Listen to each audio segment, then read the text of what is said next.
Top of the morning, traders, and happy Tuesday, March 24th, and welcome to the most value-packed live trading show, where we live trade, break down charts, cover high-impact events, and talk trader mindset. Hope everyone had a great day yesterday and is ready to kick off another opportunity-filled week. Today in the pre-market, all the indexes are set to gap down. We're seeing some strength on oil, so keep a close eye on that 93 level. That massive inefficiency that we did see when oil dropped, you got to keep a close eye on that and pair that inefficiency and the inefficiency that we did see, that massive sell-off on the VIX, with the gap down, that gap up we did see on SPY. So if we start to work to the upside on both the VIX and crude, more than likely we're going to see SPY do the same thing on that massive gap up we did see yesterday. So coming into today, guys, what happened yesterday stays in yesterday. What happens today stays in today. Look for your setups. Be patient. We have a red folder catalyst at 9:45, orange folder catalyst at 10 o'clock. So make sure you declare where you're going to trade. Are you going to trade before or after 10 o'clock? And stay present. Look to take advantage of the best setups. Manage risk as always. And let the market open up. So we're officially open. Good morning, good morning, good morning, good morning. We're opening up all the way down here. Official opening print, 651.40, 651.40. We are below 50% retrace the gap. We have a key level right there, okay, for retrace rejects. One right here as well. All right, so keep a close eye on 652.73, 653.94. So we're well in the jaws of the gap up from yesterday. For us to fill that gap, we need to get to that 648.53. First things first, what is the IV looking like? All right, always ask yourself, what is the IV looking like? Okay, IV. Okay, 37, all right, 37. PML, 650.49 on SPY. PML on the Qs is 583.68. PML on the Dow, 457.95. PML on IW, 244.97. IW is the first one to have that encounter with PML. So as IW is the first one to have that encounter with PML, we want to monitor that interaction with PML. All right. Do we see buyers step in off that PML, or do we get that continued selling below PML? SPY's PML is coming up right here as well. So keep a close eye on that. PML 650.49. 650.49 right here. A retrace reject. We have two levels to pay attention to. 652.73. That daily downside breaker, guys, the one we talked about in the game plan, is up here. Okay, we're starting to see some strength in the Qs. Qs are looking to go to daily downside breaker. 558.98. Good morning, good morning, good morning, good morning, everyone on YouTube. Good morning, Chris. Good morning, Jay Jackson. Good morning, HHPPCBD. Good morning, good morning. As you're coming in, make sure to smash the like button. 100 likes is the goal during the first hour. Okay, 100 likes is the goal. So we're in the jaws, okay? We're sandwiched between two gaps. Massive gap down, a gap down today. Massive gap up yesterday. So we're literally existing in the jaws of two gaps, okay? It's going to be... All right, so if you wanted a master class on gaps, okay, this was it. March was all about the gaps. Okay, so people make it seem like gap trading is easy, right? But there is a unique skill set you need to have to trade gaps, especially at this frequency, right? It's very, very difficult to know which way this thing is going to go. All right, so 50% retrace right there, 652.73. We'll keep a close eye on that. We do have that quarterly downside breaker, so Q3's quarterly downside breaker right there.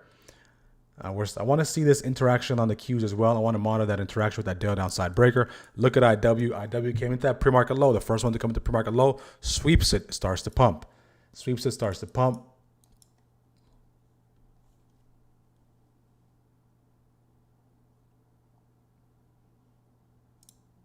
Screen is frozen. Gotta be kidding me.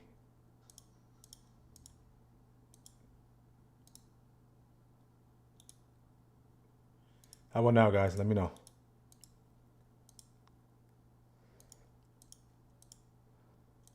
OBS needs an update. All right, so it should be good now.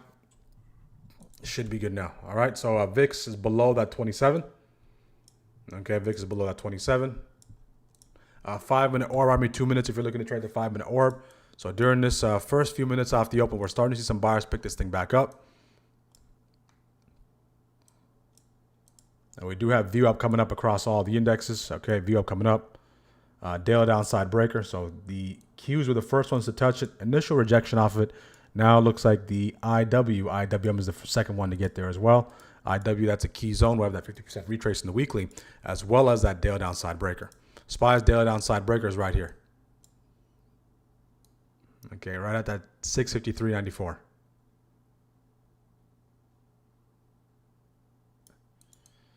All right, VIX is below that 90, that 27. So 5-minute orb army, probably that 652.73 is going to closely coincide with that 5-minute orb. So keep a close eye on that. How's the screens good now, guys? How are the screens now? How are the screens now? So anytime you do see that, guys, just let me know, and we'll get that corrected as soon as possible. Definitely want to unlock trading.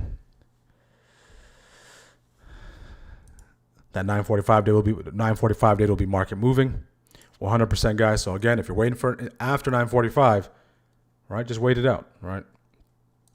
Okay, live flow. So we did get some large sweep orders on Google. 330 strike, call sweep order.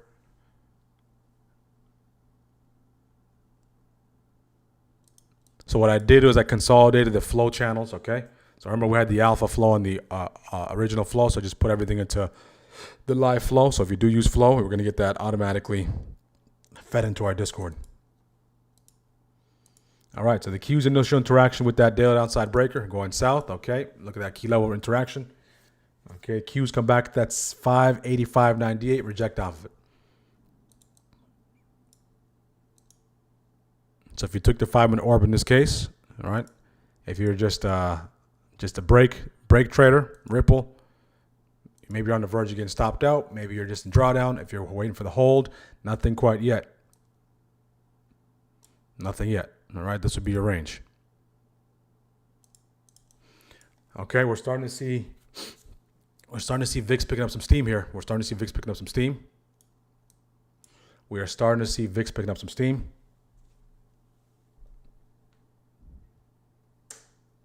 Look at that rejection off that 652.73. That's a 50% retrace that gap. Look at that rejection off 685.98 on the Qs, guys. Okay, you can see the Qs came right into. All right, anybody take the Qs here? If you trade the Qs, if you're trading before 10 o'clock, 10 o'clock, right? That retrace reject. So the Qs are the ones who rejected off of it. Okay. So we're seeing the IW is right at that level there as well. So let's see if this leads the Qs to the floor. Floor being lows of the day. So can the Qs drag everything else lower? Daily open on SPY, 651.40. 651.40. 651.40. So the Qs in the Dow are red on the day so far. They just flipped to red.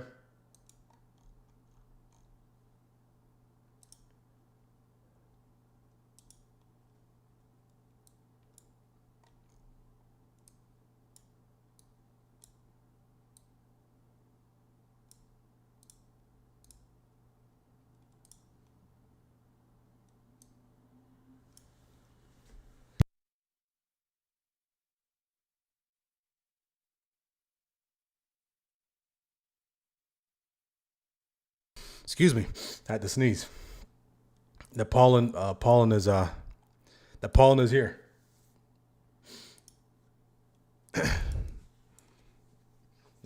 is here. How we doing, strikers? How we doing? Very hesitant to take any calls today. Okay, good.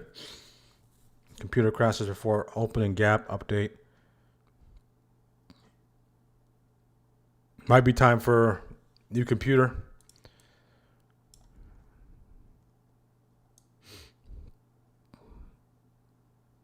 It might even be a good idea just to have a separate laptop just for trading. So even if it's not the most powerful laptop, okay, you still can get away with it if you just use it for trading. Right, just have one designated for trading. So who's waiting for after 10 o'clock? If you're waiting for after 10 o'clock, put a me in the chat.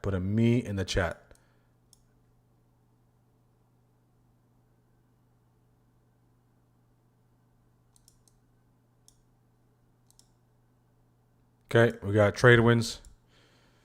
So who's waiting after 10 o'clock? If you're waiting after 10 o'clock, all you're doing at this point is you're just gathering data. Okay, you're gathering data, meaning, all right, this 652.73 level, this key level that we have on our chart, initial interaction, went south. Okay, now how do we respond with that BOG? How do we respond with that daily open? How do we respond with these other key levels? We have that 650.85, which is that quarterly downside break, right? PML down here, right? So you're just gathering information. Okay, so we got me. We got a lot of me, so a lot of people are waiting. Again, continue to wait. Let the dust settle. If you're taking trades before, taking trades before 10 o'clock, you have the 5-minute orb, you have the 15-minute orb. You had that nice rejection off this level here. You had that retrace reject off of the Qs. Daily downside breaker playing out nicely. So the Qs are what's leading us. So we're getting the read. Everything is kind of just following the Qs lead. All right, the Qs led us to the upside. The Qs led us to the downside. The Qs are at PML now. Qs are at PML. The IWM got above that 246.11, fell back below it. The Dow is at PML as well. So I want to see how that PML interaction takes place. The other side of the orb is coming up on the 5 if you trade the 5-minute orb, if you're trading before 10 o'clock.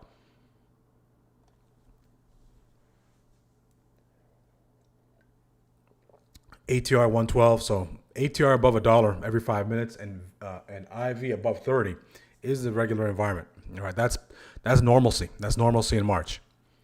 Okay, that is normal in March.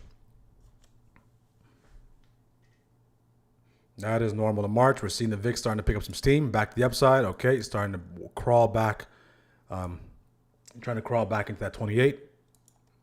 See if you can hold coming to that PML. Okay, a nice candle there on the 15. Nice engulfing candle. We went engulfing across the board. We broke PML on the Qs. Qs are starting to collapse here. So Qs, that retrace reject of 685.98 was the protocol. Okay, so now the pre-market low, first one to go is the Qs below pre-market low. See if they can hold for 5. Next is the Dow, and of course, SPY's brewing as well. SPY's pre-market low is coming up, 650.49. 650.49 coming up right here. So you can see on your chart right there, that dotted line there. Strikers, that dashed line at 650.49 on the striker chart. So 5-minute orb, if you take the 5-minute orb here, right, if you take the hold, you're in. If you take the break, you're in. Retest, no retest yet. So it's starting to move. You want to see if you can get that hold below pre-market low. Next psychological level coming up is 660 right here. Okay, 660 right there, 660 psychological level. Okay, pre-market low. Wow, what a rejection, guys. So it came right into that daily, that 50% retrace that gap from yesterday. Comes into 660. Do buyers pick this thing back up off 660? For it to go below 660 at this current stretch, all right, more than likely VIX has to get above 28. If we reject off 28, we can see buyers pick this thing back up off 660 and continue to push back up. And look at that, just like that, 660 holding up.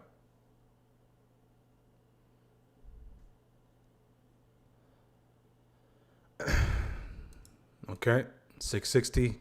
So if you take the orb, you have room to pre-market low, you have room to 660, right? So you can classify that as a scalp. VIX gets into 28, rejects off 28, and look at this. They are playing a nasty game today. All right, they're trapping. Trapping. All right, so no trade so far, no positions yet. Took puts when it's going, when it went down, 30%. Beautiful job, Chuck. Good. All right, we're back at that daily open. This orb level coincides closely with that quarterly downside breaker. Right, it might be a little bit faint, so let me just make that line a little larger. So this is the Q4. Q4 is low. Q4 from 2025. All right, so SPY, look at the manipulation it did off of this pre-market low. It came below it, grabbed it, starting to push. So does it have enough fuel to get us all the way back into these highs there? Right, or is it just a impulsive reaction, a dead cat reaction off that level?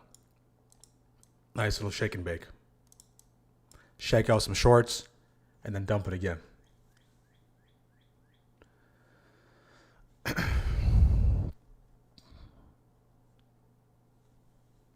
All right, I'll wait until Shockwave. Okay, Shockwave, I'll wait for Shockwave. We do have the data dropping at the same time as Shockwave, so I'll let the data settle a little bit. We got our opening range here. All right, opening range is set. We do have a sell block up here on top of it being a key level.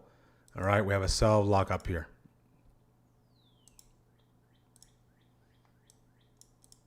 All right. So that's our opening range. Range is set. Let's go looking across the board. Let's see what's moving and grooving. SNDK falling off a cliff, down 2%. SNDK falling. Palantir down 3%. Palantir falling as well.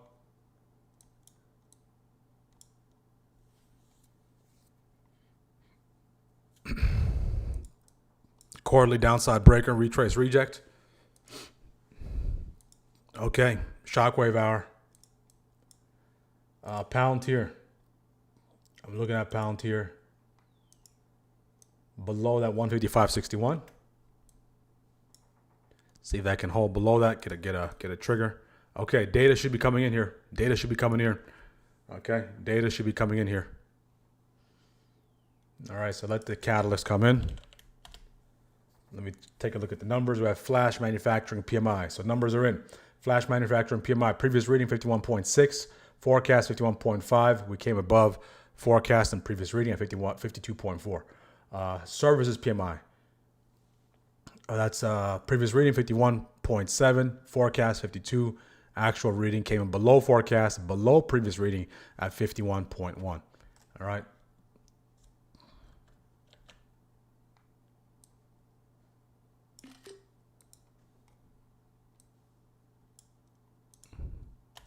Data's in. I just posted in the Discord.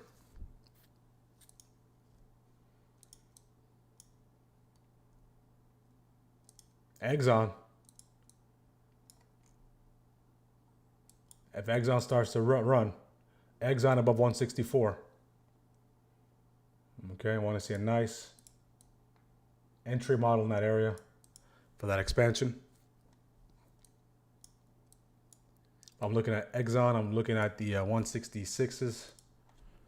XOM. Ooh, IV's a little juicy. But these are Friday's contracts, though.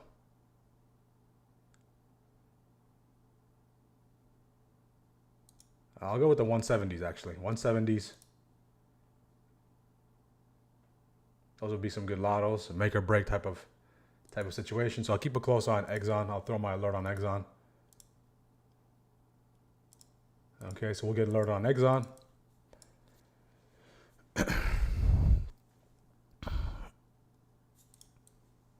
So far, muted reaction. We did see the VIX go from 27 to close to 28. Rejection off 28. SPY gets into 650. Simultaneous bounce rejection between VIX and SPY. And now we grab that pre-market low. Okay, is this one of those pre-market low to pre-market high dashes? So you're seeing as we're collecting data, we're just laying out these different scenarios. All right, scenario after scenario after scenario. All right, so far we're hugging that daily open. We come back that daily open. Somewhat of a nice support. See if that support gives.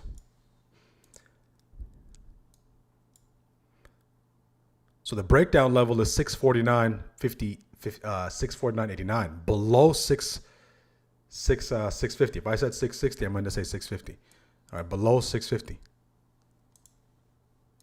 All right, so if we can get below 650, that's the trigger. So Exxon, if we'll get the alert on Exxon, all right? Exxon, keeping a close eye on Exxon there. Another thing that's getting beat up is Palantir. Okay, Palantir did trigger. Palantir is below 155.61. See if I get that signal on Palantir as well. Okay, Palantir is moving and grooving. Palantir is moving and grooving. Anyone take Palantir below 155.61? That thing is moving. If I can get a retrace reject off that level, I'll be there. Okay, now let's take a look at SPY. All eyes on SPY. as it comes into the 660.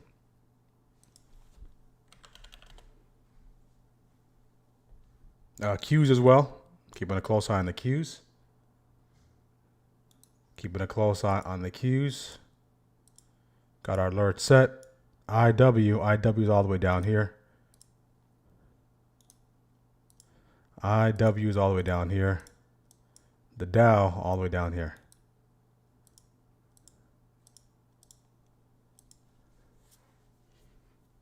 Okay, Palantir. Retrace reject. Looking for that retrace reject. Palantir. Ooh, contracts are juicy. Okay, IV 60%. Okay, there goes the Dow. There goes IW. There goes Qs. We're coming into that level, 649.89, 649.89. And once we break that 660, what we want to see is that break of 28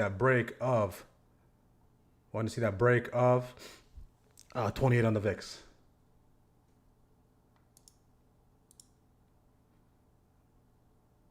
I'm looking at the 648s on SPY. The put 648s.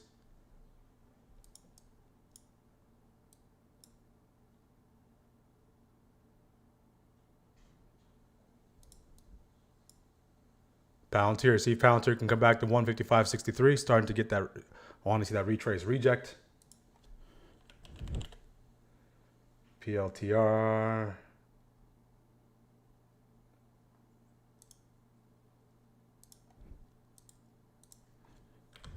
Keep a close eye on Palantir. We will get alerted.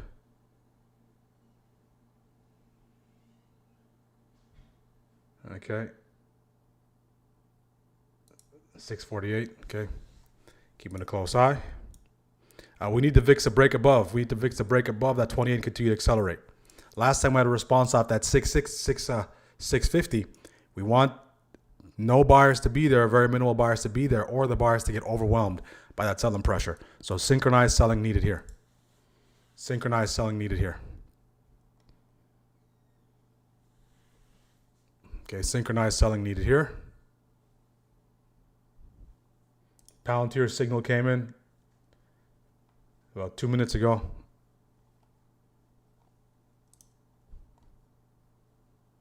Oxy's out of here, trade wins. Okay, ExxonMobil's starting to crank up. We got that alert on ExxonMobil. QQQ's the first one to crack. Okay, ExxonMobil. I want to get that signal on ExxonMobil.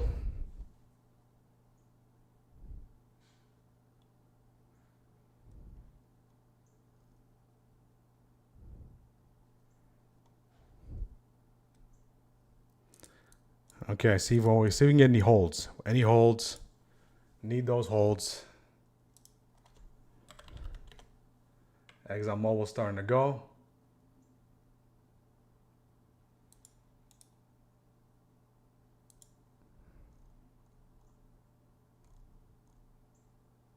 Okay, I want that ExxonMobil. I'm taking ExxonMobil right here. Okay, I'm in ExxonMobil here. My risk on ExxonMobil is all the way at that 154.10. So this is just kind of just let it play out. Make or break. SPY Qs, they continue to chop around. So I'll get alerted on ExxonMobil. Okay, so see if ExxonMobil is starting to go. ExxonMobil's up 2%. So this is the ExxonMobil setup. Okay, ExxonMobil, my risk is down here. All right, risk is down here. Give me a scale out or hit TP. Okay, scale out, hit TP. That'll be the protocol. If you did take ExxonMobil, just manage accordingly. If you took nothing so far, continue to wait. Okay, so I'm waiting for a scale out or hit TP on ExxonMobil. So far up 2%.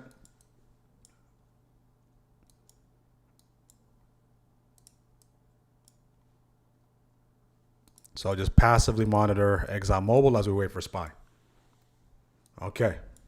What's going to help ExxonMobil is if we get that complete breakdown here on on SPY. So we did break down. So what we're seeing, guys, here is there's buyers at 660. So we need is those buyers to get overwhelmed, all right, or for them not to show up for us to get that full breakdown. So this breakdown led us into 660. If we flip it on the other way, we can see we have that nice little downward compression. So do we have enough fuel off 660 to get past that daily open?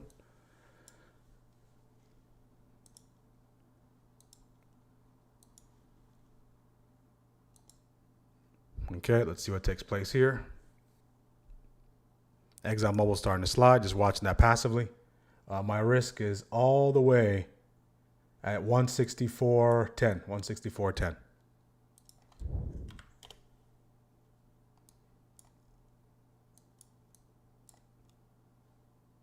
$164.10. So as we come into 660, we don't want as many buyers to be there, or the selling pressure to overwhelm the buyers. It's going to closely coincide with how we interact with 20 on the VIX. All right, we can see confidence is low, score is a F. We do have some buyers in control at this current juncture, but the confidence is low. Confidence is low. So remain patient on SPY. See if ExxonMobil can reclaim 164.90. How we doing so far, strikers? How we doing? How we doing? How we doing? Drop below 176.50. Level yesterday. NVIDIA, beautiful job, Joey. Sweet, 21%, 22%. Oxy, beautiful, beautiful. No trades yet. Okay, just continue to wait for your levels. I'm in ExxonMobil here. See if ExxonMobil can get back above 164.90, down about 6%.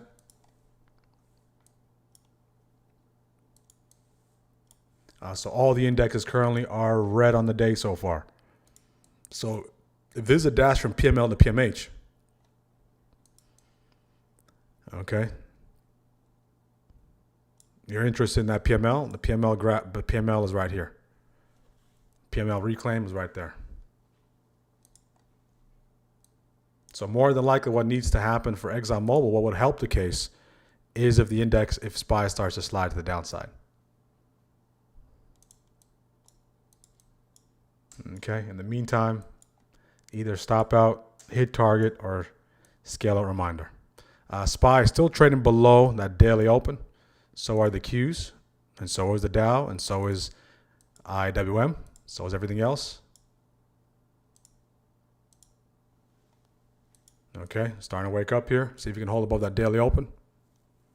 Okay, it looks like 3 of the 4 are flipping to the green side. See if you can hold above that daily open. Good morning, guys. As you're jumping in, make sure to like the video. Make sure to subscribe. Let's get 100 likes before 10:30. So far, no trades on SPY. We did take one trade on ExxonMobil. That's currently down 12, 13%. Outside of that, no other positions. So far, we did have that interaction with that 660. There's buyers off 660. There's buyers off that PML territory. Between 660 and PML, there are willing buyers. Question is there enough momentum off the buying here to get us above daily open, to get us above that 651.87 and into these highs up here? If not, we can probably just be jammed here. All right, it can be a sandwich. Okay, so I'll continue to wait. All right, I'll wait as long as I need to until that setup does present an opportunity.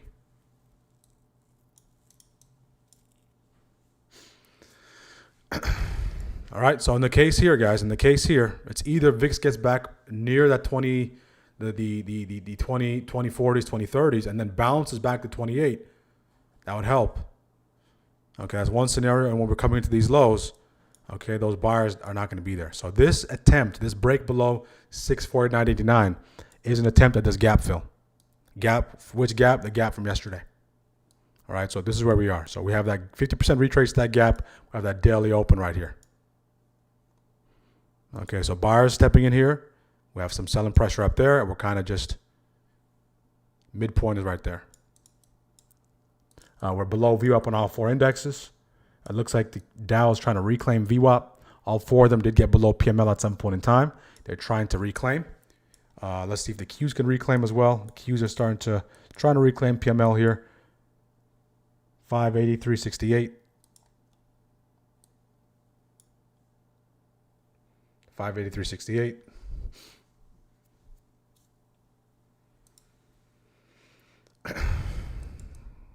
It's going to come down to that daily open. Who takes control off that level? 651.40 is up for grabs. Who wants it more? Do buyers want it more? Do sellers want it more?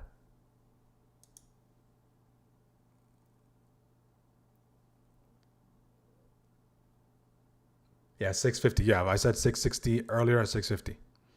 Yes, yes, yes.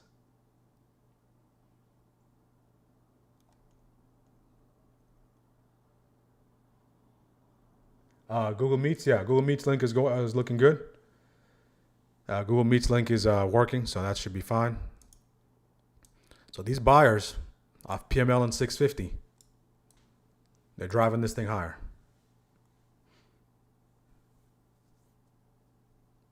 Okay, so let's see if we can hold above that VWAP, hold above that daily open, hold above that 50% retrace, that bottom of that gap here. BOG, that's the bottom of today's gap. Okay, there we go. Buyers are coming in. ExxonMobil's starting to push, so.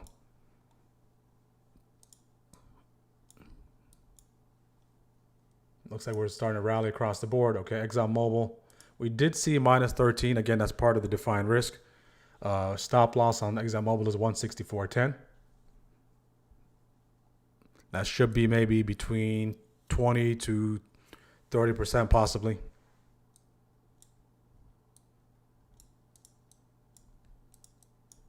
So we're basically back at VWAP, slightly above that daily open. The 660 buyers, they said, nope, we're picking it back up. Okay, so 660 buyers said, we're going to pick this thing back up. And we have the sellers up here. So again, if we're trading that shock wave, I'm going to use that confirmation to ensure that we're above those levels.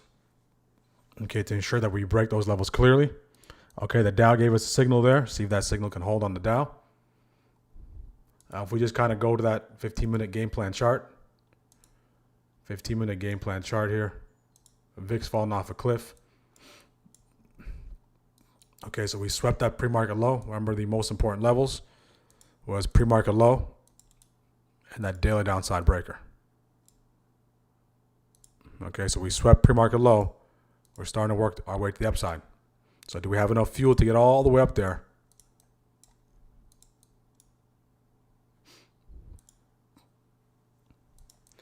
Or does it get faded? A lot of back and forth, guys. A lot of back and forth. Continue to wait. When you're being patient, you're letting the dust settle. At 10 o'clock, we do have another catalyst, orange folder catalyst. It's already 10 o'clock. Okay. That's coming in, orange folder catalyst. Richmond Manufacturing Index. All right, not a red folder, orange folder. Previous reading minus 10, forecast minus 10, actual 0. Okay, we're starting to see the VIX fall off a cliff here, guys. VIX is below 27.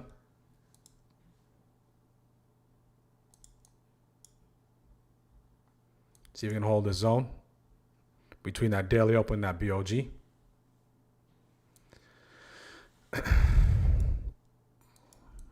Seen about 13 minutes of buying. We're giving VWAP a run for its money. Okay, the Dow did present call idea. Scale out there on the Dow. So I don't trade the Dow, but that opportunity was there. IWM is coming back, that daily downside breaker, 246.11. 50% retrace the week as well. So this is the time for the bulls to capitalize off this drop on the VIX. See if they can really utilize this, stay above daily open, and stay above the zone and continue to push in that territory.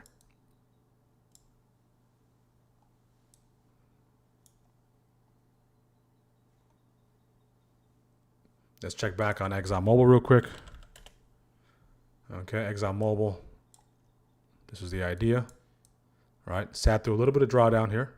Okay, that's part of the plan. My risk is right there. So it's either I take profits at that 166, or I get stopped out all the way down here, or I get a scale out reminder. Either or. The fact that the contracts are further strike, right? We can lose value a little quickly. But that's okay.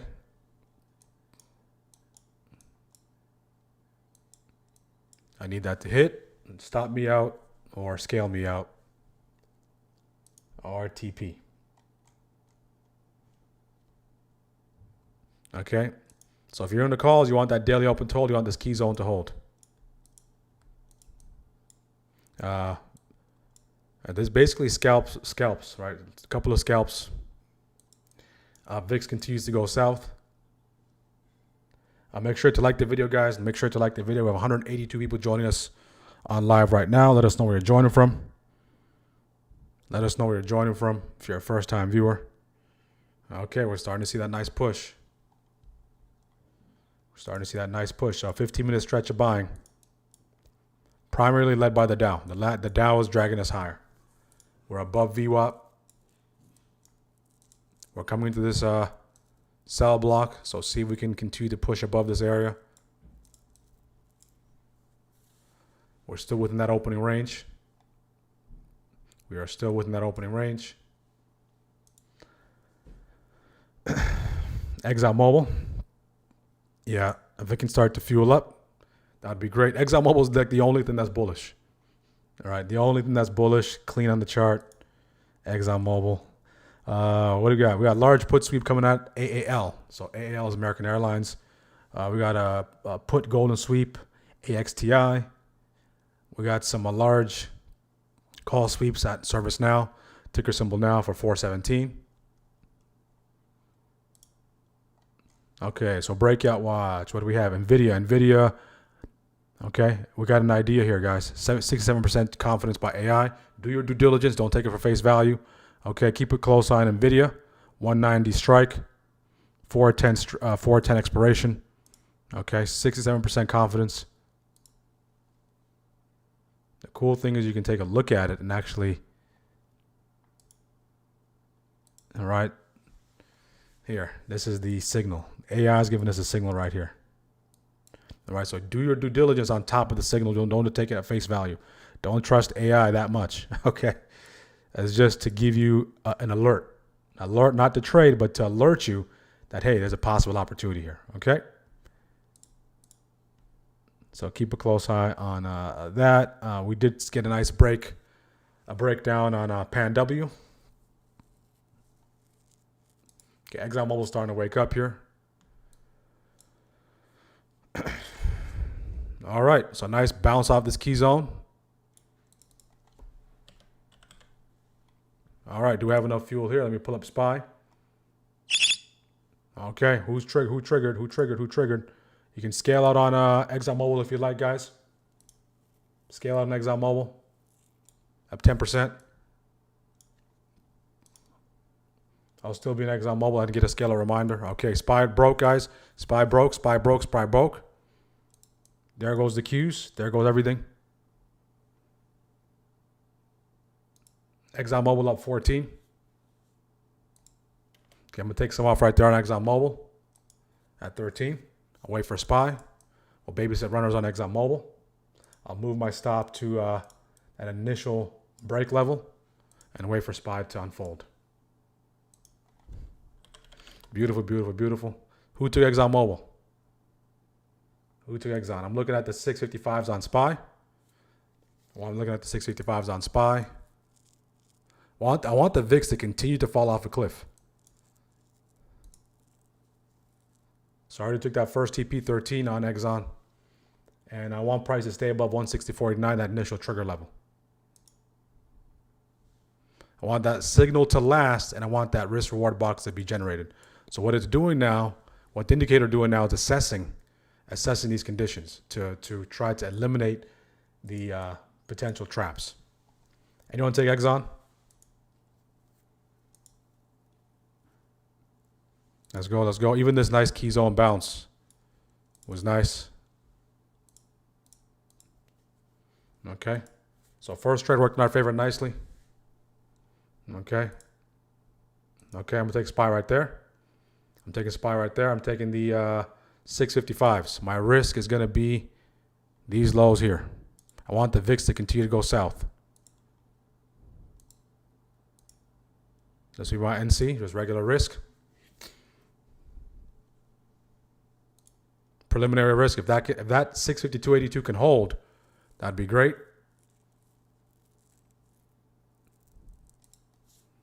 Okay, first idea on SPY. Let's see how that plays out.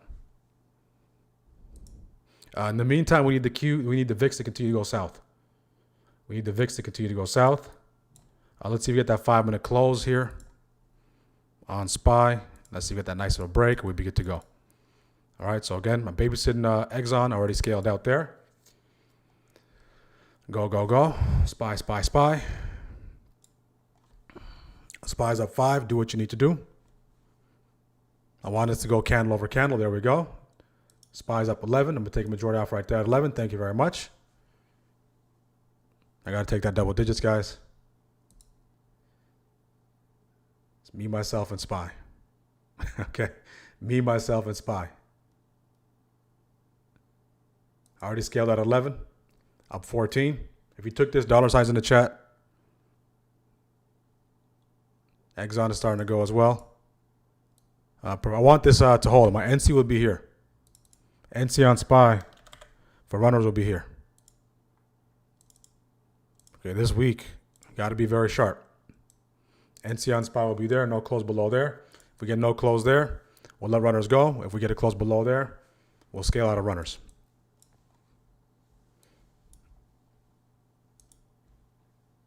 Okay. Exxon still up 8%. So far, double-digit TP on Exxon and SPY. See if runners can run. Okay, my no close is 652.73. I don't want to see a close below there on SPY. If we do, I got to get out of there. You can see the NC right there. It's getting close. Getting close. Give it a second here. Okay. Give it a second.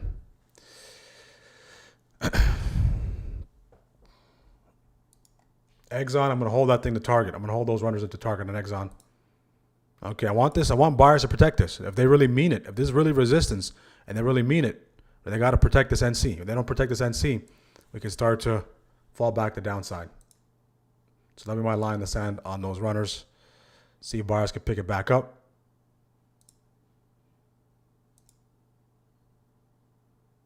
Okay, I'm going to close the runners right there at 9. Okay. I'll hold Exxon. So quick scalp on SPY for 11. Runners start to see some little bit of drawdown. Close them at 9, and I'm just down to Exxon.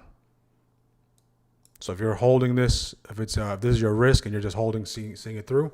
If you took that, maybe send through drawdown. So I just use this to supplement this scalp. Exxon continues to go. How are we doing, guys? Anyone scalp that real quick? Quick scalp on SPY. 15% IWM. Beautiful, beautiful, beautiful. There we go. Being patient is critical. I'll let Exxon do the heavy lifting. Okay, so far 2 trades. Both trades worked in our favor. Just the runners didn't want to take off on SPY. And I know the reason why, I don't want to say I know, or the technicals tell me that this is a sell block up here. So this is a sell block grab. And that's why I was very quick to take those profits. So that idea in this case would get stopped out. So no scale out, no TP hit. If you didn't treat it as a scalp, you just get stopped out. If your risk is all the way at aggressive risk, you're probably still in. If you didn't take this trade, then you don't take anything. So now I'm babysitting Exxon. Exxon is up 12. Okay, so this is a sell block grab. If you don't know what a sell block grab is, you have to go to the book. Okay, that's why I was very quick to take the profits there. So when the market is dumping, Exxon can pump, and Exxon was pumping when the market was pumping as well. So it's an interesting dynamic there. Okay, now look at the VIX. VIX is starting to wake up. Okay, let me move my stop on Exxon. Let's take a look at Exxon. Okay. So I'll move my stop to here. I'll get alerted. Scale out on Exxon if you need to, guys. First scale out reminder. Beautiful, beautiful trade. All right. Beautiful, beautiful trade on Exxon. And this has, these are, if you took those and you already scaled out, and if you want to hold it, these are all the way from March 26th. Okay. If you want to just hold, if you want to hold a runner for a little longer, as long as that bull trend is valid, these are until March 26th. So I'll move my stop to right there. Continue to trail. All right. So very clean first shift, guys. Very clean first shift. I like how everyone stayed patient. SPY. One of the runners to go. I came into that key zone, bouncing off that key zone. Do we have enough fuel off that key zone? Do I have enough fuel off that key zone? Anything else trigger? You want that view up to hold. Qs didn't trigger. We did see a trigger on IW. We did see a trigger on the Dow. The Dow already hit. All right, now Volatile is getting a little choppy now. A little aggressive on those candles.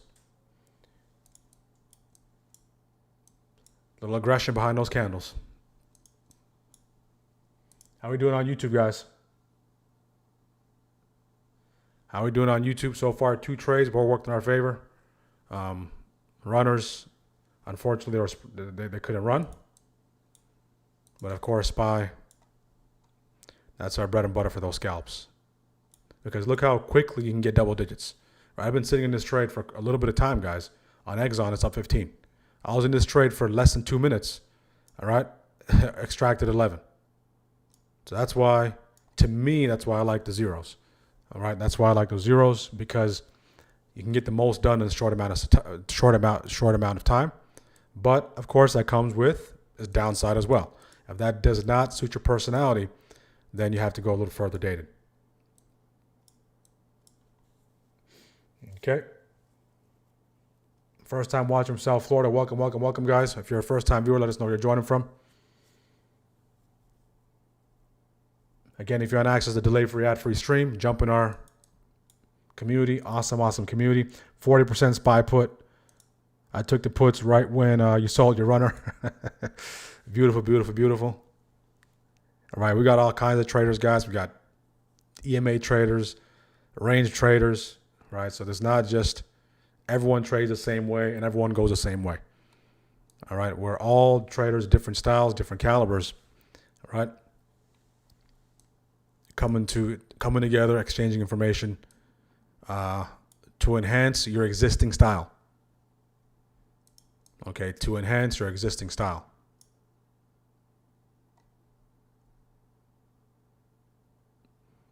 All right, so no horse in the race currently outside of Exxon runners.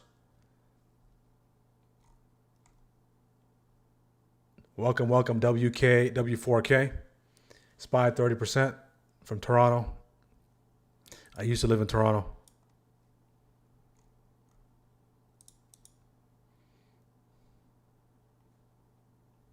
Right, so this has been, if you took that pre-market low sweep, this sweep here, that was probably the nicest, cleanest move to the upside. Everything else has been a scalp. Right, everything else has been a scalp. That 50-50 on SPY. Does it line up with that zone? Look at that. You see that? You see that, Artem? 50-50 lines up with this key zone. That key zone coincides with bottom of the gap with that daily open. So you can't make this stuff. You can't make this stuff up. Okay, Exxon's starting to slide. Okay, Exxon's starting to slide. If it closes below that alert level, then I'll part ways with Exxon. I did get alerted on Exxon. Exxon dumping hard. So the scale out on Exxon was already provided via shockwave, so you can see. I don't want this close below here. Right, scale out already tells you scale out.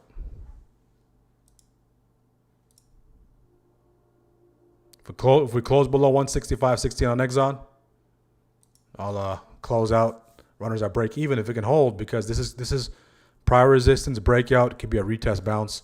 I'll see it through. All right, so I'll put that alert right below this candle's low. All right, and we'll continue to let Exxon do its thing. Okay. All right, we're fueling back up. So we came into that key zone. We came into that 50-50.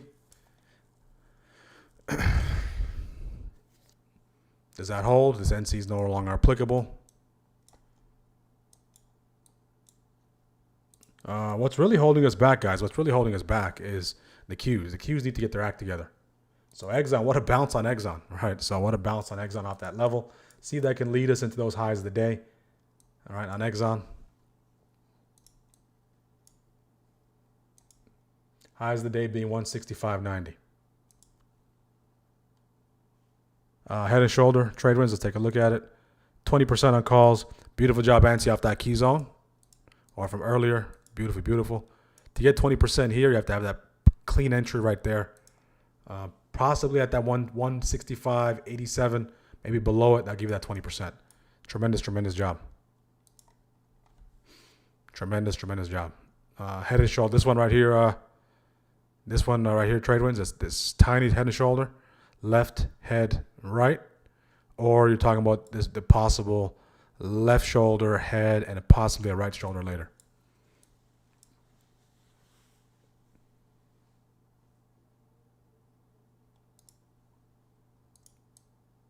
First one, okay, yep, right here, boom, boom, yep, boom.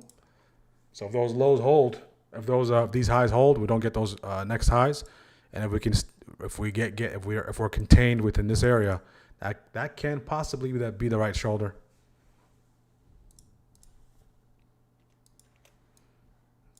Okay.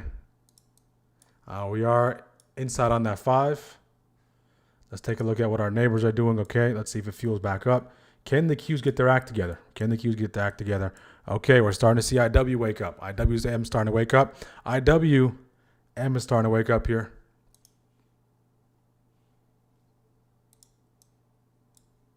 Okay, let's see if we get that nice little push. If it sets up again, I'll be there for it again.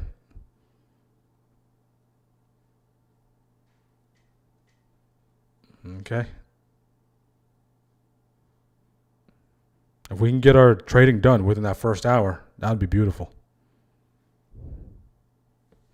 Okay. That would be beautiful. So keep a close eye on that level right there, 152.73. So far, one trade on SPY. Double-digit extraction, runner stopped out. Babysitting Exxon here. Still up 10%. Exxon, my stop on Exxon has been moved to 165.12. That should be near break even, maybe minus 5 to 8%. Exxon already gave us that scale out reminder. So the head and shoulder trade wins is referring to is this one, guys. Okay. And look at that. That's the one he's referring to. That right shoulder comes in right here. All right. The money to be made on head and shoulder is that right shoulder. The money is in the right shoulder. And that was beautiful. Great call out. Beautiful call out. Let's go check back on our friend Exxon. Okay, so Exxon, you can see came into these lows, all right? We didn't close it because we knew this was resistance, breakout, support. We get that retest. Now that's going to be my stop in that area if we get that close. So what I need Exxon to do now is, boom, get out of here. All right, break above this resistance, get that break, get above 165.90, and get to that TP territory. If it falls back below here, close back below here. Okay, this will be my NC. If this support doesn't hold up, then more than likely Exxon starts to fold. All right? So the cool thing is we can just let it play out.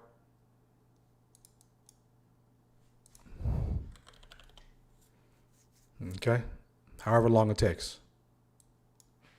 So either, look at that bounce again. So buyers are stepping in off key zone. Right? They're protecting this key zone. They are protecting that key zone. And what's holding us back, guys, is the Qs. The Qs can't get their act together. The Qs can't get their act together. The Dow is lifting us up. The moment the Qs, if the Qs can get fuel off this 583.68, okay, we can start to see everything wake up. So we're just waiting for the Qs. The sleeping giant is the Qs. We need the giant to wake up. If SPY can hold this key zone while the giant is still asleep, being the Qs, right, and it doesn't create separation to the downside away from 583.58, that gives us a chance, right? But if the Qs start to really get below that 583.68 and start to make their ways into the 582s, VIX starts to work its way to the 27. All right, there can be too much weight, too much selling pressure on this key zone, and then we can start to potentially slide. But for now, this key zone is support. Somewhat of a symmetrical triangle on Exxon here. You see this back and forth, guys, complete mess.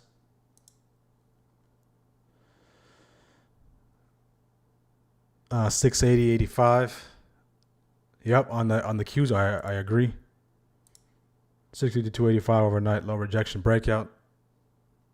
We got 652.85, just slightly above that 652.73. Slightly above that. We've reclaimed it 3 times in the last few seconds.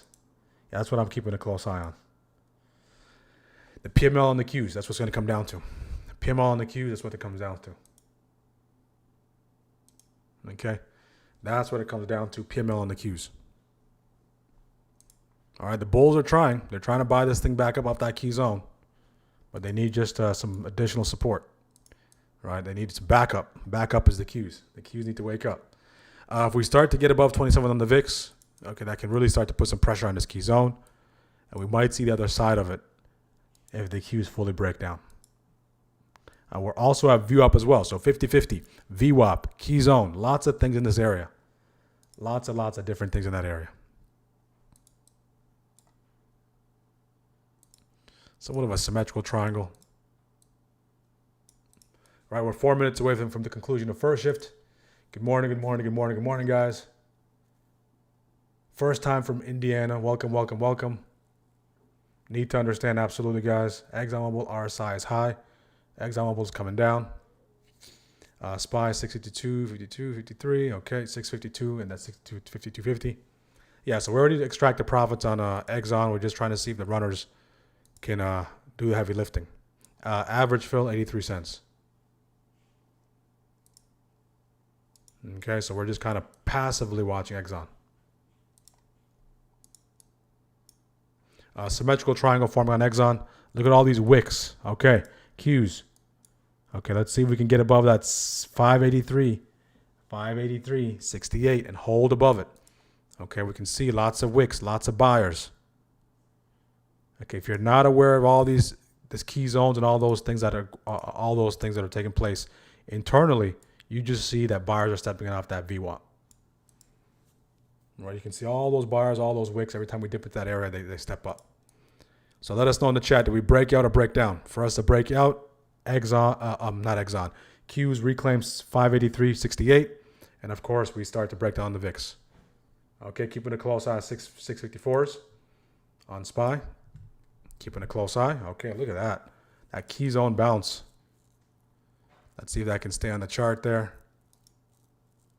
Want it to fully print.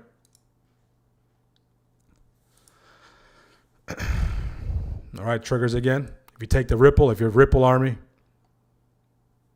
you take it again. That's great. Exxon.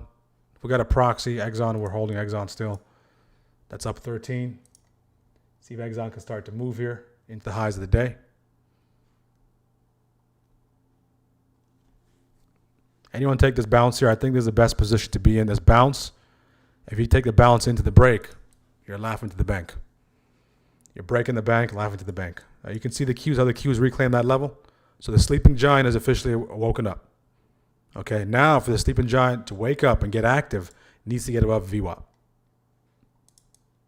Okay, that's what we need. That's what we needed to do.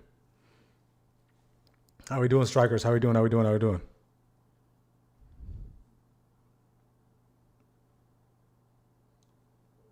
Okay. We've reclaimed it 3 times. Okay, let's see if I can take that there. Hold above that. Get a wick above that. If I can get a nice little hammer off there, I'll take it to the upside. Get a nice reclaim with that level. I'll take it. No reclaim. We'll let it be. Just the nature of this level. Right. I want a nice wick reclaim. I'll be there for it. No wick, no wick reclaim. We'll let it go.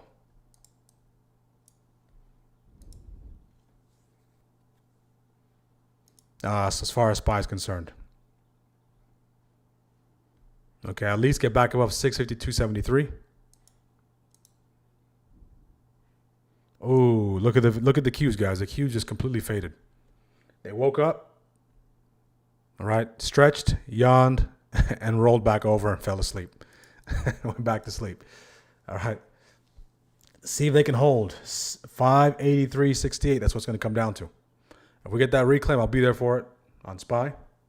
Want that decisive reclaim. I want the VIX to go south as well. All right. 5 minute is a mess. If you look at the 5 minute candles, we'll take a look at it here just shortly. It's a complete mess. It's officially second shift, okay? Officially second shift. Take a quick pause if you're not in a position. Take a quick pause. See how you did first shift. We took 2 trades first shift.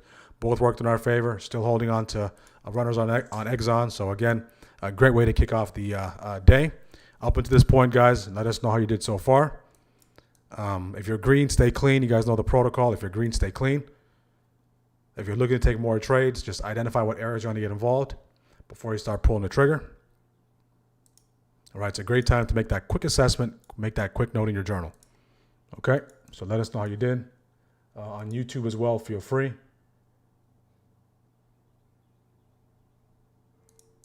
Again, guys, make sure to like the video. 100 likes is the goal. We had over 400 people stop by during the first hour of the show, which is phenomenal. Exxon Mobil is ripping and running. Beautiful job, Exxon. Thank you, Exxon. I want that reclaim on SPY, and I'll be on board.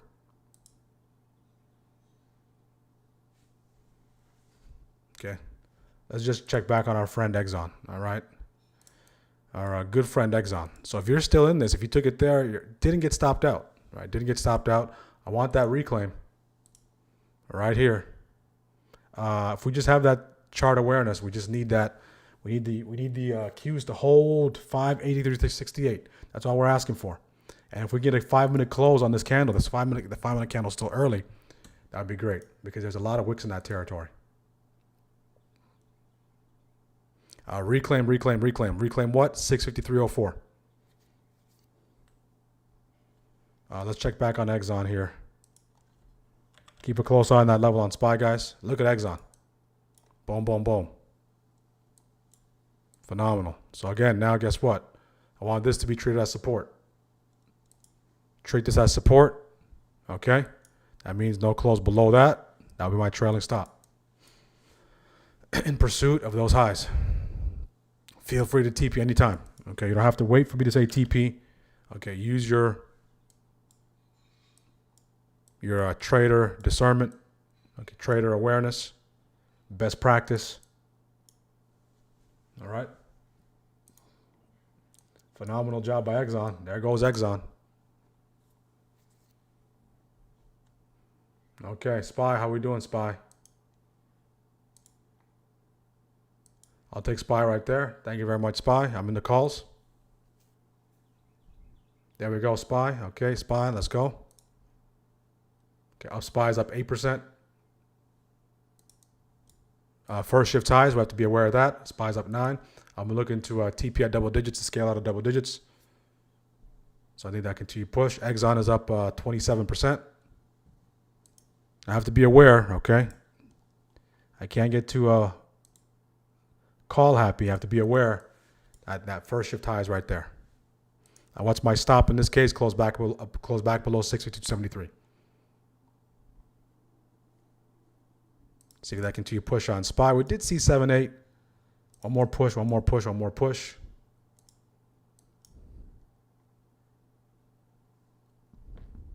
Love how the VIX is falling off a cliff.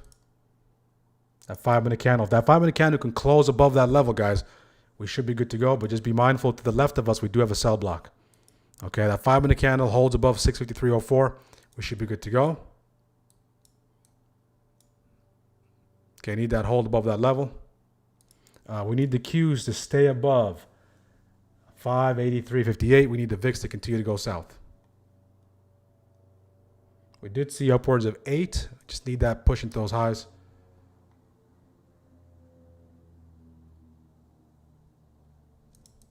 Like which way the VIX is going. There we go, SPY. Go, go, go. So things can get very dicey when we get to those highs. So I'm looking to take that TP there. See if I can squeeze double digits out of here.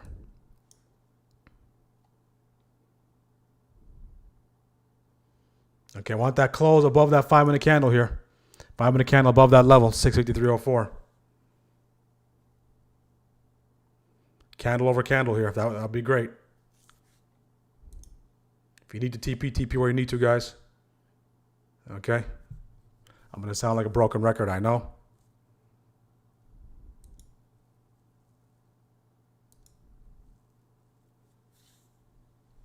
My NC is going to be moved to this breaker level.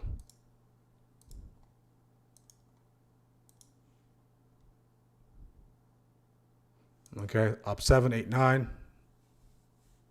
No close back below that breaker level. See if this level can hold. Exxon. I'm going to close out Exxon completely at 22.23. So I'll just be down to SPY. So done with Exxon. And see if SPY can hold that level here.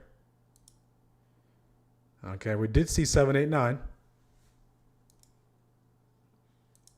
If we close back below that breaker, then I got to get out of there. Okay, I'll close it right there. So stop that on SPY at 7.8. Again, wanted to see if I can get that push into those highs. Quadruple top, triple top territory. And we got stopped out on SPY. All right, so there was some room to TP. All right. But I wanted to see if I can get that nice push into those highs. Okay, so Exxon, out of Exxon fully. 25, 20, 22, 23. Did see 27. SPY, 2 trades, stopped out here. And this one worked in our favor.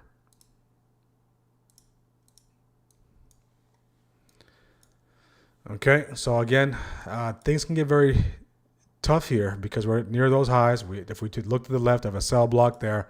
So I want to see if I can get one more push to the upside, respecting the fact that we do have a lot of selling pressure there and making that hard line in the sand right here, just giving it very little wiggle room. Okay, so, and now we're back in this range. So SPY has been an absolute mess. Okay, Exxon continues to go. Now that I left Exxon, I'm probably going to continue to rip. Okay.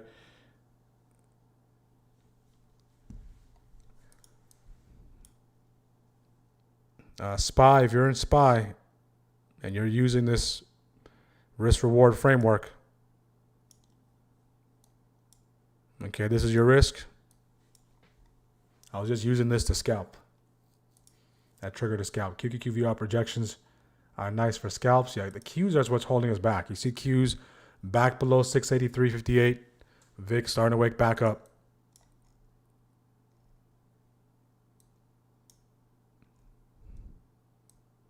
Right, so from this point on, I'll probably throw one lotto midday, but we'll be done for the day. Okay. Exxon just hit TP. Anyone take Exxon? That might be the trade of the day. First trade double digits. Beautiful job, guys. Good, good, good. Done for the day. Beautiful. 10:36. That's what I love to see, guys.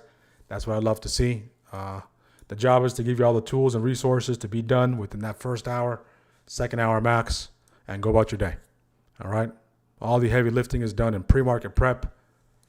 Okay, so now we just got to show up, which most of you do. You guys do a tremendous job in doing that, and take advantage of the best opportunity. I'm starting to see the VIX picking up some speed. So the conditions today, guys, not the cleanest conditions. Very, very messy. That's why I had to venture into a different name. If you're holding Exxon, you should be up more than 30. Hit TP. Okay.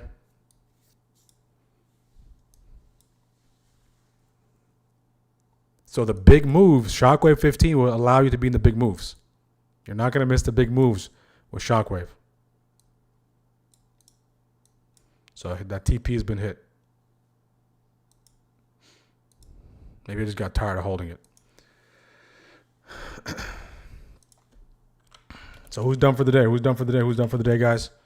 Who's done for the day? Make sure to like the video on YouTube. We'll do a giveaway at 100 likes. Not sure why every time I open up my SPY chart, it gets squeezed. So if you're beholden to conservative risk, you saw a little bit of drawdown, sitting through some drawdown. The fine line in the sand is these lows. The conditions are starting to flip. The cues, right? Sleeping giant. All the sleeping giant is doing is just rolling over, looking like it's going to wake up and going back to sleep. Okay, the cues love their slumber today. All right, they love their sleep. And everything else outside of the cues, the Dow is doing the heavy lifting, but we just need the cues to get activated. So this is the situation, the scenario. We have synchronized the SAT scenarios. We have synchronized buying, synchronized selling. Okay, and we have a rock in a hard place. All right, those are the three scenarios. So this current situation is rock in a hard place. So what's really holding SPY back, if the Dow continues to show strength, trending to the upside, is the cues. So you have to keep a close eye on the cues. If anyone sat through this, all right, you deserve to be compensated. So again, make sure to have something to show for it. We did get back-to-back sell blocks there. So this is resistance. So we need that strong break above those highs for this to really accelerate. And in this case, we need the cues to possibly work their way to VWAP. Okay, we need the cues to possibly work their way to VWAP. Inch as close as possible to VWAP. Key rejection out for the scalps. Okay. Done for the day. Beautiful job, Marsha.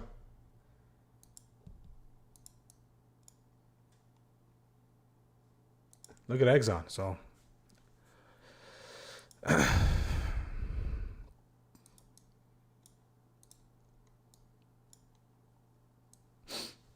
Exxon did the heavy lifting today.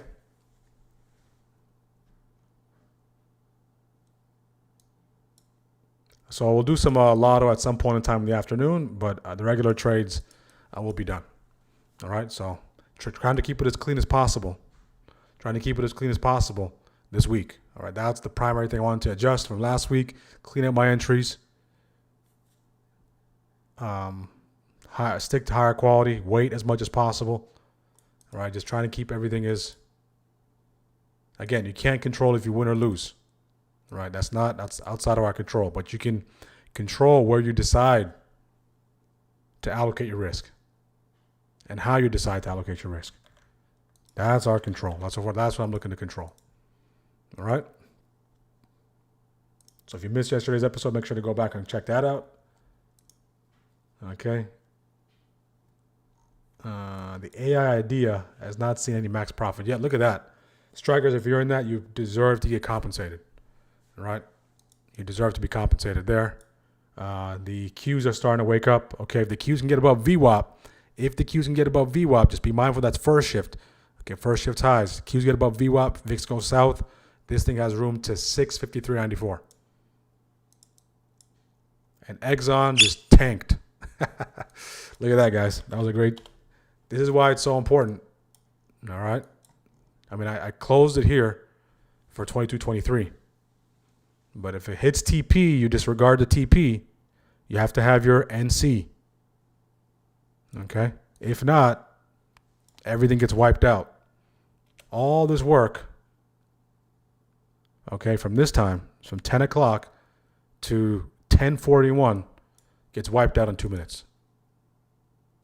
So that's the importance of taking those profits. The worst thing that happens when you take profits is, okay, the worst that can possibly happen is just you saying you didn't take enough profit. But I promise you, in the long run, it's better to take profits and than not take profits and see your profits disappear.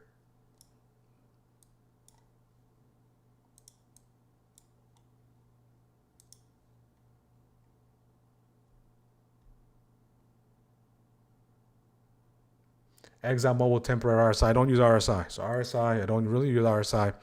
I can kind of feel the RSI. The RSI, if you're using the RSI, which RSI do you use? The 1 minute, the 5 minute, the 1 hour, the 15 minute, all of them are saying different things. All right, so the RSI to me for scalping is not something I use.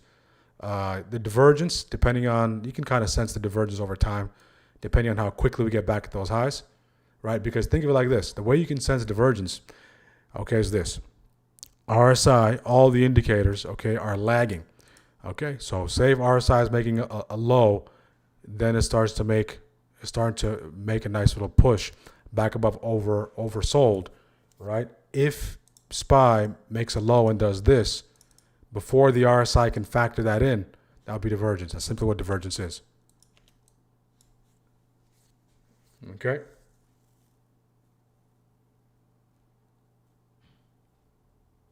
So ExxonMobil, we already took care of ExxonMobil.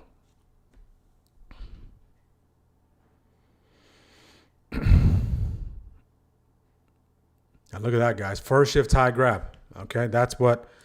If I was still holding this is the area I'm looking to take it to. Because first shift high, that grab. Look how vicious that grab is. They played the same game yesterday, if you recall. And I believe a couple of our traders are on top of that. So today they're playing a vicious game. Okay, what is the rule? Can we get 3 consecutive 5-minute candles for us to get some traction? All right, for us to get some traction, we want to see strings of 15-minute candles. Okay, strings of 5-minute candles, 3 sets. We have 1, 2, 3, 4, and then mess. Sell, indecisive, sell, buy, sell, buy, indecisive. If we just kind of zoom out. When in doubt, zoom out. Okay, this is where we are. This is what I emphasize. This is what I want to emphasize to you. Okay, what is a gap? Gap just means we have no recent price history in that area. Okay, so we don't know how buyers and sellers feel about this territory. We don't know. So so we need to go through the process of price discovery. And we don't know how we feel about this territory, price discovery. So now we are sandwiched between 2 areas of price discovery. Okay, so while price is trying to discover itself, okay, scale out there. While price is trying to discover itself, it's going to introduce a lot of back and forth whipsaw action. Because remember, what's price's motive? Okay, the price's motive is to be as efficient as possible. How do I define that? Engineer as much liquidity as possible. That's what it runs on. So for it to be efficient, it needs to go to the key areas, key levels where liquidity is. And by doing that, it balances itself out. So we're going through 2 cycles, 2 phases of price discovery right now. With one within here and one within here. Okay, so in the meantime, what do we see for the past couple of days? So we see this nice little push up, drop. Nice little push up, drop. Nice little push up. Did we get a drop? Okay, so this would be the forecast. Do we get a drop or do we get a continued push up? Why? All right, why? Because, hey, you know what? We got a lot of liquidity up there, a lot down here. So which one does it generate? Which one does it go to? And depending on which one it goes to first, right, determines, okay, if this downtrend we're seeing gets compromised or if we get that breakout. Right? If we get that breakout, or if I should say if it gets compromised, we get that breakout or we get that continued downtrend. Okay, so that's what we got so far. So now we're just stuck in the middle of that area there. So again, I say all that to say, you might get stopped out a lot, but don't let that bleed over into over trading. Okay, don't let that bleed over into getting frustrated and hitting the buy button too many times. And look at this whipsaw action. Okay, so if you're done for the day, be done, guys. Now we still have 3 days to take advantage of the opportunities. If you're green, stay clean. Okay. If you're green, stay clean.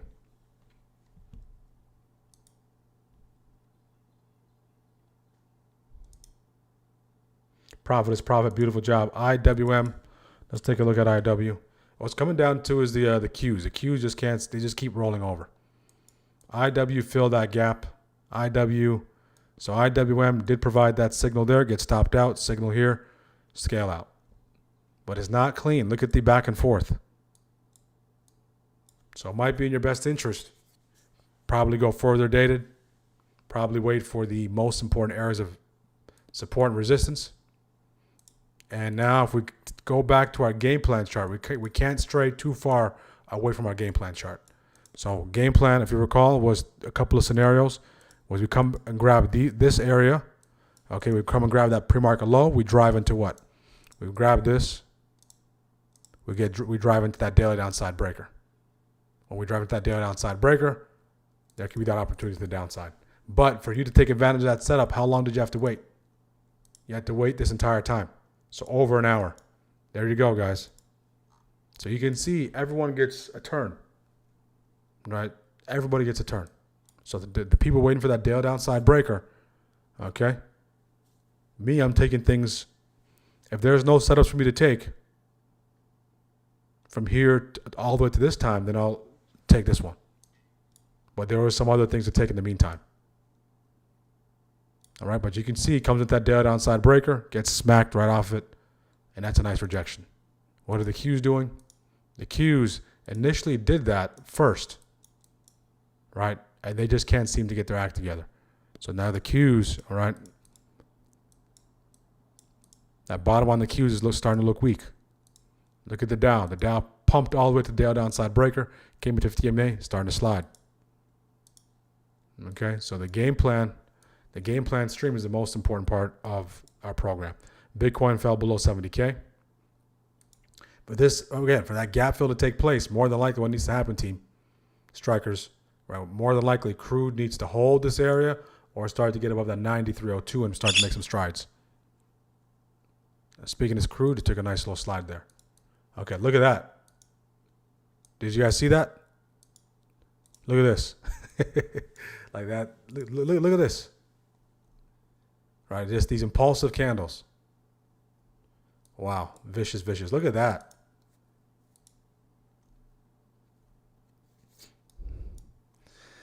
So it looks like we're trying to look at this. Look how erratic that candle is. Look at that. Out of nowhere. Okay, right off of Shockwave 15. So we're looking to reclaim that daily downside breaker. That's IWM. Probably same thing happening on SPY. You can see, look at SPY. There must be some sort of headline. Okay, that doesn't look like. Let me check if the president is talking.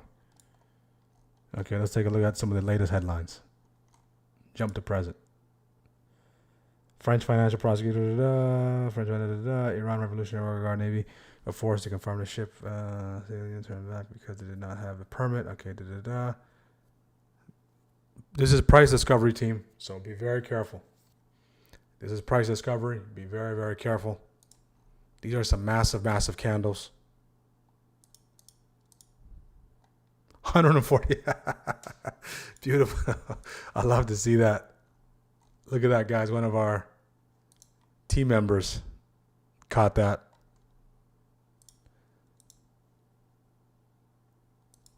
A monster push.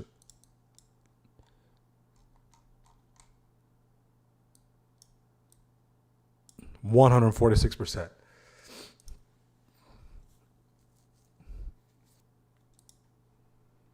So now the Qs are starting to wake up, just like that. They just said, hey, you know what?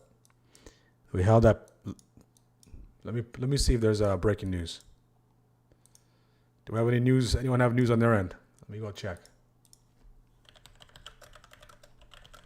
See if the president is talking or anything. How are we doing on YouTube, guys? Make sure to like the video. Make sure to subscribe. Make sure to subscribe. Help us get to 4,100 subs today, guys. That's the goal. That's the goal for the day.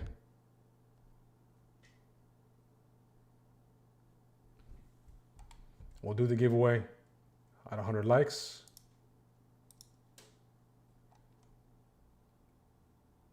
Okay, so we have that just in case here. Okay, well, welcome to price discovery. Very ugly conditions, guys. To be very, very careful.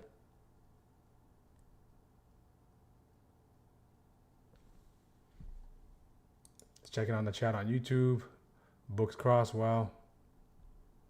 Upside breaker. Just a level that's to the upside. Okay. That can lead to that's a breaker level that can lead to a nice upside. So a breaker level that can lead to a nice upside move.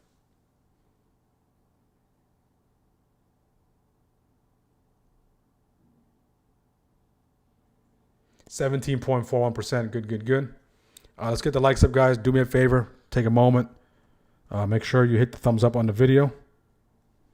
Okay, that tremendously helps. If you guys do find value from the stream, make sure to do that. We have a lot of first-time viewers. Okay, we have over 500 people stop by. 60 likes. All right, so that's less than 20%. Less than 20% of the people. All right, so we can easily get 100 likes just by you guys hitting the like button. 256% on IWM. Beautiful job. There we go. 6-0. Just like that.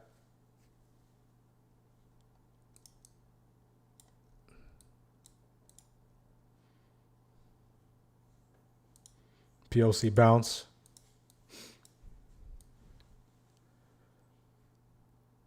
So for us to break this level, we needed a move like this. For us to get back into yesterday's range. That's simply what we did. So now we're in the jaws of prior day's range. We are in the jaws of prior day's range. Okay, that primarily, once the Qs woke up, everything woke up. Once the Qs woke up, looks like everything woke up. And these candles, guys, these are some massive, massive candles.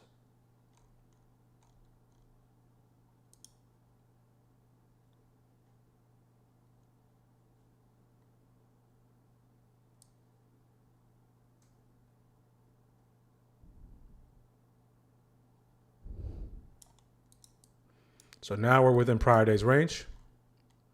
And we filled the gap from today. The gap down from today.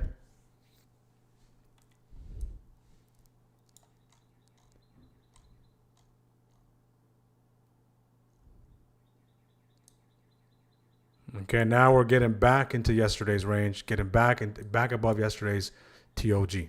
Yesterday's TOG is our next target, 656.92.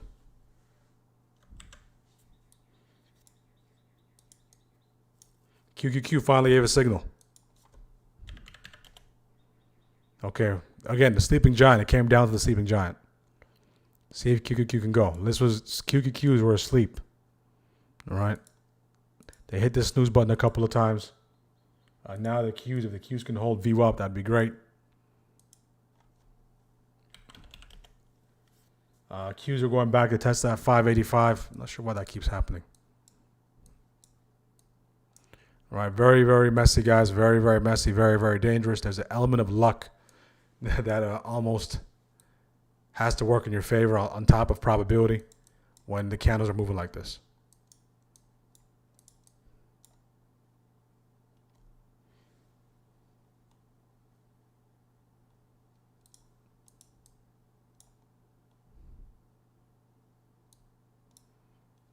Okay, let me have a seat real quick.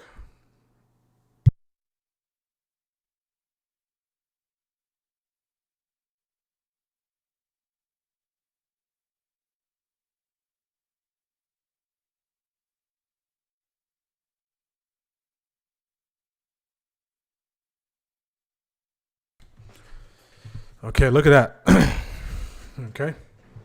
Comes into that TOG, starts to fall off a cliff. And look, my goodness, guys, please be careful. Look at the wicks here. Look at the wicks here. Okay, this is turning very violent. Okay. All right, stay safe. Stay on the sidelines. It's very violent. Whipsaw. All right, look at the tape. Look at the tape. Look at the tape. Look at the tape.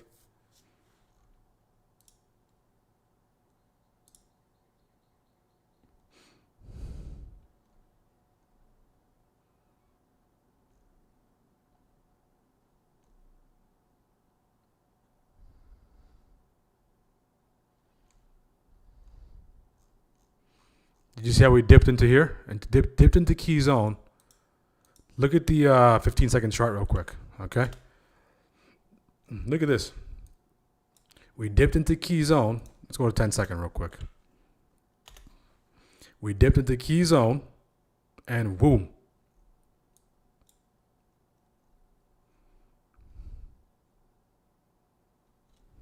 All right, you can only see it on the lower, the lowest of the low time frame, 10 seconds, and you can really see the algorithm's hand all over this.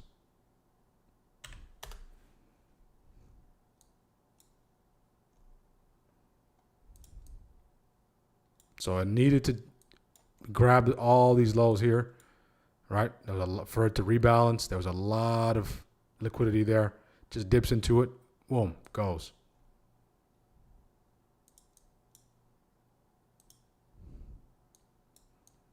So you're seeing the algorithm in its natural state.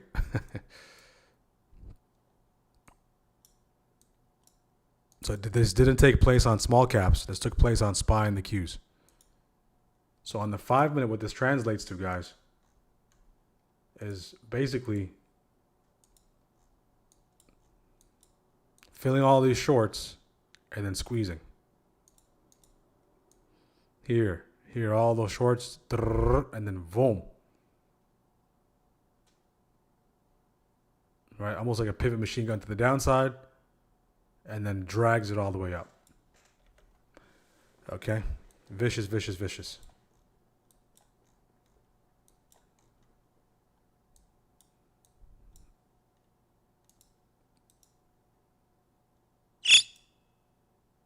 There goes Dell. Let me take a look at some individual names in the background. All right. ExxonMobil, chop, chop, chop. Tesla's starting to wake up.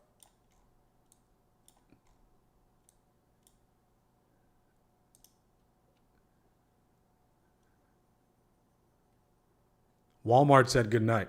Walmart said good night. Look at Walmart. That daily did look good on Walmart as well. So Shockwave, if there's a big move somewhere, Shockwave will put you in line with that big move. Look at that. First target smashed. Second target smashed. Third target smashed. So all in all, $1.50 move on Walmart.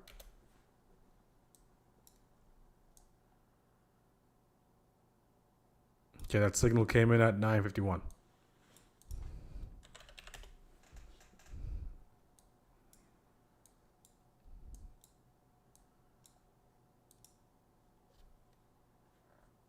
Daily gold hit, thank you. Gonna refill my mug 100%, guys. If you guys are done for the day, be done, guys. This week it's all about, remember, boredom trading was the theme today. About keeping things as clean as possible. Okay, G-rated trading. Okay, G-rated trading. Don't do anything wild.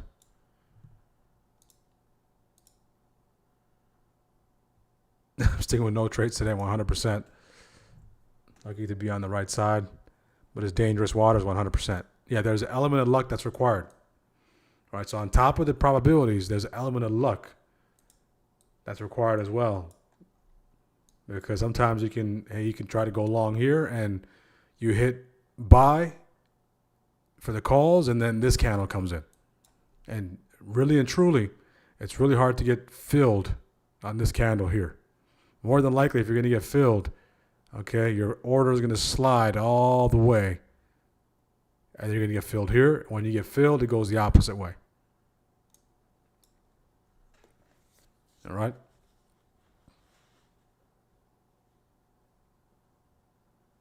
I was on the opposite side of that. Yeah, this was nasty here. And there's no way for you to avoid this, right? Sometimes it does happen, right? So that these are the kind of the outliers, right? I talked about it before, but these kind of losses that when those you just get caught in those nasty candles, they do happen from time to time, but they're outliers, all right? So those outlier losses, again, those outlier losses like that are going to get wiped away with the outlier wins, meaning those wins that you had 200, 300, 400, 500%, right? Those are designed, okay, to rebalance the outlier losses, right? But those outlier wins more than likely occur more frequently than those losses, but they're designed to wipe those away. And what it comes down to is everything else in between.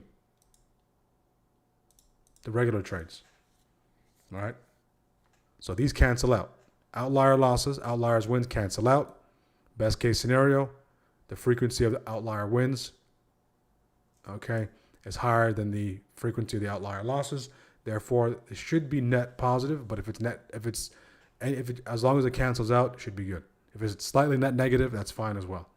But now it comes down to everything else in between. Managing the position for every other trade that's not an outlier. Taking those profits, cutting those losses.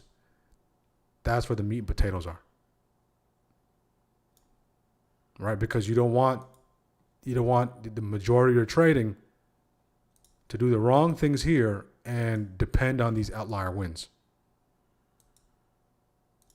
Because somehow, some way, these outlier wins have to be so great that they're covering your regular trading and they're covering your outlier losses.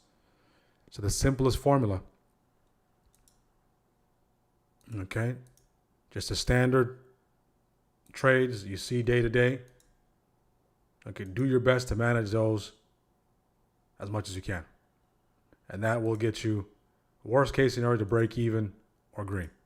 Sometimes red as well, but over the long run, break even or green. And these two will cancel out. So these two will neutralize. So it just comes down to this. If you're having more outlier wins, it kind of gives you a nice little buffer to the upside. But that's how you want to think about it. Okay.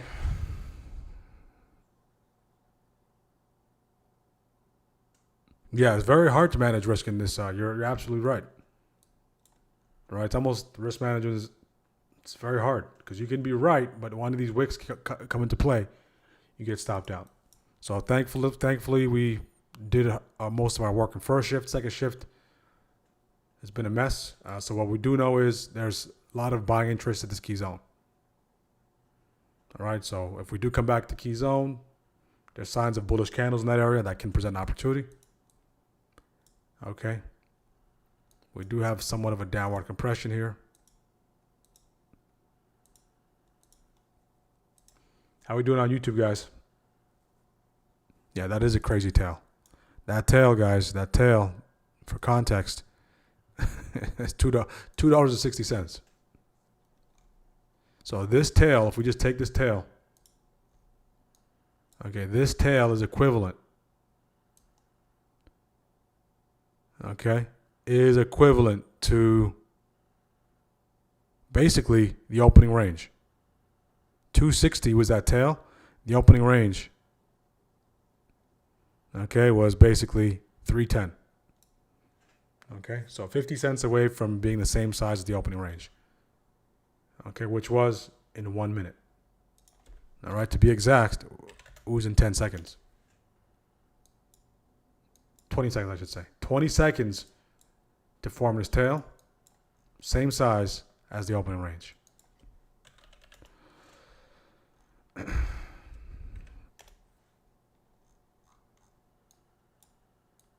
Unless you're a sniper scalper, 10 second chart, the charts in the seconds, they're going to drive you crazy. So if you think it can get more granular, it can.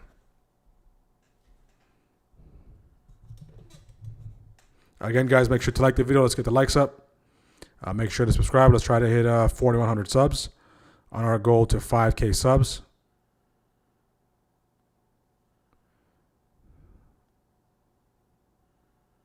So poll question so far, sentiment from 9:30 to 12. We're leaning towards being bearish, 47% bearish.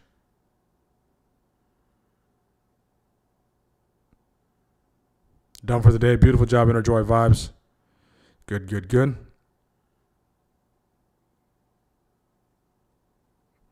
We're 18 likes away. Smash the like button. 11:30 we'll do the giveaway. I know we talked about the indicator being available. It will be available. Okay. Shortly for Q2. When it is available, the first week will be the early bird special.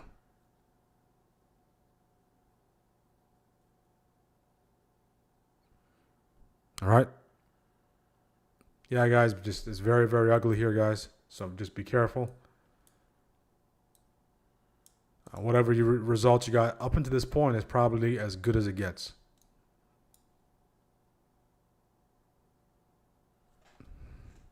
Probably as good as it gets.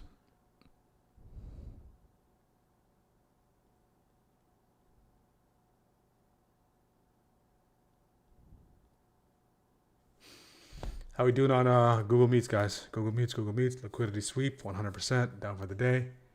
Good, good, good.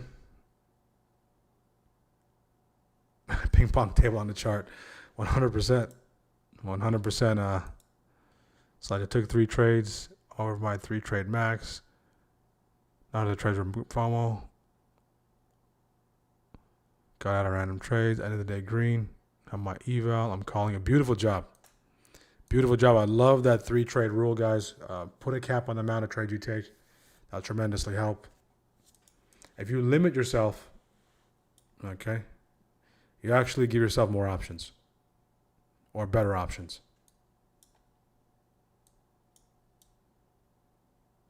It's funny how that works. So it's kind of like discipline, right? On the other side of discipline, there's freedom.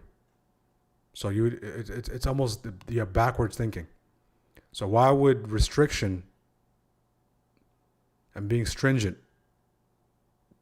okay, why kind of sounds like the opposite of freedom. But you would think freedom is just, hey, you know what, get to do whatever you want. But is that really freedom? Or are you more captive to your inner desire? So same thing with limiting your trades. So you might think, hey, you know what, just taking 3 trades or 5 trades or 2 trades, you're limiting yourself, but you're actually giving yourself more options and better options. Because now the trades you're looking to get involved in, right, you know you have 3 shots, whatever the number is. The number can vary for everyone. You know you have 3 shots or 4 shots. In my case, 3 to 5 shots. So I have to be very strategic in those shots I take. But if I have unlimited shots, 9 times out of 10, I can start taking shots that are not good shots. I can start taking shots from random places on the chart, right? Think of it like basketball, right? Just imagine if you have the green light from the coach. Complete green light. Right? You just start taking shots from half court. You just start taking shots from full court. But if you have a set number of shots, you can only take 5 to 10 shots per game. More than likely, you're going to try to get to your spots.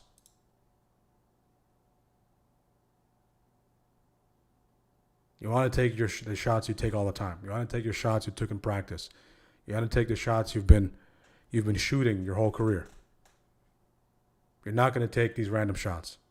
If you notice, to pad stats, right? To pad stats, what players do is at the end of the quarters, right? They don't take the half-court shots anymore, right? Even though they have a clean look, they don't take the half-court shots anymore because it messes up your stat. All right, so they just hold the ball.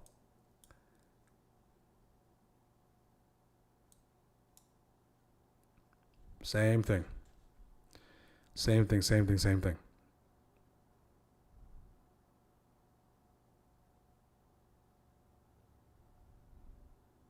So it's almost, if you want more, you have to do less.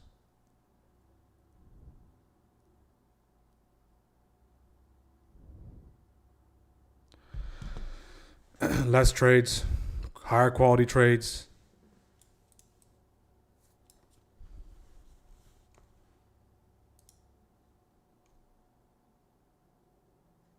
%100% is spiritual as well, right? It is, because it's the same thing. Trading is one of the things where you and your flesh, you can see your flesh, right? A lot of things we don't get to see our flesh. All right, your inner desires. Trading, when you start trading, you start realizing how greedy you are. You start realizing how scared you are. You start realizing how undisciplined you are. You start realizing all these things, and you get confronted by that. Right? So it's very similar to the walk, trading, right? Being disciplined, crucifying yourself every day, crucifying your flesh, and in other terms, containing your inner desires and trying to bring your best foot forward. But before you can contain those things, you have to know what those things are. Right? It's hard for you to contain things you're not aware of. All right? So how do you find out? You start trading, you start realizing you can't control yourself. You can't, nice break of that 685.39. You can't stop trading. And that's not only an individual's problem, that's all of our problems. We have that in common. All right, you feel FOMO, you feel greed. You don't want to be wrong.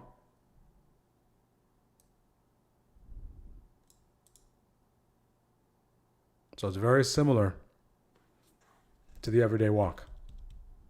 Very, very similar. And you got to do it every day. Every day. And so are you going to backslide sometimes? Absolutely. Are you going to make those mistakes you made before and they kind of just creep their way back in? Yes. But when you do make those mistakes, what do you do the next day? All right? Do you let that throw you off, or do you get back to the regularly scheduled program?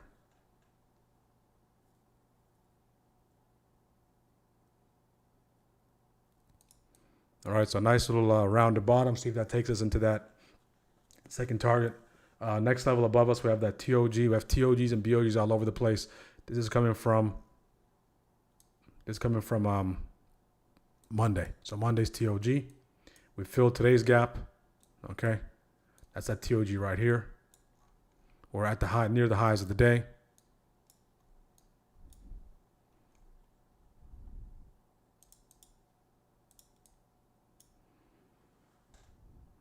Sitting in a few strikes below 650, a few days out. To the upside, downside, Sancho.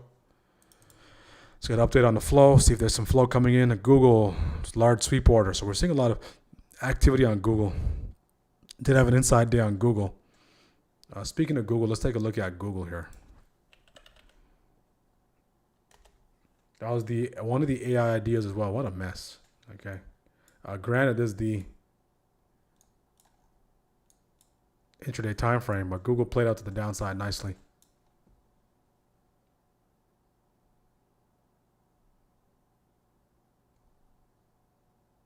VRT sweep.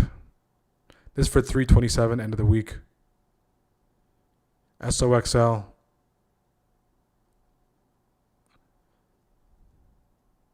Cat. Any other ideas? Any other AI ideas? Okay, we got NVIDIA. The 190 strike. That came in at 956. So NVIDIA did provide a scalp to the downside a couple of times, but NVIDIA is somewhat of a rounded bottom. Possible cup and handle on NVIDIA. Right, watch out for that handle.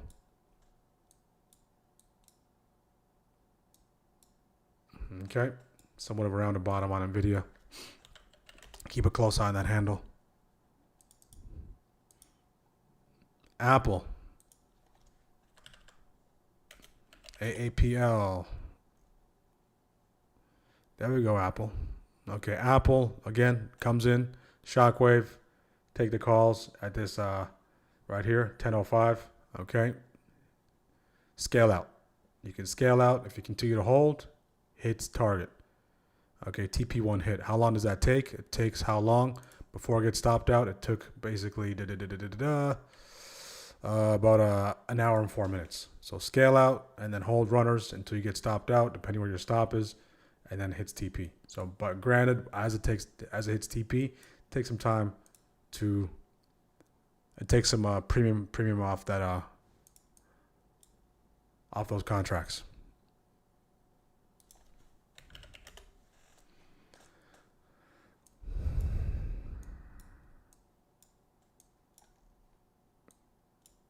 So we have this massive pump, grab of these lows, come back to key zone, and now we're starting to move at a snail's pace.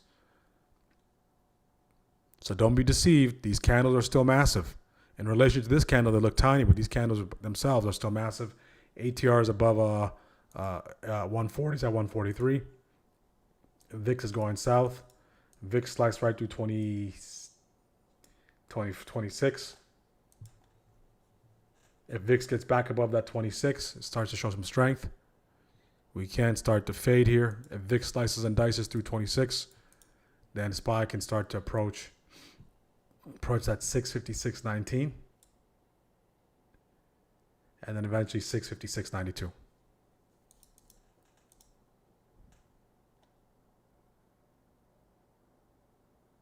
You two have a blessed day. Tujin, we'll see you tomorrow. Tremendous job on being disciplined. And let us know how the evals are going. Anyone else taking on evals this week? Anyone starting some evals this week? We do have a lot of traders that do trade funded. I was on a work call when a while it came in. I was able to close out IWM 25% profit, done for the day. Beautiful job. Right. Extracting profits, crushing the market while at work, on a call, making money while making money. Right, making money while making money. That's the definition.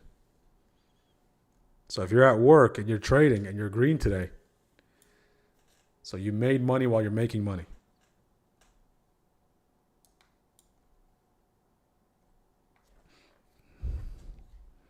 It's a good day.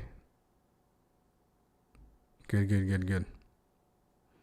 Slow grind higher here. 100 likes, guys, will do the giveaway. 100 likes will do the giveaway. We've been a little light on the likes past few days. We're almost there. So again, 100 likes. Let's try to get it done. In the next 8 minutes, we'll do the giveaway at 8:30, 11:30 a.m. Eastern.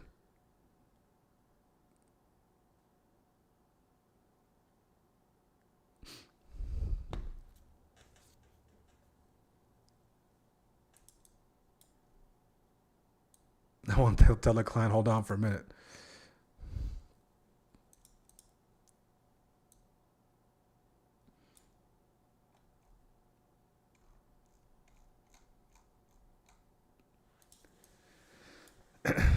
Let's go back to game plan chart real quick. Okay, game plan chart, most critical levels was here. So of course we come with that daily downside breaker. It initially rejects, wicks, and it reclaims it. Now we're within prior day's range, right? But in the grand scheme of things, okay, we are in the jaws of the runway. All right, we're in the middle. We're in the middle to riddle. Okay, the areas where you can get nice responses, rejection zone up there. We have that bounce zone there. So we're currently in pursuit of this rejection zone up here. But first, what do we have to get over? PMH. PMH is coming up. So this might be a PMH to PML dash.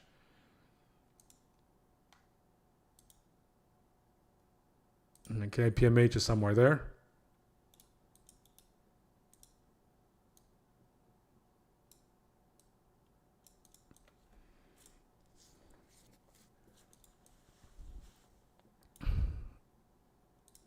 Okay, we're starting to fuel back up.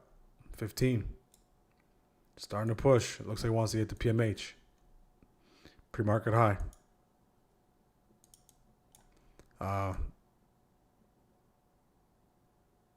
Nasty wick.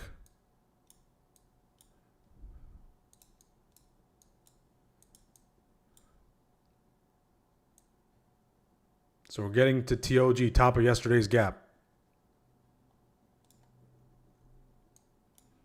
Top of yesterday's gap. Everything's starting to trend nicely on the 5. PMH is coming up, 657.41. IWM, out of here. Everything's out of here. Primarily driven by the Qs. The QQQ signal came in last. Okay, so QQQ initially got stopped out here. All right. This one will get stopped out. And then this one would work out. And it's already at 1-to-1. So it would recover this stop out. And now it's on its way as it continues to push higher.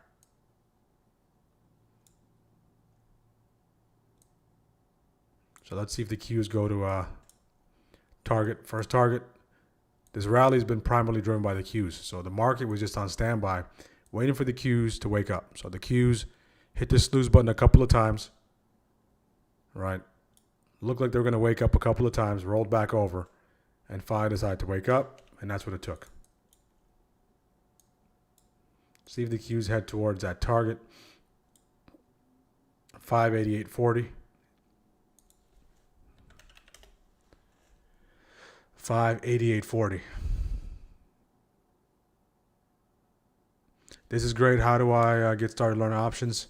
I'm a very beginner. Jump in the community. So jump in the community. Join our Discord. We have a course in there for you to watch. 5-hour course. We have a lot of tools in there for you to capitalize off of. And I believe the best way to learn is just to watch.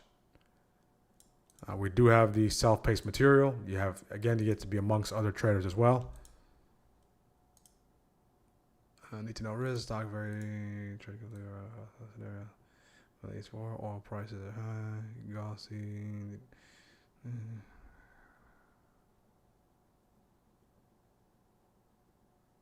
Elite, renewed oil prices review. Okay. Risk indicator.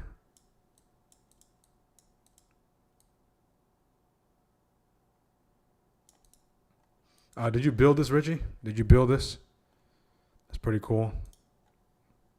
Again, guys, now we have the flow data coming in directly into our Discord and the AI alerts, breakout alerts. So we do primarily focus on SPY, but we're not limited. You're not just limited to getting those alerts and ideas only on SPY. Okay, I do send those alerts myself as well, ideas myself as well. But most of ideas, right, since we're real time, we can discuss them in the pre-market prep, right? But I'd like to take advantage of them in real time. So,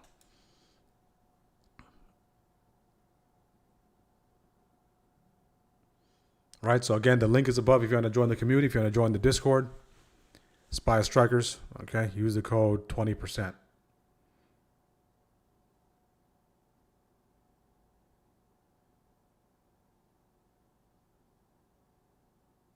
Use the code 20% and you'll be good to go.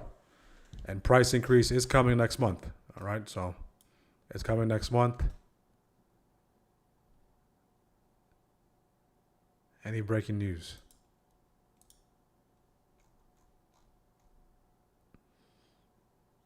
Okay, defender journals. Okay.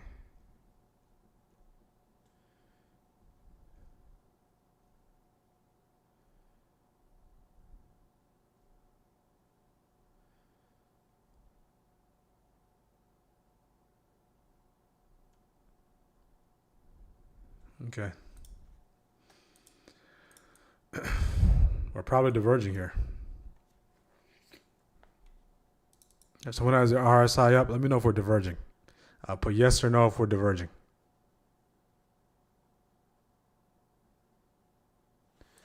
All right. Yeah, you can utilize the YouTube stream, right? But for the folks who want to take their experience to the next level, access more tools, more resources, And of course, our community, delay free ad free stream, pre-market prep stream.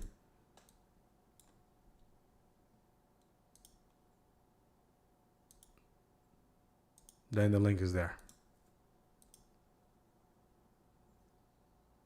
2 green trades.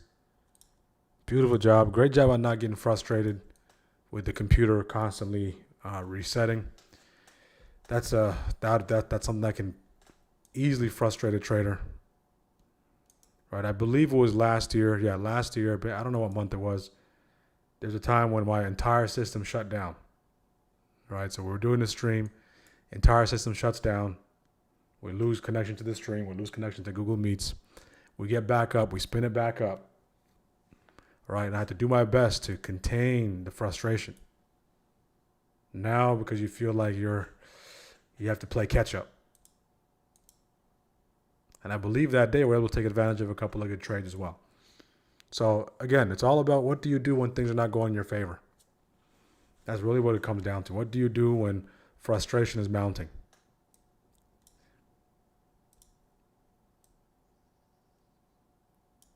All right, so tremendous job on being green.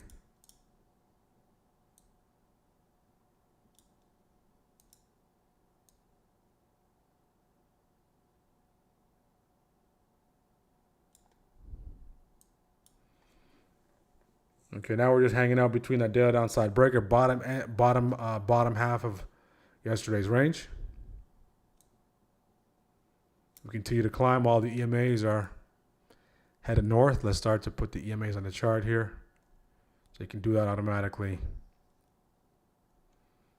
here. We'll put, so these are the EMAs I use on the 1 minute, okay?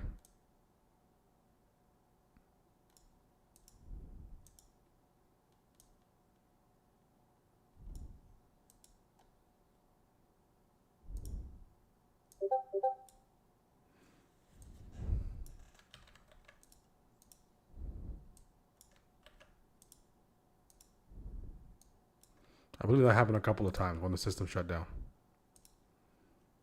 RSI 514, 5 minute indicates uptrend. My 10 minute beautiful trend day. Take a look at the 10 minute here. So we're coming back into the EMA right here. Okay, that 9 EMA test coming up. So pullback traders. 10 minute nice. Okay, we went inside, continuation. So EMA right there as well on a 10 minute.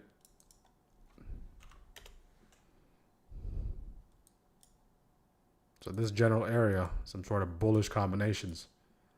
Bullish price action combinations, so a 2 candle combination is the things to look for.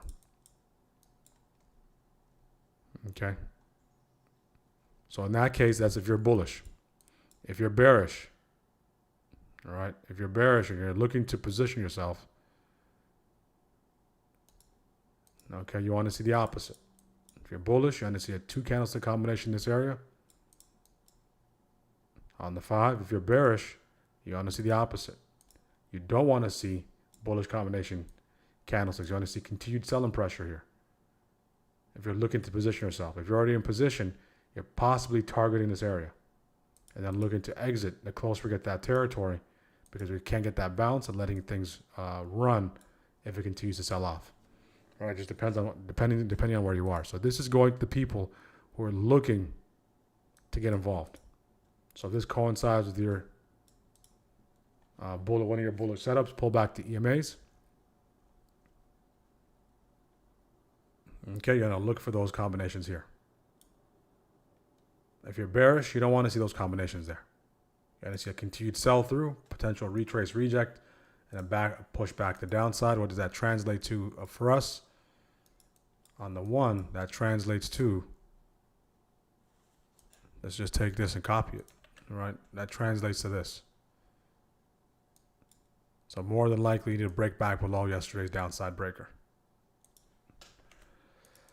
All right, second shift highs are right here. So my lotto will probably come in there. grab a second shift highs. Grab a second shift highs between PMH and second shift highs.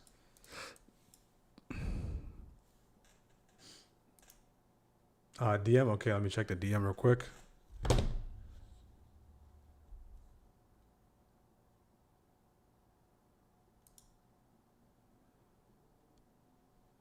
I got pinned. So your internet, you couldn't get filled on that order rescue.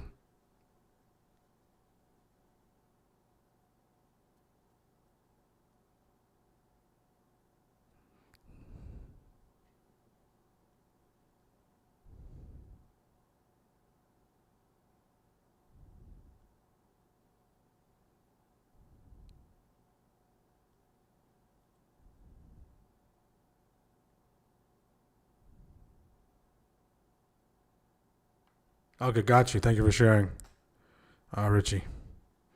I'll check that out.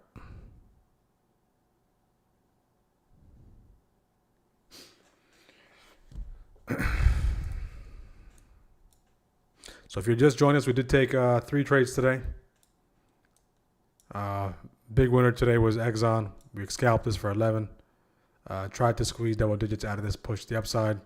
Couldn't get double, did see 7-8, eventually got stopped out. And that's been pretty much it. It's been pretty much it. For the day, we did see some whipsaw action in this territory here. There was some nice setups off that key zone that's been holding really well. Another good setup was that pre-market low reclaim.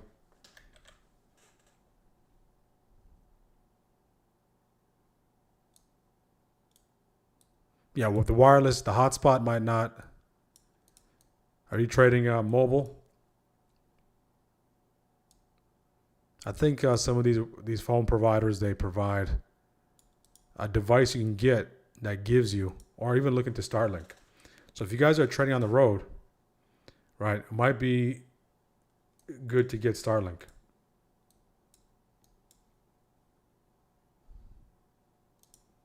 All right, so anything you can to have access. Starlink is not a bad thing.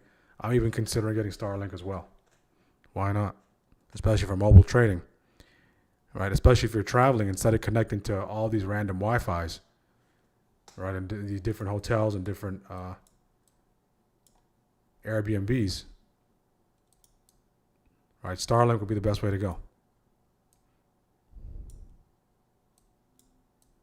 I believe it starts off at 50 or $60 a month, right? But of course, that's the low end tier. That's still a really good offer, even if you get the highest tier. Even $100, $120, that's not a bad deal for constant internet, right? So, but it's your own internet. You're not going through someone else. All right, just be careful with those Wi-Fi, the hotel internet, especially when you're using your brokerage account. You're jumping on a hotel Wi-Fi. You never know. Or airport, you never know.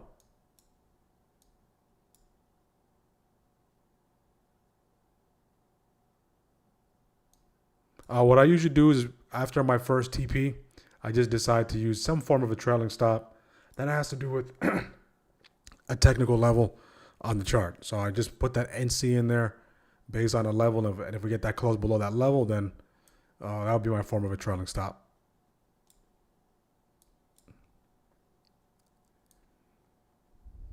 There's even a thing now, guys, it's hitting a lot of airports. It's been hitting a lot of airports and a lot of hospitals and a lot of public places. It's called juice jacking. Anyone heard of juice jacking before? Right. So juice jacking, whenever you go to a public place and they have a place for you to charge your phones, all right? You go to a place where you go to anywhere, airports, even some coffee shops, hospitals, some public areas, they have a station for you to charge your phones. What hackers do, give me a second.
All right, okay, we're back. I had to just call the market real quick, tell them to pump this thing into that level.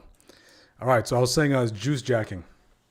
So juice jacking anywhere public, hospitals, airports commonly, so that they have a public area for you to charge your device. What hackers do is they install malicious software into that charging station, and when you plug in your device, it automatically installs a malicious rootkit or whatever they're looking to compromise on your device directly onto your device. All right, so when you're charging your devices for free, all right, be careful. Okay, have your own little power bank. Okay, be very, very careful. That's what juice jacking is. You can look into it, especially in public places.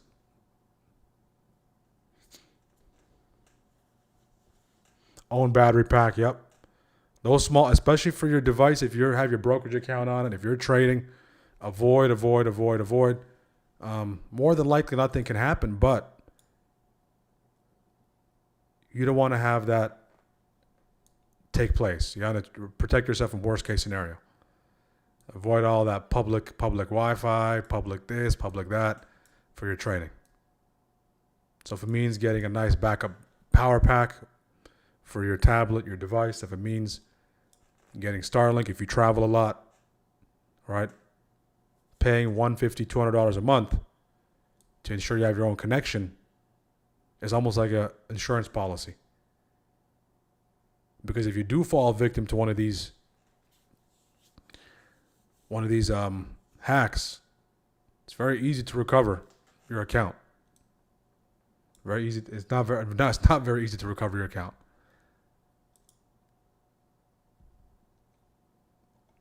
So I might have to get me Starlink as well. Walmart, guys. Walmart is the one. Good old Walmart is the one. Walmart is out of here.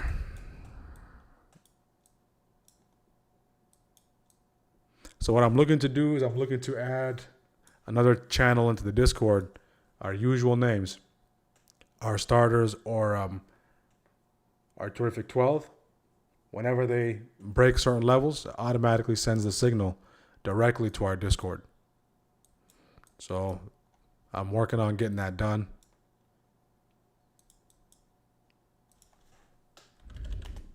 Because if it's going to go, it's going to go. All right. If it's going to go, it's going to go. Let's check back on Exxon. How did Exxon do? Exxon had that nice little push to the downside. Okay, we took Exxon. We scaled out initially and then closed it out for 20 plus. And then it hit TP and then it sold off slightly. All right.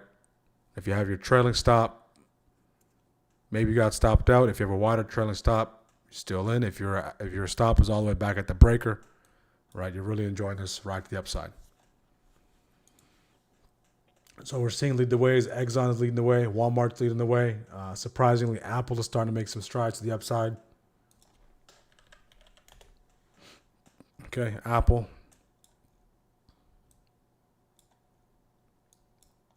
Apple played out nicely, very clean.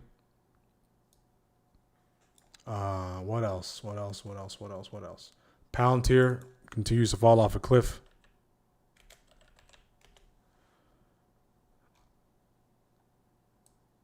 Palantir, look at that. Now, we were talking about Palantir earlier as well, and this fell off a cliff beautifully. Okay.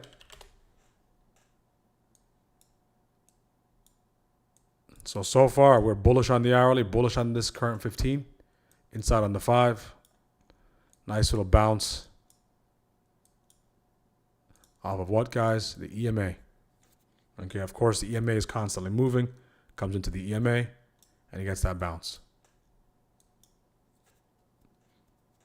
So trend traders, that's what they look to take. Let it continue to go. Comes into the EMA, shows some signs of life, get the bounce. So if you're shorting an uptrend, more than likely, okay, you can't take just any regular breakdown. You either have to exist at the highs, the higher high into the next low. If it's a breakdown, it has to be clear. It has to be clear. And you guys know if it is a breakdown, so say if we're doing one of these maneuvers, right? You don't necessarily have to be first in that breakdown. Because if it's truly a breakdown, whether you take it here or you take it a little further with extra confirmation, if it's truly a breakdown, it's going to be a breakdown.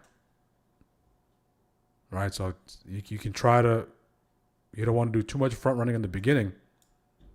Right? You might as well just wait for as much confirmation as possible, because if it goes, it goes. And if you pay an extra 15, 20 cents because you're waiting for confirmation on those contracts, right? It might be worth it, because now you filtered out the time we could have trapped. Right? You might not have the best seat in the house, but at least you have a seat. Because when breakdowns take place, they really break down. Okay. 2 calls, 1 put, all profit done. Good luck. 14% of my account. Beautiful job. OG Play 2K. Mobile trading, limit orders, TP, stop loss. That's all I do. Love that. We have a lot of mobile ninjas.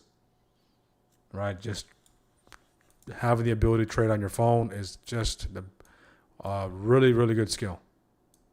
If you can do more with very little, okay, that's where you're going to be.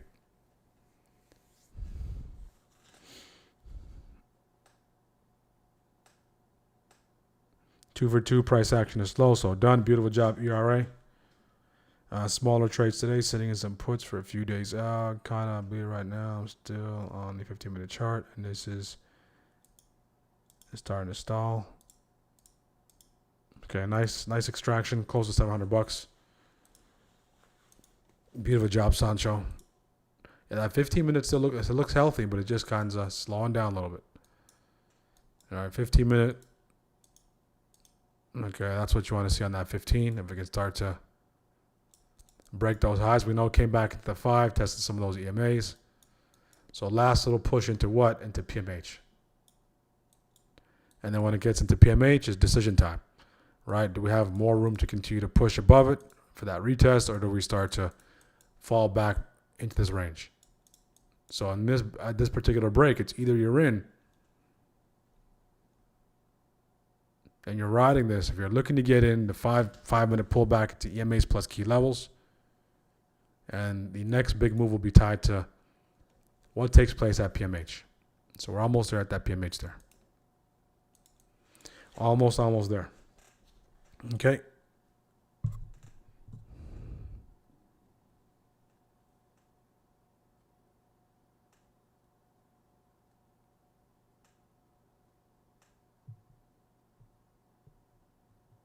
Three likes away, guys. Make sure to like the video. Let's get the likes up.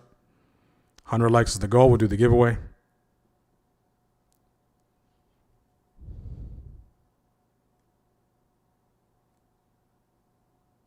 Let's get that done by 12 o'clock. We'll run the stream until 12:31.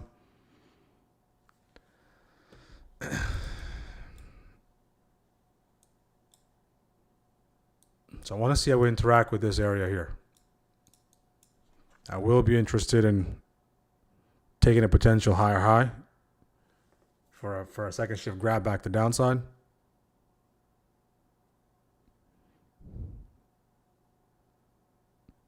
See if we can counter this trend.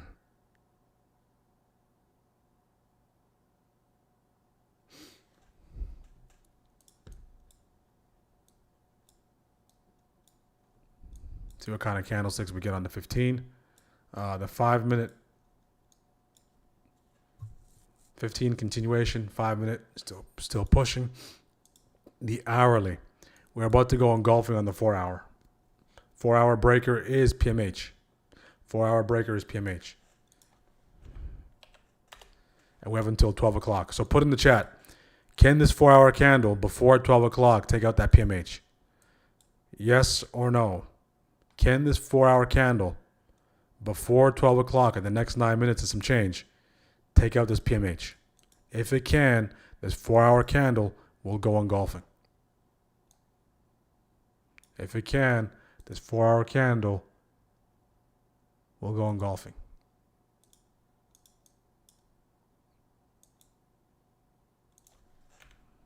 One hour is directional, 4 hours directional through all the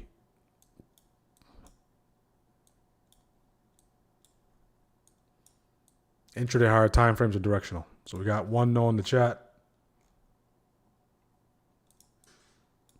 All right. For more than likely for us to become directional on that 4 hour, VIX is probably going to have to pop back below these lows here. If I'm looking to play that trap, I need the VIX to work its way to 26. All right, work its way to 26. So for us to get that PMH, VIX fall below 25.64, continue to push lower.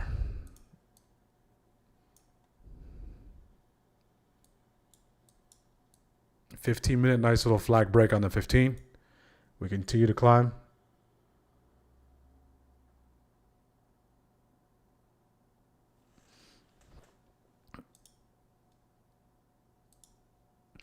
Yeah, so it depends which 4-hour candle you're using. If you're using the like regular trading hour 4-hour candle versus the extended trading hour 4-hour candle.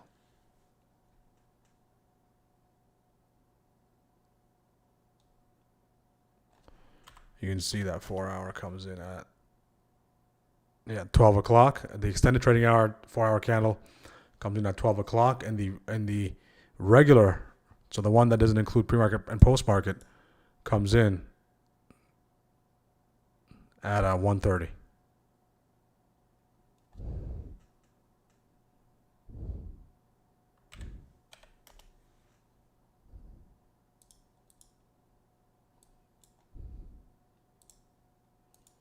All right, our first initial interaction with those highs.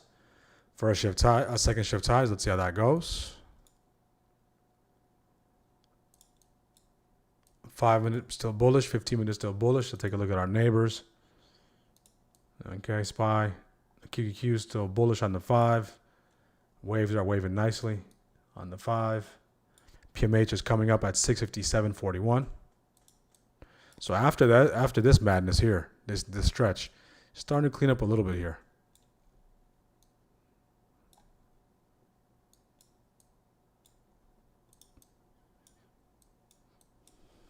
Okay, there goes IW. The little train that could, IW, 100%. IW is starting to go. Okay, we grab those highs.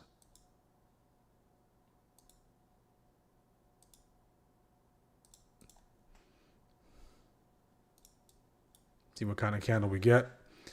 On the 5, nice shooter.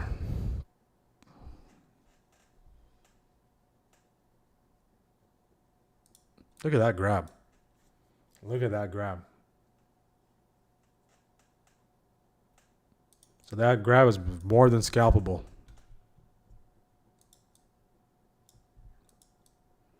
But you need the VIX to start to work its way to 26. That 5-minute candle can hold as a shooter, that'd be great. 5-minute candle holds as a shooter. Amazon. Amazon, yep. Surprisingly, Amazon is still within that opening range.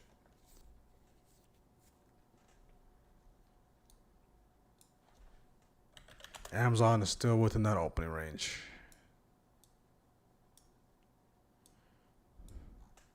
And don't take that grab. That was a quick grab. See if there's some follow-through behind it.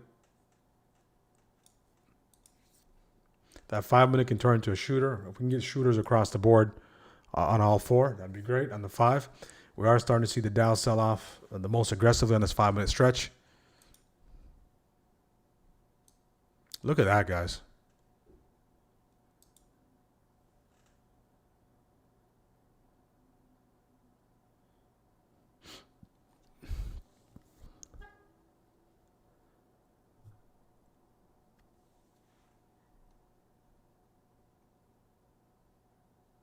All green quick scalps just came in. I'll protect my trades and lock profit. Only long a few contracts play out and manage to close out decent gains. Beautiful job, hero. Beautiful, beautiful, beautiful, beautiful. So stressful, you got to learn to just not to be stressed or scale down. Look at that grab, guys. That grab played out nicely. So the shift high grabs this week, they've been playing out nicely. And look at the VIX above 26. VIX above 26. Nice grab. There you go.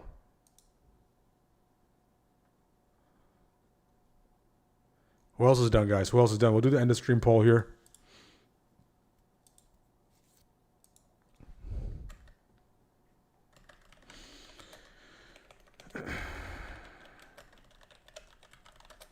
Who else is done? Again, if you're looking to take this short, be mindful. You can use those EMAs. If you have those short-dated contracts as your initial targets. Okay, you're going to see how we interact with those EMAs. Look at that grab. So this is as trappy as it gets, guys. They're playing a vicious game. Okay, you took the puts. Beautiful job. All right, so those are the kind of setups you're going to take.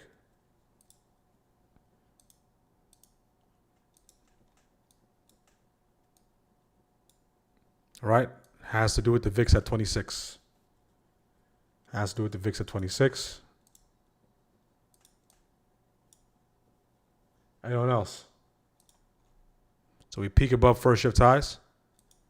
The cool thing is SAT indicator. I can take off all my drawings. Oh, just the drawings.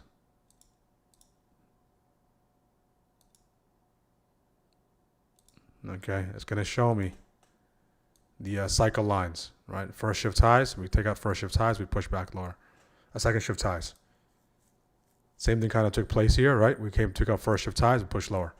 The reason why I'm saying that is because as we're seeing these different things take place, what we want to pay attention to is how frequently or what levels does the market have those reactions to. If we just go back just one day for a quick second, we're watching SPY on the other chart here. Nice 2 up, 2 down. And if you go to our market recap, yesterday's action, look at this. Right? We're coming to first shift highs, we grab.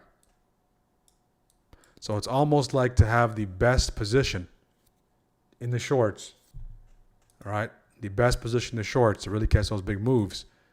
Okay, is you're buying you're buying very close to the highest point.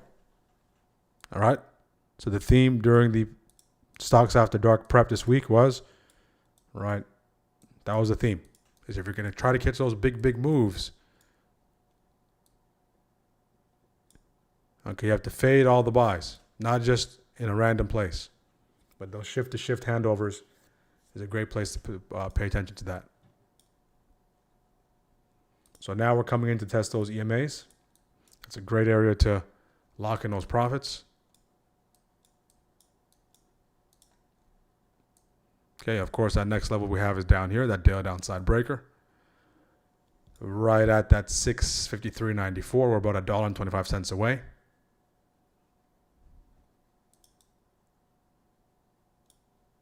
What a drop, though. Nice combo as well on the one.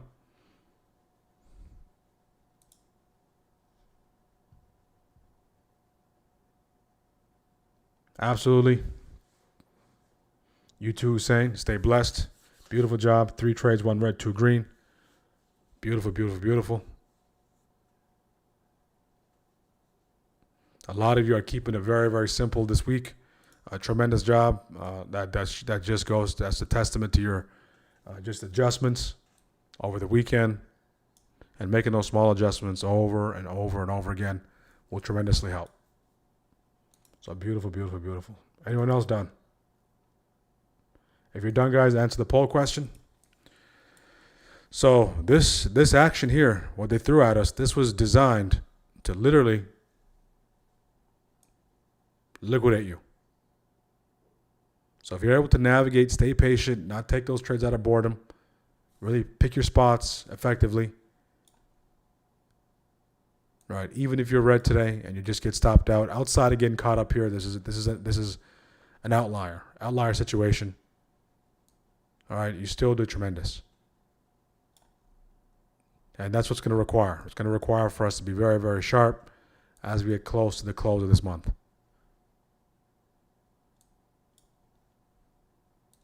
Okay, so tremendous, tremendous, tremendous job, guys. Tremendous job.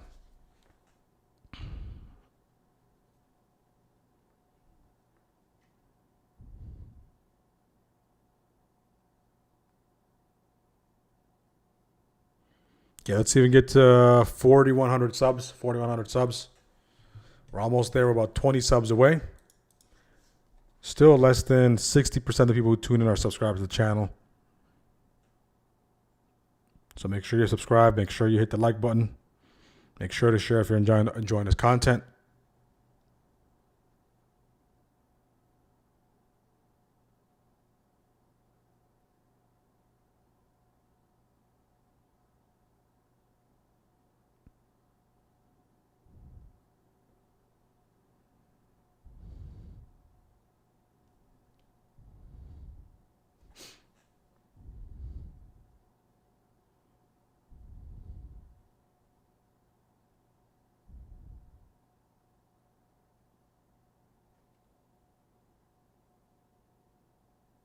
Would you recommend entering calls at this point?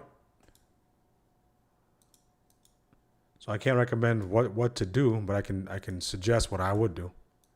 So if I was looking to take calls at this point, okay, which is valid, all right, what I would look for is I'll look for some sort of bullish candlestick here. Remember what we said earlier? It took place. So same thing. I want to see maybe a hammer here. I want to see the VIX start to cool off. When I get that hammer close, if I get that candle break, on top of that, then I'll wait for the selling to clear. I'll wait for some of those bears to take some profits. And then once that candle closes, we get the break of that hammer. That's where I'll look to take it back the upside with the most amount of confirmation. If I were looking to take calls here, so I'll let the selling clear out. Because now, based off of here, like we were saying earlier, right? So a lot of selling pressure here coming into it. So a lot of those bears probably taking some profits in this area. So if we get this clear close below here, that then opens up the door for us to slide. So in this area, if you're looking to go short, right, you have to really, really wait. You have to wait it out because it's a take profit area for the ones who got short early. All right. So in this case, it's just a natural high or low so far. So if I was looking to take those calls, that's exactly what I'd do. I'll let it clear out. We just got a bullish cross in market at low. Okay, what was that? I think that was trading ticks. Okay. All right, so let me know if that makes sense. Just wait for the selling to clear out. We just got a bullish cross in market at low. Okay, I don't like the way that sounds. All right, they could do a better job in improving the BTC under 70K. Stop losses are good at setting minimums. Okay, let me go back. I'm still learning to figure out how. Okay, let me rewind a little bit. Okay, let me rewind the chat. I just saw the comments in the Google chat, so let me just check that real quick. No, I would have lost if I didn't. She got lucky and it comes back 95% of the time. Wait long enough. Still learning. I'm fighting out. 100%, guys. If you're still learning, again, I always say it. Think of it as just a tuition cost. Okay. So at some point in time, everything you're learning through your losses, you're taking these courses. Risk Manager 101. You're taking Profits 101. Not letting trades go from green to red 101. So as you're learning these things in our industry, the way you learn sometimes is by just doing it. All right. So if you can just use a small amount of capital to learn, okay, think of that as your tuition. Once you learn, once you have a good idea what you're doing, and you start building your model,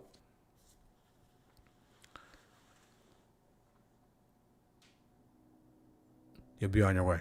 But the first thing is, of course, the educational part, the learning. Stop losses are good at setting a minimum where you say that trade did not go in my favor. I'm out instead of hoping and praying. I lost 20 grand hoping I would recover. BTC under 70K. Yeah, so the hope is not. It's I would say is the strategy with the lowest win rate. I'd say is the strategy with the worst R. So a lot of traders have lost through hope. If we break these lows, the sell-off continues. Right, so you learn a lot during that time. So just leverage those things, James. Thank you for sharing, and all the things you learned. Okay, there's some valuable insights you have. Outside of the pain, of course, there's some valuable insights you have that you can start to leverage. Qs are at VWAP. Qs are at VWAP. 685.10, 685.10. And in that general area, SPY is going to VWAP as well.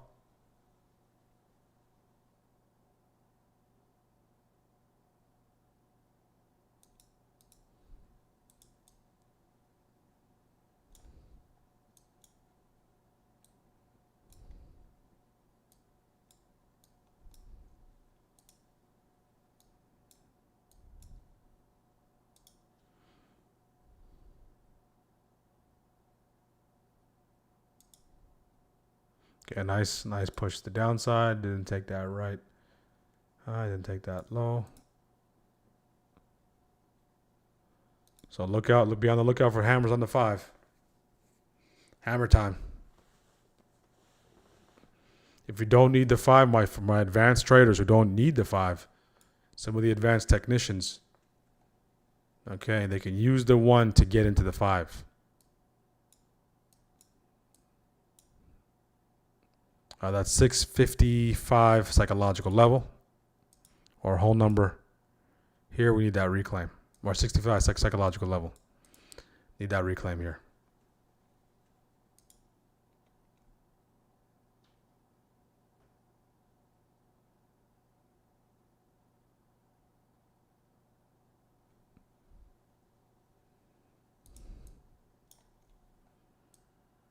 Okay, so this was the grab.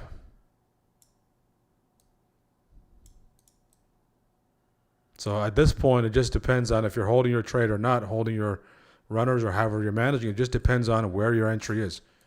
At the end of the day, what matters is how much you paid. Right? If you paid for the puts at the very bottom of the day, right, you have the most comfortable seat. If you took this breakdown below these lows, right, you have relatively a comfortable seat. If you're just taking the puts here, right, you're on the fence until it starts to work in your favor. So now you just have to map out what you need to see. Okay, VIX continuing to spike. Possibly the Qs cracking below VWAP. That can take us a leg lower. If the Qs hold VWAP, SPY goes hammer on the 5. We start to see hammers across the board. Reclaim 655. VIX fades, we might go the other way. Okay.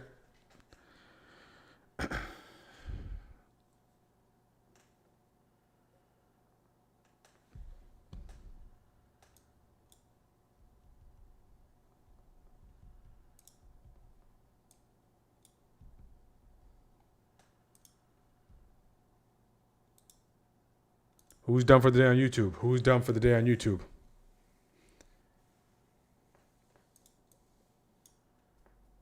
Okay, 655 coming up.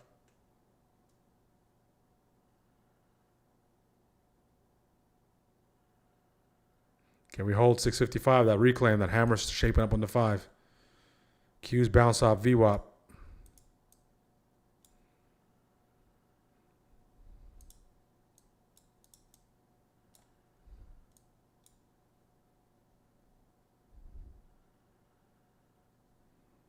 In this case, we need the Qs, the VIX to go south. That 5-minute hammer came in. If you use the 1, that reclaim was your segue. If you use the 5, there you go, you'd be here. Your risk can be wherever it is. This being, of course, the widest. This being something a little more conservative. That 5-minute candle's open.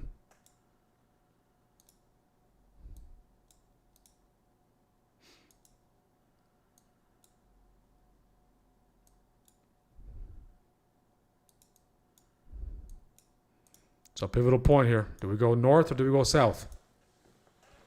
Do we go north or do we go south?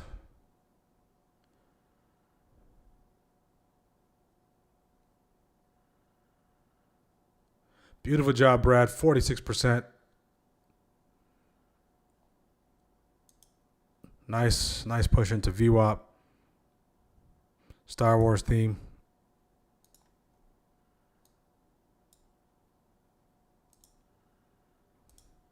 If we start sliding, if that hammer can't hold, that means there's a lot of selling pressure. So say if I were to take this, hypothetically. Okay, if I took that 5-minute break, and say my risk is right there, 37 cents, very conservative. If it closes below there, then I get stopped out. If my risk is all the way to this candle's lows, I'm sitting through drawdown. Okay, so let's just say it's right there. So as it sells off, in this case, I'll get stopped out. Okay. If your risk is all this whole thing, you're sitting through drawdown. So again, you have to define what the risk is. Okay, it's not just unlimited risk. All right, there's a wick back above it.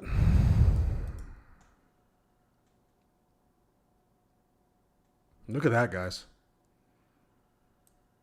So look at that wick.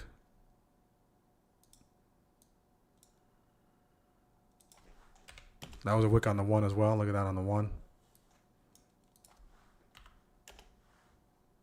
Just depends where you define your risk.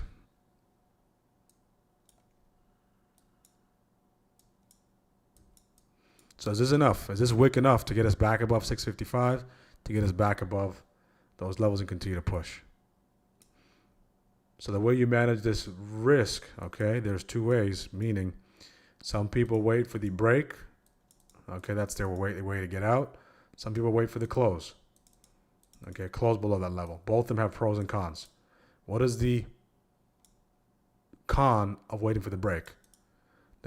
The con of waiting for the break is sometimes you get a wick and you get stopped and it goes. Okay, what's the pro? The pro is once it breaks, you're out. So if it goes any further lower, if it completely breaks down, okay, you're safe. What's the pro of waiting for the wick? A pro is if it does, waiting for that close. The pro is, of course, if it does wick, it gets back into play. You'll be there, but what's the con? The con is you don't know where this thing can close after it breaks. So some people say, I'm going to wait for a price to close below this level to get stopped out. All right. So say if price, if my stop loss is there and I'm using the close and it breaks, who's to say it doesn't close there? Right. So you can implement something, have some sort of hybrid approach, but these are the small details that are up to you. These are the small details you want to refine.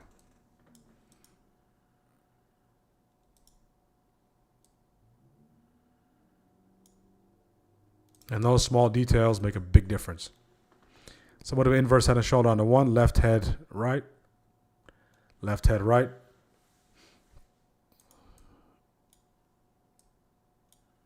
It's going to come down to the 655.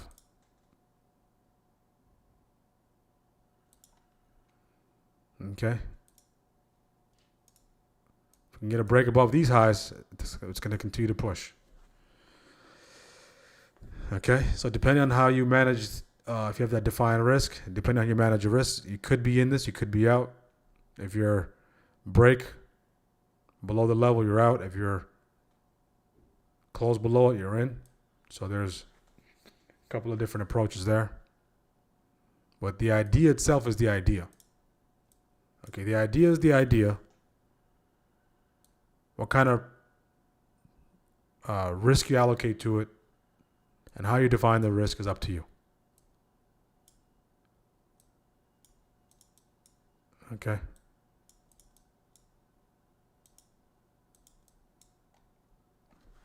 So you get a nice push into 655.39. Okay, we're starting to wake up here. This is primarily the Qs are leading us out of here. The Qs had that nice bounce off VWAP. See if that can push us further. If we get above 655, 655.39, 65, 655.40, we'll be in good shape to potentially get back into those highs there.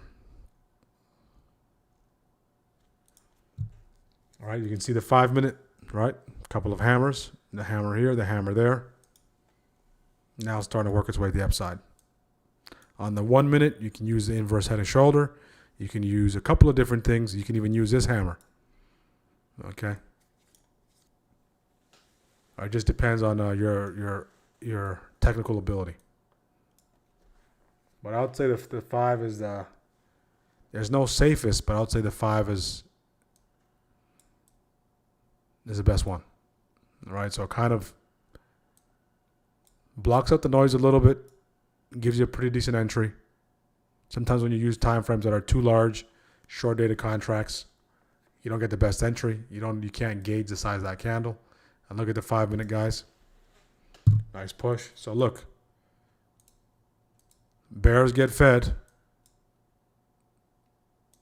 Now the bulls are getting fed. So if you're short, you get fed, you get fed. If you get fed, if you get short too late, if you chase, okay, you have to wait. If you're going to go short here, you have to wait below to get the close.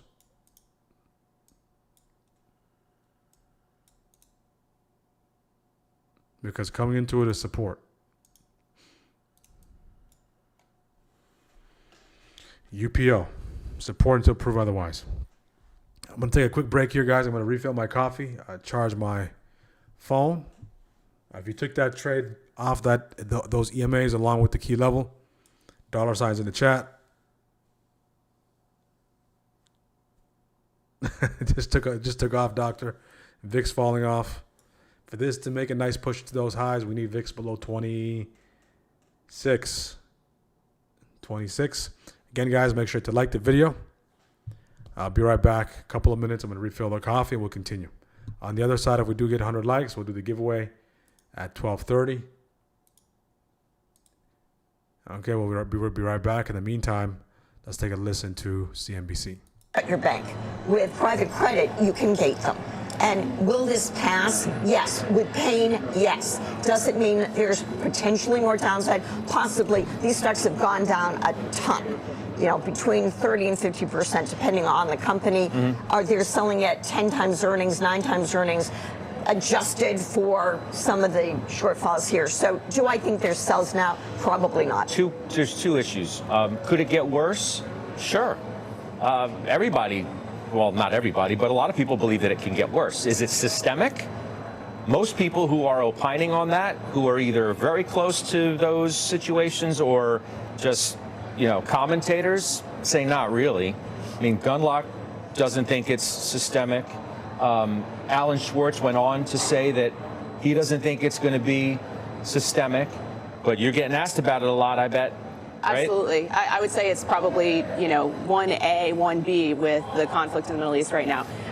Our view is that it is not systemic, and our view is based on not only our exposure to the private credit space, but also our exposure to the public credit space. And the fact that you see this in leveraged loans, you see this in the securitized market, you see a significant divergence in a subset of the loans that are issued in the private credit market and the rest of the private credit universe. Also, just to be clear, the terms of these redemptions and the levels that are set are technically part of the structure. So it's not as if you're in a situation where these are new gates that are being put on. These tenders are set at the levels that they're set at in accordance with the underlying liquidity of these assets. And so, yes, could we see continued looking for redemptions here? These are usually a yield complement to a core bond portfolio, and potentially there's some concern from investors about the opportunity to still earn that yield. And so you could see redemptions. In terms of the equities of these private credit firms, however, there also was a significant amount of enthusiasm coming into this year about a tick up in M&A. And so not only have you seen sort of this concern about private credit, you've also seen rates go up. And so there's a couple of headwinds for these companies. I think in our view, again, it comes down to, is this something where we see a broader ripple effect to credit? And our view is no, but there could be additional layers of stress in these underlying portfolios, particularly if they're not well diversified in terms of their issuer. This has been like a full 180 performance-wise from what people expected was going to happen at the beginning of the year. When we talked about, we used the word realizations a lot coming into 2026. Yes. Suggesting that this was finally the moment, right? After all this time, where private equity was going to finally get to, have all these realizations, it was going to be great for business, and the stocks are all a mess year to date. 30% down, 25% down, et cetera, et cetera, et cetera, because of this issue. And I think the strongest correlation and biggest obstacle regarding private credit's performance look no further than software. I truly believe it. Well, I was going to go there next. You can't talk about one without the other. The requirement for, in my opinion, publicly traded private credit to bottom is that first software has to bottom. Well, I've been told by people that it had. Well, we had the I've been told the people that it had. I mean, a month to date, a lot of these names are up. The IGV had looked a lot better. It had. A lot better lately. It had. I don't like the price action post Oracle earnings. Oracle's reported on March 10th. It has basically lost all of the gains since earning, which is disappointing to me.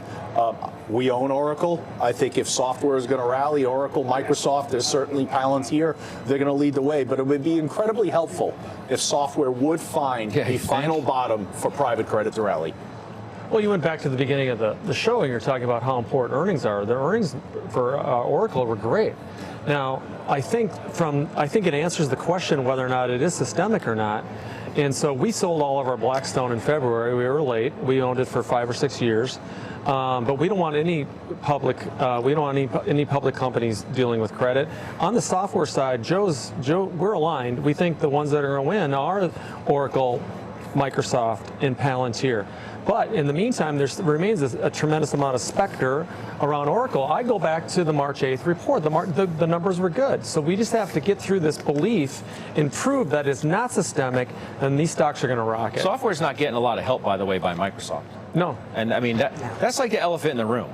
You can talk about all of these other software names. You could talk about SaaS being disrupted and what have you. But until Microsoft finds its own footing, I have a hard time believing that this space is going to perform any better. Look at the charts. Just stock's terrible. I think it's more than that on Microsoft. We've talked a lot about Apple on the program so far today. Remember, Apple and Amazon underperformed last year. And part of that was Apple's not talking about what they're doing in AI. You had AMS issues in Amazon. And so where the money was chasing was everyone was saying Microsoft is going to be the place to be because of the war chest of cash. Now because they're having a harder time monetizing and proving some of these things in AI. Getting called out by OpenAI. Absolutely. Right? And the Copilot product and all that stuff. Well, so the analyst yesterday, Amelius, was like, somebody's got to say it. There's a problem here. Yeah, that was a great note, and it made a lot of sense. I think it's really difficult to be overweight Microsoft here just because of the headlines. So that's why we are much more overweight, like I said, Amazon, Apple, that underperformed last year. And look, today, you get the announcement that Amazon Web Services is introducing new AI tools, and all the software stocks have the sensitivity to move low. So, Brian, you're right. Like, we have to get away from those headlines. And I think Stephanie Link has correctly said this. There's no proof point to know ultimately what the disruption is going to look like as all these mega caps keep introducing these tools. Feels like all of the exciting headlines in this area are from every company but this one. Right? I mean, it's like OpenAI's doing this, Anthropic's doing this, Meta and Amazon, because and even Copilot Apple. Isn't good. Wall Street Journal had that piece a couple days ago about Apple. It's like, oh, well, they're behind. They're so behind in AI. It's been actually good. And you look at what the stock has done. kind of proof's in the pudding there. Microsoft needs to show that they can move nimbly here, and they have an installed base that is beyond parallel. And so I think that that is the challenge for them right now, is that they're sitting with, this defined enterprise base that they are not able to take advantage of right now with their product. All right, lastly, let's talk about another area that we need to discuss. It's discretionary. By the way, market, let's take a picture of the market real quick. Just because what was looking kind of dicey has started. Okay, we're back. I'm back. Coffee's been refilled. We're still trading between that 655 psychological level and below the highs of the day. We're still seeing a nice bounce on the VIX.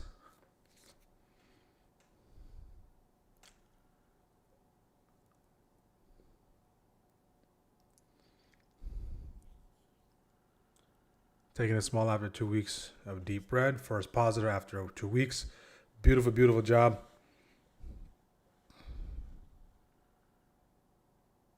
For the giveaway, okay, I got you. We're going to do the giveaway. Again, guys, if you're coming off some red, if you're coming off a little bit of drawdown past couple of weeks, by no means has it been easy, but no shame in sizing down and scaling back. Just try to get your confidence back. Okay, it's going to do tremendous things for you moving forward. All right, so make sure to do that. And all you need to do is just get green for 1 week. Okay, so that means if you took back-to-back weeks of red for 1 week, just scale down and just get green on that week before you start going back to normal. Just try to get 1 green week under your belt. Very similar to our protocol after a red day. After a red day, my goal becomes the next day just seeing any kind of green. If it's just 1 trade, if it's 2 trades, whatever it is. If it's just 1 trade and I'm green, I'll just stay clean. Because psychologically, you need to see that. It does tremendous things for your psychology.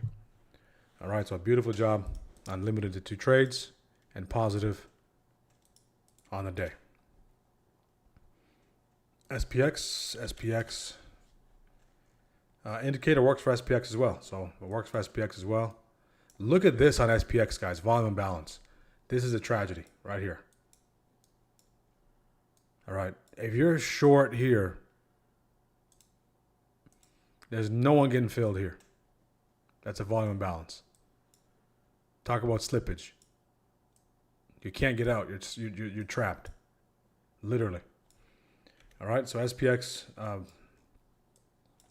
in this case, first trade on SPX, scalp. Again, no scale out or TP, so you get stopped out if you have that conservative risk, the one that I do use. If you use the second one, no stop outs down here. You sat through some drawdown and were able to catch that push to the upside, scale out on TP. SPX comes close to that daily downside breaker, 65.15. Let's find out your level real quick, Sancho. 65.15.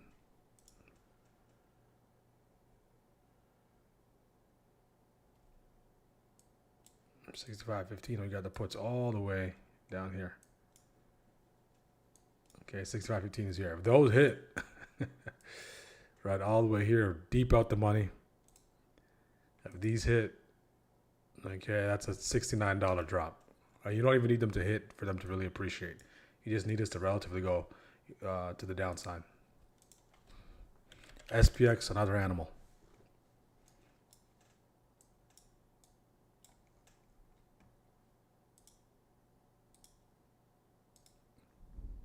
Sorry for ruining the green. No worries. Okay, no worries. If you haven't already, guys, just fill out the poll for the week. Okay. Keep in mind, we're fighting for the week. That's all we're doing. We're fighting for the week. Folks on YouTube, if we're at 100 likes, we'll do the giveaway. If we're at 100 likes, we'll do the giveaway, so I'll check that shortly. So make sure to like, make sure to subscribe.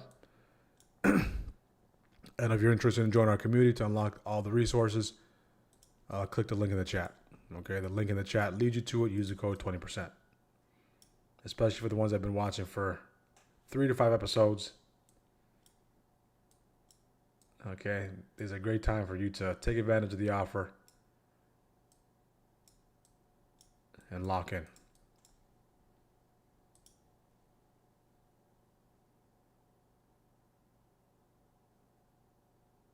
What's more important, 5-minute VWAP or 1-minute VWAP in future scalping? So VWAP generally stays the same as long as you're looking at the, so unlike EMAs, okay, what EMAs are doing, all right, so if you're not aware, let's just use the one minute time frame. Okay, 1 minute time frame. So the 1 minute time frame EMAs, okay, so what the EMAs do, so let's say the 1 minute time frame after 5 minutes, what the EMAs do, give us a rolling average. Okay, so let's say 1, 2, 3, 4, 5. Okay, if you have a 5 EMA on your 1 minute, it gives you the average of the five 1 minute candles. If you have a 9 EMA, right, it gives you the average of those 9 candles. Okay, so it's more of a trend gauge. When you use the VWAP, so the EMAs are constantly changing depending on what time frame you're using. For the case of VWAP, okay, takes two things into consideration. There's a few couple of calculations, but at face value, the VWAP is taken into consideration. Okay, the volume, okay, and the average price as well. So it takes the average price and the volume. So it's kind of like a EMA with a VWAP. But the thing is, the VWAP stays the same on the time frames. So what I mean by that is, so if I take a look at the VWAP here, let me put the VWAP on for you here.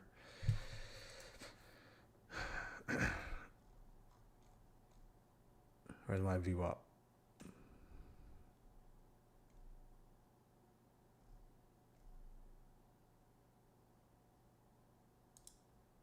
Anyway, okay. Show VWAP, okay. Show VWAP.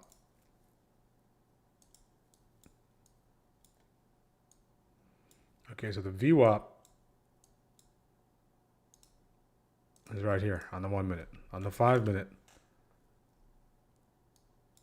okay, the VWAP for some reason doesn't show up on the 5.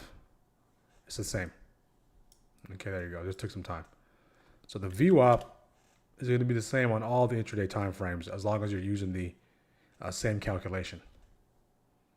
Okay, but the EMAs are constantly changing. So if I look at the EMAs on the 1 minute, if I look at the EMAs on the 5 minute, the 9 EMA across all those time frames are telling me something different.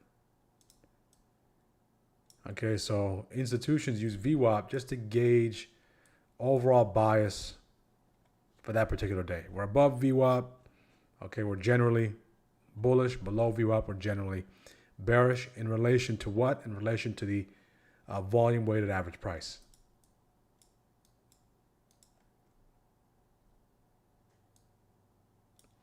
Okay, so it's a little bit different than the EMAs. So VWAP will stay the same. Unless you're anchoring it to a specific time frame, it will stay the same.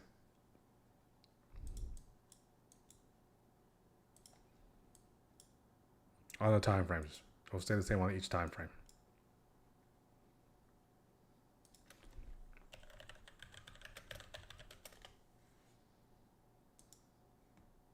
I'll start collecting the names here.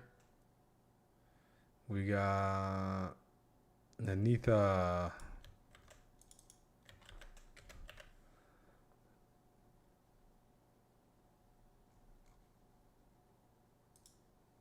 We got Beck. We got Riri.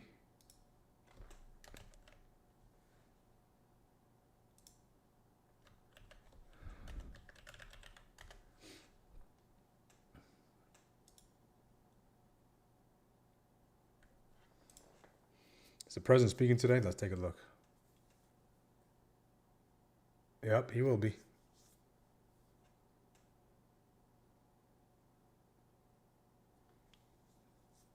I don't know exactly what time, but it says President Trump hosts swearing ceremony for. Let's take a look. Secretary of Homeland Security. So he might not be talking, maybe a few comments here and there. But we'll keep a close eye on that just in case, okay? Because any comment can shake the market. All right, so we'll keep a close eye on that just in case. There it goes. Look at that sell.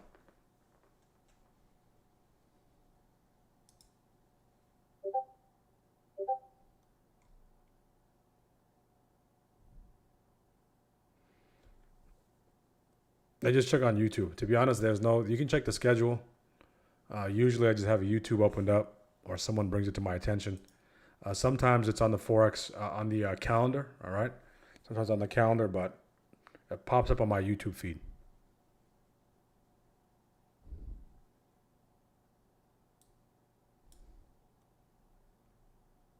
Okay, we'll start collecting the names.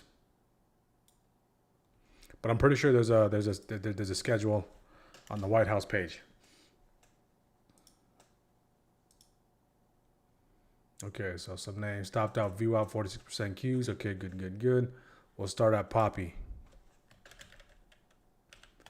Welcome, Poppy. Anyone in puts right now? Not anymore. I sold. Lorraine. I missed you yesterday, Lorraine. My bad. Chuck L. Hopefully you win today.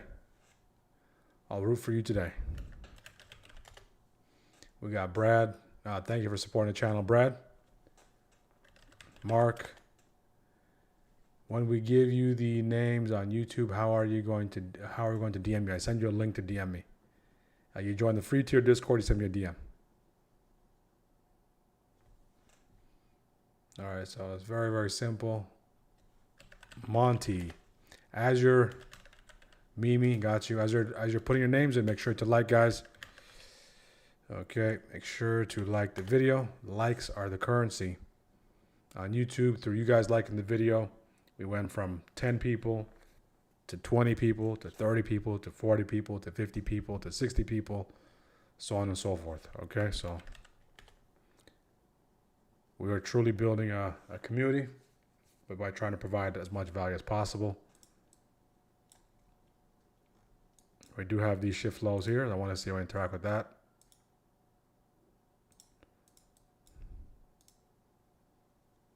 I got Tsuki Sam.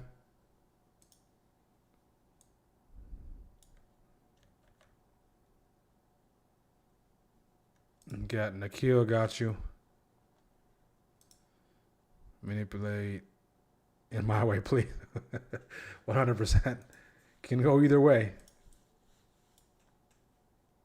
Can go either way. We got Nikhil, we got Mercy, we got Marty. 1T for Marty, okay.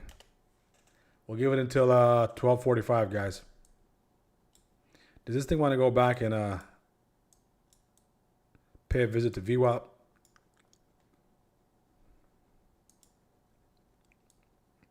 VIX is still hot. VIX is still hot. How are the Qs doing? Qs are back at VWAP. So Qs are the first one at VWAP. Remember, the Qs are the one that led us to the upside. So if the Qs, the first to lead, first to bleed.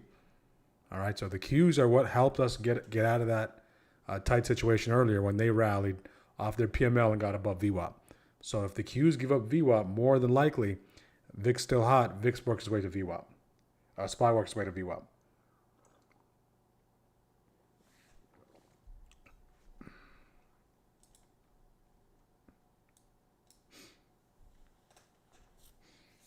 We got Joe P. We got Judith P. We got Judith. Any MMA fans? I think I might watch that Adesanya Joe Pfeiffer fight. The reason why I bring that up is because someone's name is Joe P in the chat. That might be a compelling fight. So I'll probably watch that main event.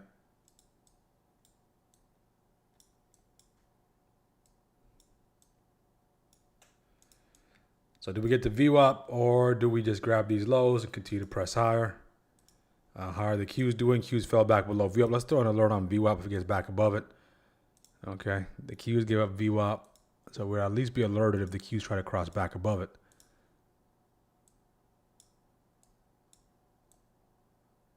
There. Qs give it up.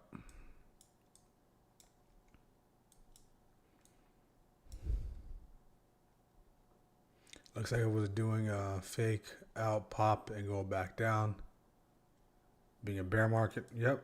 And the beautiful thing is, as scalpers, all right? As scalpers, this is an opportunity. If it coincides with the things you look for, this is an opportunity. So we're never, ever, ever married to where it's going all the time. That's it. We just have to have a good idea of where it could potentially go when we're in it, when we're in it. After that, where it goes, up or down, right? That's fine. It's just a matter of, is it going to come to my area or is it not going to come to my area? Is it going to come to my stop or is it not going to come to my stop? Is it going to hit my TP or is it not going to hit my TP? So you're only burdening yourself with all those questions when you're in the position. Everything pre-trade is you're just preparing for the opportunity.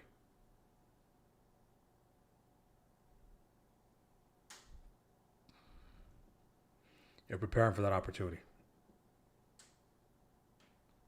We grab these shift lows. Shift low grab. Again, guys, make sure to like the video. Again, giveaway time. We'll do the giveaway. Strikers.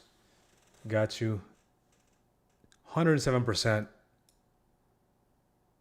from Matthew. Look at that. We got James, Dave, Beck, Beeville, Matt. Okay. Beautiful job. Matthew. We might have a couple of Matts in our group. We got James, Dave. Great name. Matthew's a great name.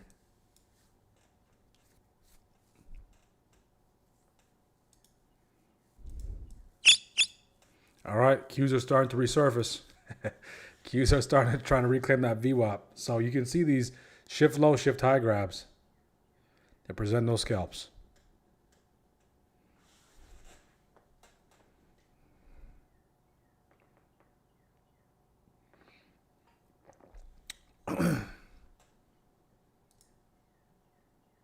Suda, gotcha, Suda.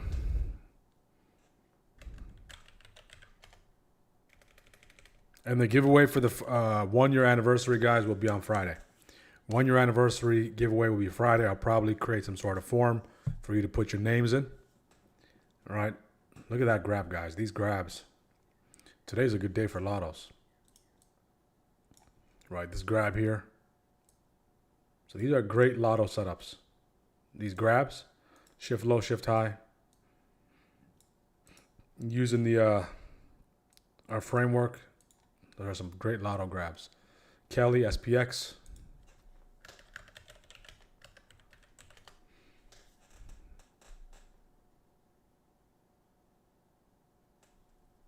Okay, about 1 more minute to collect some more names. 1 more minute.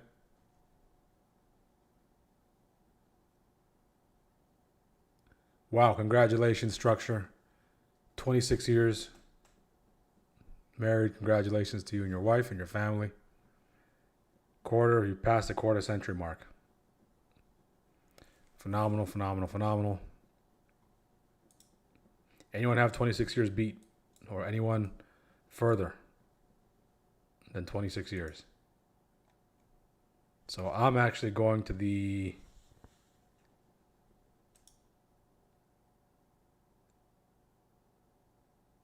Yeah, I'm going to 15. I'm about to jump in the 15 club.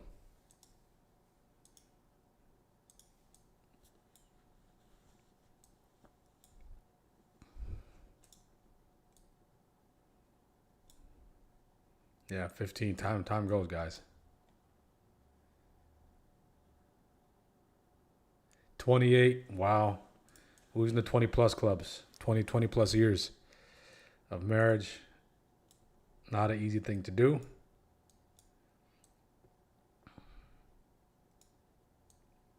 Who's in the 30-year club?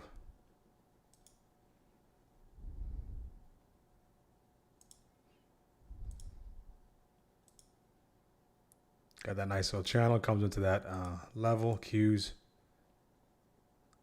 Nice bounce off the Qs. Qs are trying to reclaim. Like your chart. S. Patel.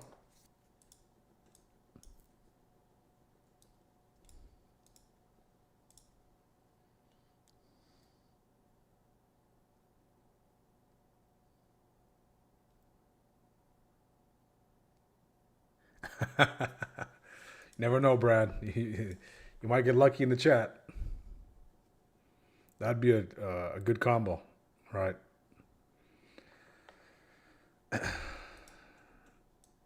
Husband and wife, but they have to have similar strategies, or it's going to create some conflict. Husband and wife trader team.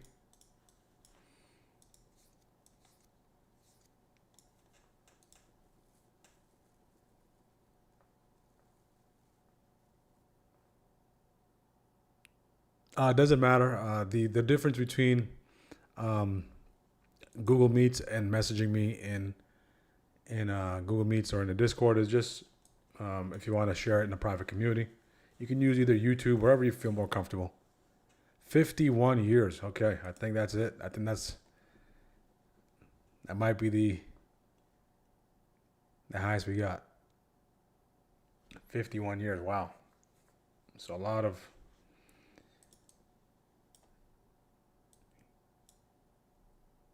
wisdom and some great information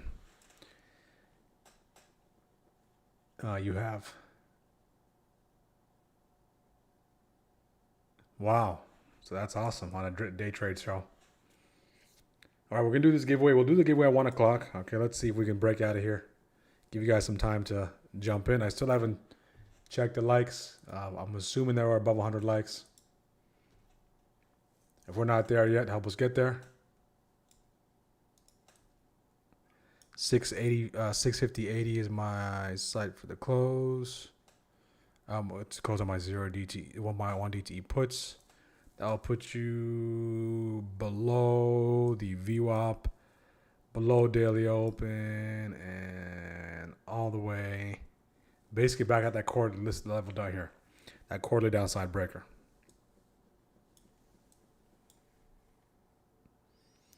$65.48 for SPX.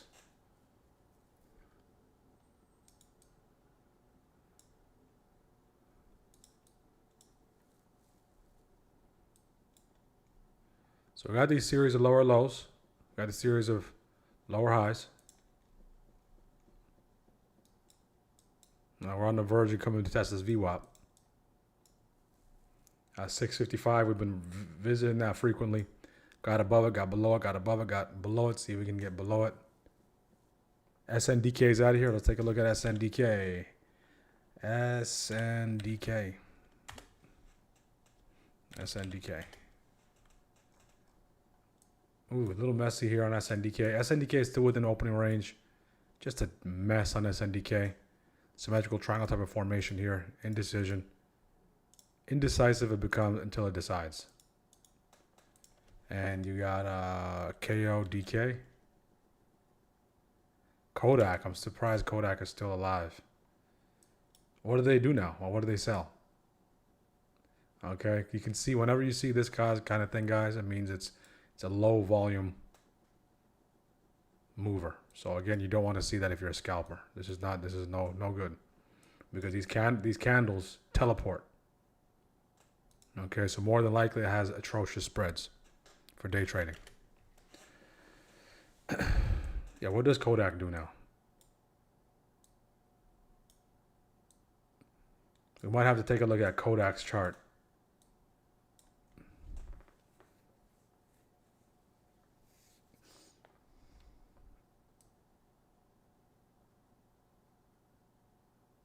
Yeah, the Air Canada plane. Yeah, it's tragic.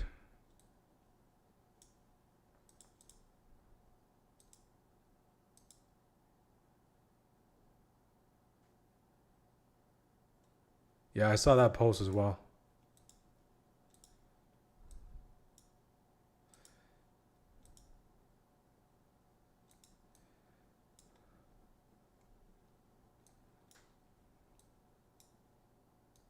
Yeah, everything's up for question, guys. Everything's up for question, especially.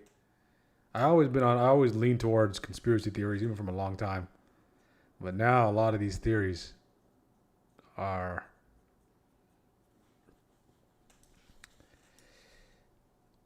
never know.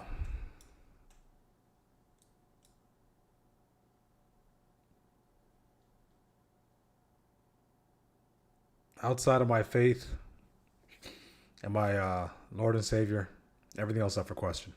That's it. That's what I come down to. Everything's up for question. Outside of that.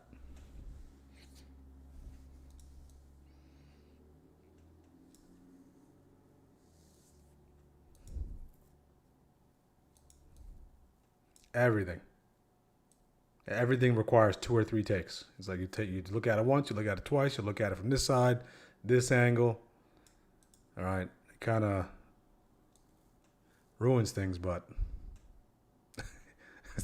the Bermuda Triangle was a big thing back then.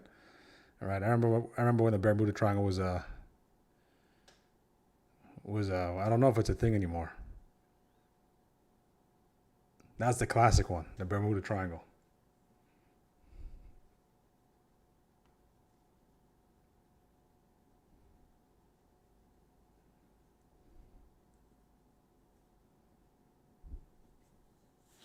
Do we break or do we pump fake, trap, and move back lower, try to seek VWAP?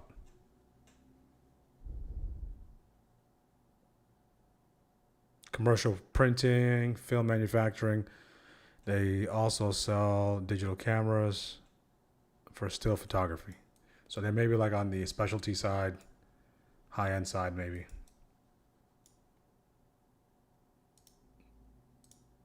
Matter of fact, let's take a look. If you guys have any chart requests, let's take a look at some charts. I'm actually interested in looking at Kodak's yearly chart.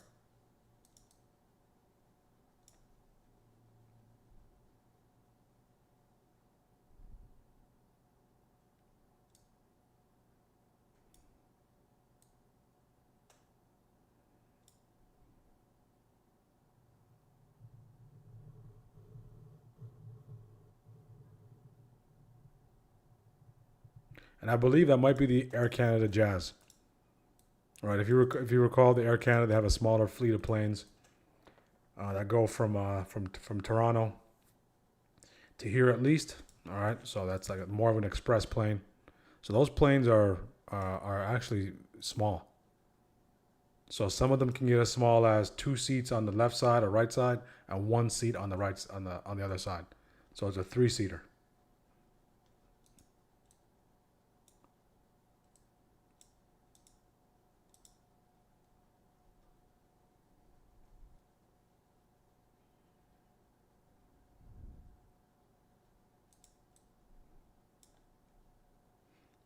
But I'm not sure if that's a Air Canada Jazz plane.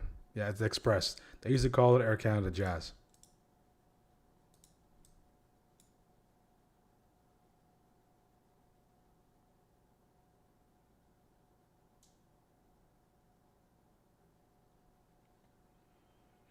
Kodak's ticker. What was Kodak's ticker? KODK. Has anyone seen Kodak's yearly chart before? Okay. Kodak. Huh. This is not Kodak. This is Google. I was about to say impressive. Okay, Kodak. Here we go. Here's Kodak. Kodak's heyday, $65. It's currently at $8. Look at that wick. That's a yearly. This is 12 months yearly candle wick. Let's go to the quarterly. 1 month. I mean, this is the kind of wick that we see intraday. So this is the nastiest wick you'll probably see. Outside of looking at meme coins on a yearly chart. From $60, completely collapsed, to $5. That's tough. Okay, 90% drop. And now, of course, that was during .com.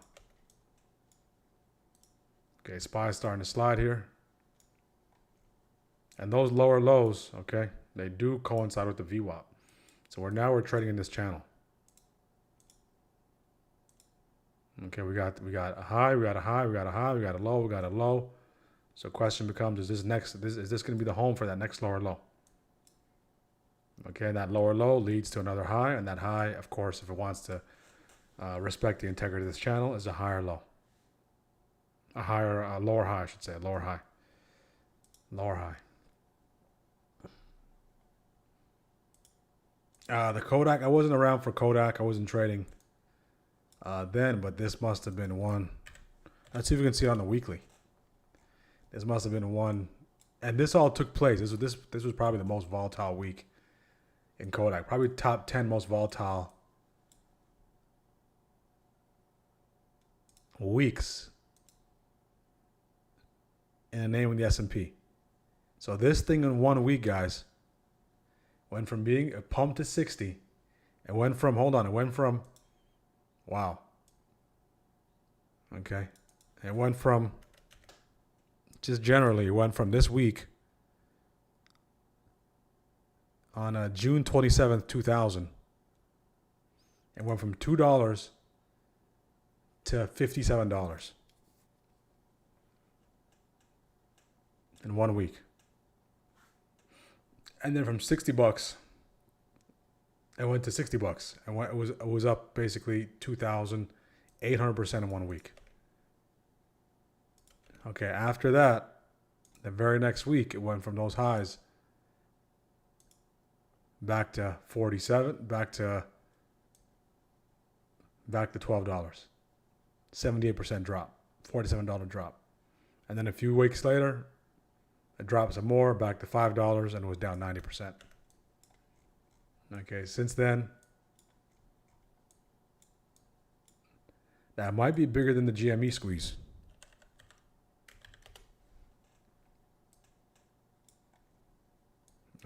Probably not. Just generally, not even close. Okay.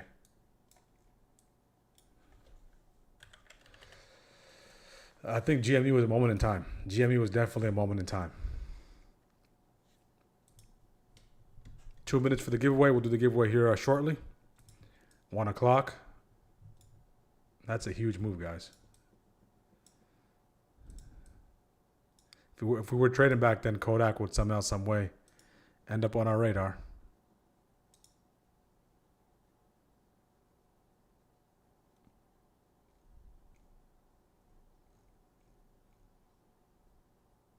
Yeah, we can possibly maybe compare it to AMC.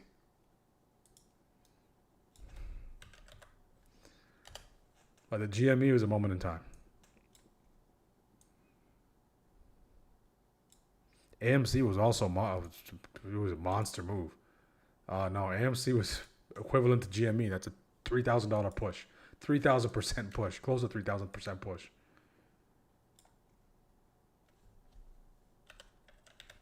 No, not Nokia. What was it? BlackBerry. What's BlackBerry's ticker? And BlackBerry also ran during that time.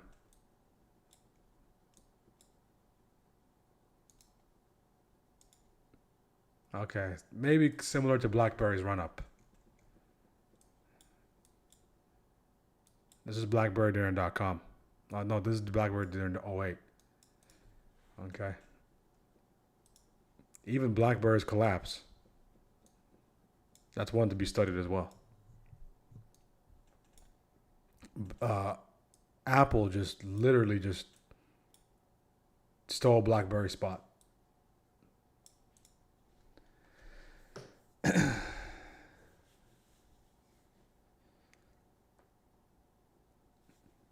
BB, the ticker symbol is BB. So names like BlackBerry, AMC, GME, those they were running up. What else?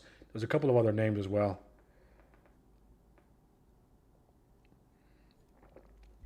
Those short squeeze names.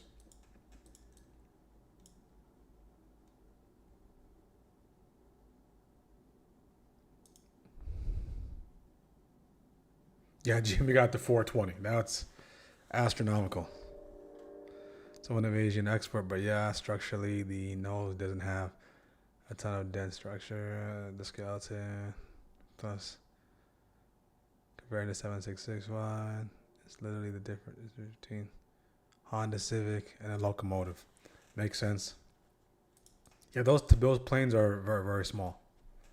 And I would assume the planes have some sort of crumple zone at the very front.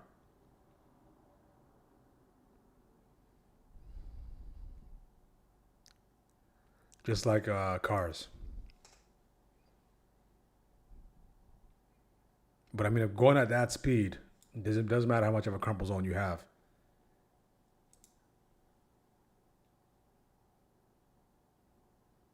The planes are built for crashes. And that's true.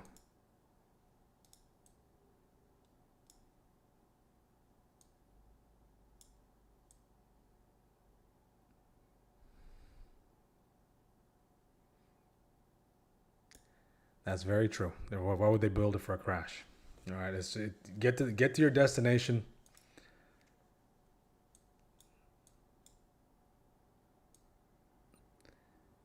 Or don't.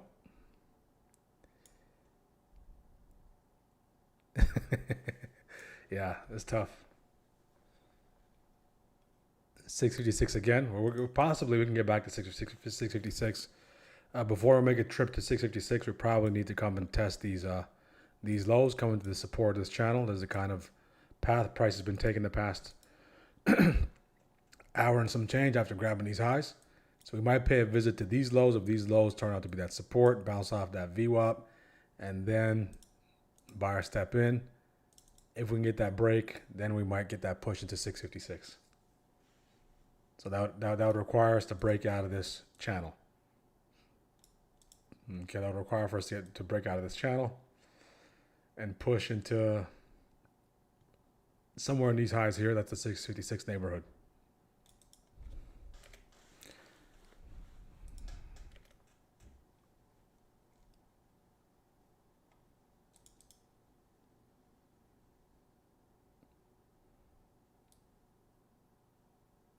White House still considering ground troops in the Middle East.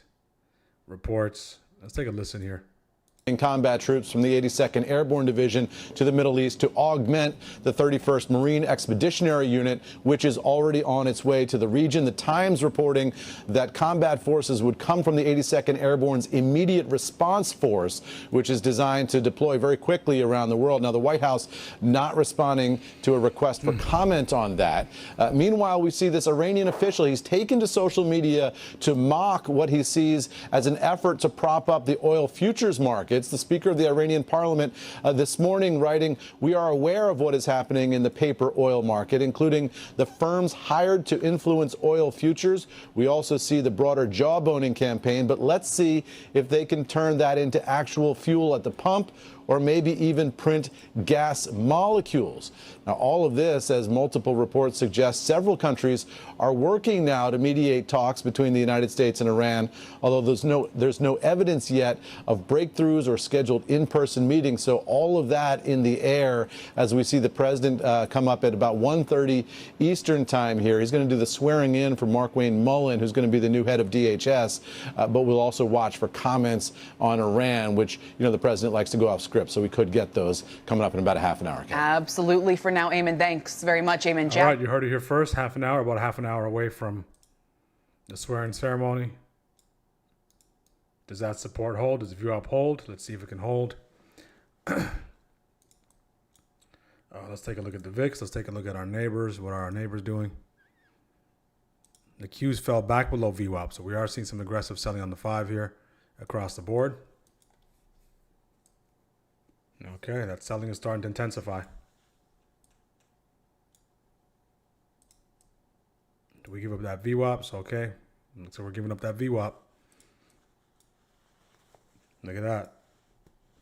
So it might be that ground troops report. Okay. I just posted in the Discord. Okay. Potential ground troops. Not official yet from the White House. New York Times trying to report that early.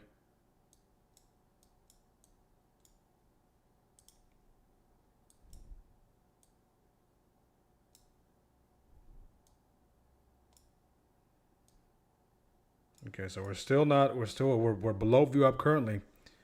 But let's see if we get that clean close below it. We're seeing that nice push below pre-market low on the Qs. We have broken the support. The structural support has been compromised.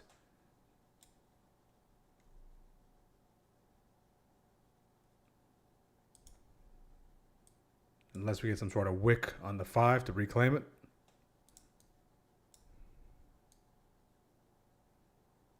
If so, we need the VIX to reject off 27.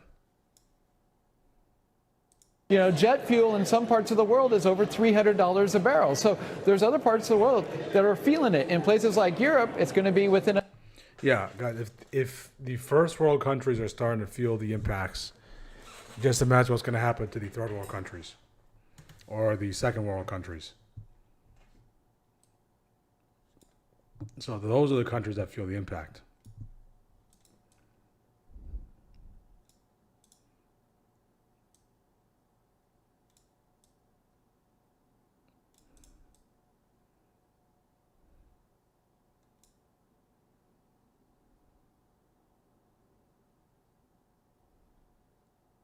Do we get that reclaim? That hammer. Be on the lookout for that hammer on the 5. Might be hammer time. If we get that reclaim rejection off 27, I'm looking at the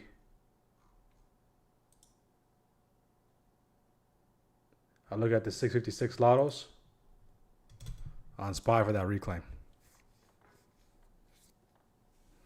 All right, and that'll be our last trade, our one lotto trade for the day. There were a couple of lot of opportunities off those grabs, so but we'll go with the 656s. Okay, in that case, it's a make or break. Okay, make or break meaning 50% plus, 100% type of trade, and a wider stop, 50% stop. So 1 to 1, 2 to 1.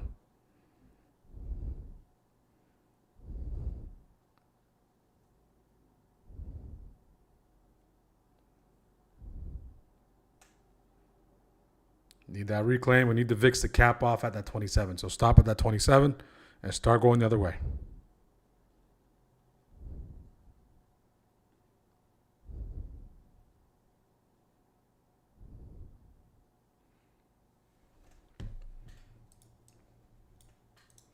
Keeping a close eye on that hammer. We do have a nasty sell block there. So more than likely we need hammers across the board. 100% for Mimi. Beautiful, beautiful, beautiful job. 124 for Brad. My goodness. Beautiful job, guys. So you guys are waiting for that break. So that would mean that you're already in the position. And that break really took you over the top. So tremendous, tremendous, tremendous job. Let's go back to the chart from earlier. Okay, here, right, we can see we're starting to really break down. You can make the argument, hey, you know what, we could possibly be getting that retest. Going to come down to this 5-minute hammer. 5-minute hammers across the board with some follow through. And the VIX staying below 27. If it can do that, okay, it might, the selling pressure might start dying down. If the VIX accelerates above 27, continues to push, there might be some more sellers left. Might be some more selling left. Okay. Okay, anyone else for the giveaway, guys? Anyone else for the giveaway? If we break below these lows, we get that continuation.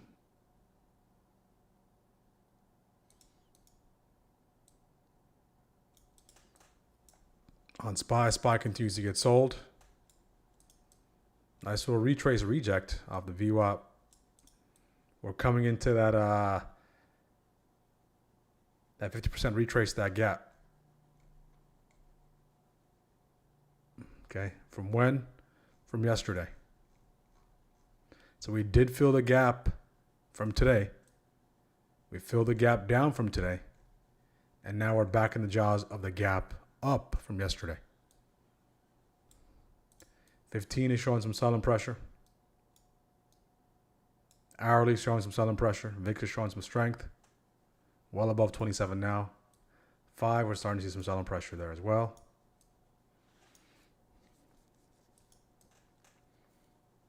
We're starting to see some buyers picking up the small caps. Some buyers picking up small caps. And then Dow.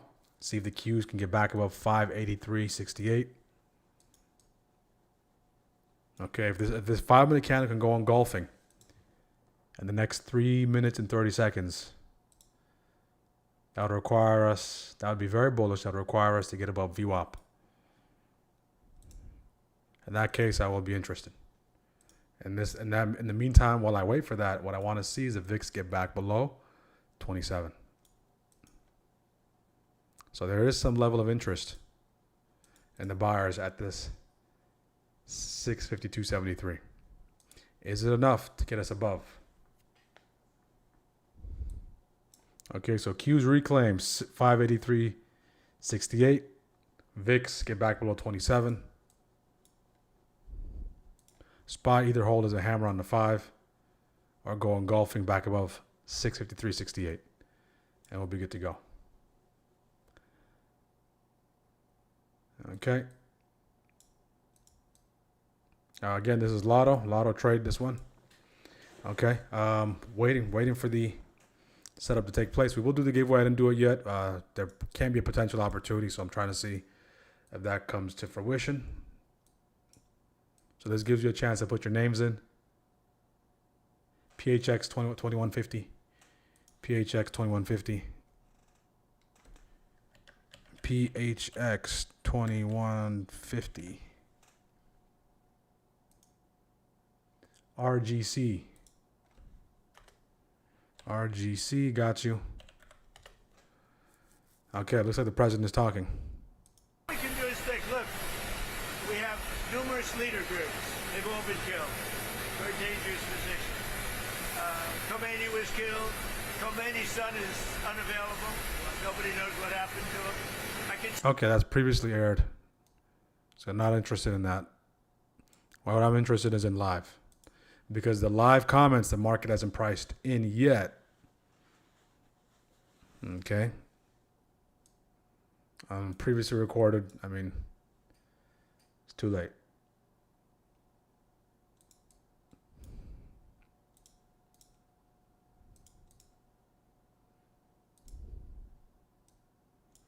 All right, Qs get back above 583.68.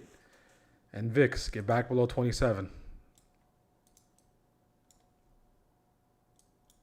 So if you're holding your runners, what you don't want to see is you don't want to see that structural break and a reclaim back above. If you're going to put runners back above VWAP. We got Mort for the giveaway. And we did take 3 trades today. Both trades worked in our favor. One got stopped out.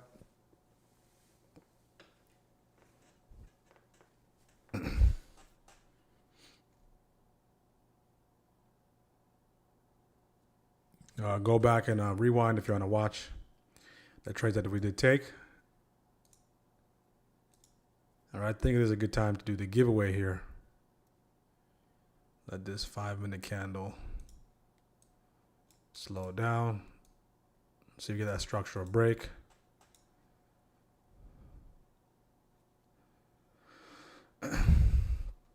I don't mind front running the VIX in this case. If it's getting close to 27, I don't mind front running it. And we get some sort of price action strength. That 15 minutes still has some selling to do. Right, that's 15 minutes still has some selling to do. New 15-minute candle here. New 5-minute candle here, of course.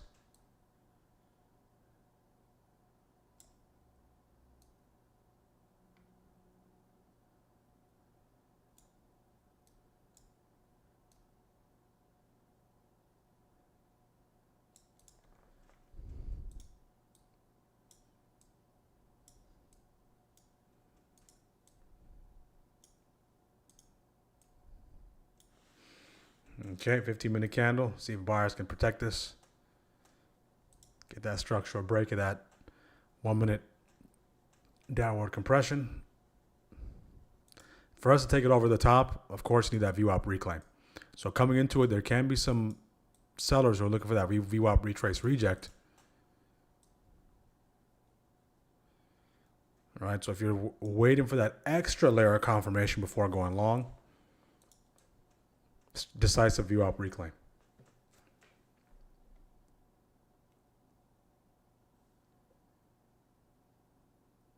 I've been green every day since I started watching this channel. I like the vibes over here. Absolutely, Mimi. Tremendous job in extracting 100+%. How many episodes has it been so far? I'm telling you guys, there's something that changes, okay? Something changes. There's something in the air. Got you, Eric.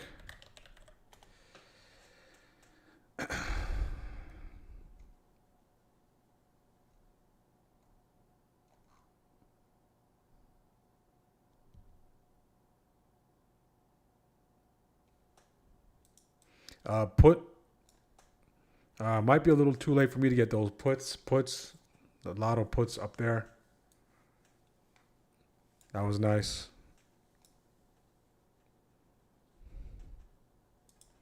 Let me just zoom out just a little bit. We have key zone coming up as well.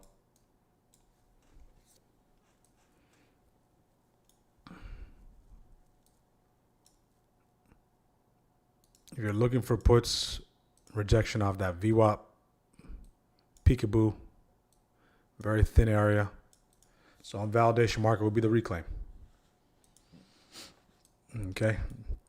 Again, not financial advice. You guys already know that. But that's what I'll look to do if I was looking for puts at this current moment. If I was forced to take puts, okay, I would be paying close attention to what takes place here. So I'll allow the buyers to jump in, push this thing back up, get some sort of shooter, get some sort of rejection in this area, and then the VIX continues to show strength. Everything else continues to be weak. A week and a half, I think. Cool, cool, cool. Awesome, awesome. You keep me calm even if I miss many trades. And patient, I like your calm nature as well. I've been green as well 3 weeks now. So it's time for you guys to level up, guys. Join our community. You'll do tremendous there.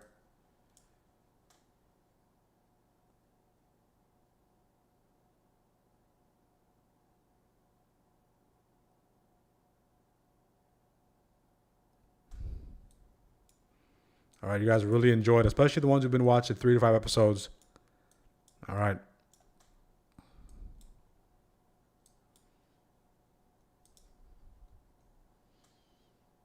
Add Richie. Got you, Richie.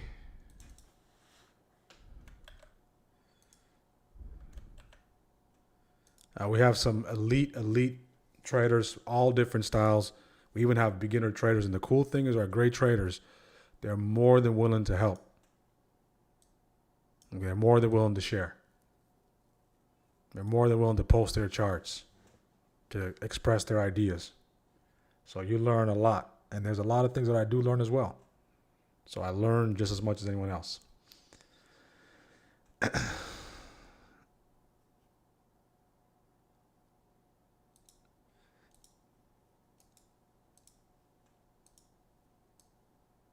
Dead on side breaker. Got that nice little level there.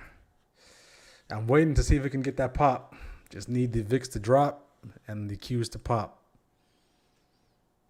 I'm trying to minimize the hold time, so I'm not holding during the back and forth.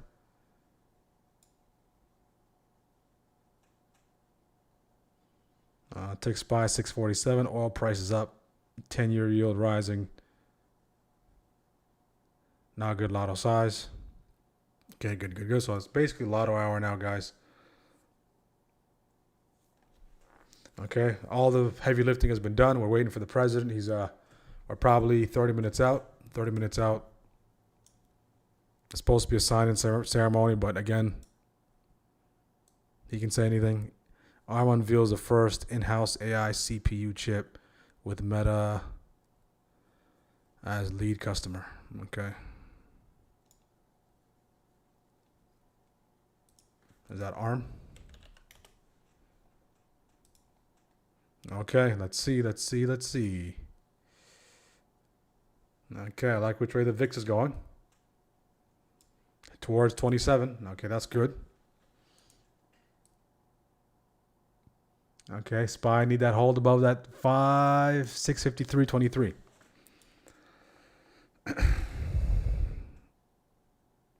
Qs are starting to go. Keep in mind that retrace reject is up here. So again, I need that continued push acceleration there. Like which way the VIX is going.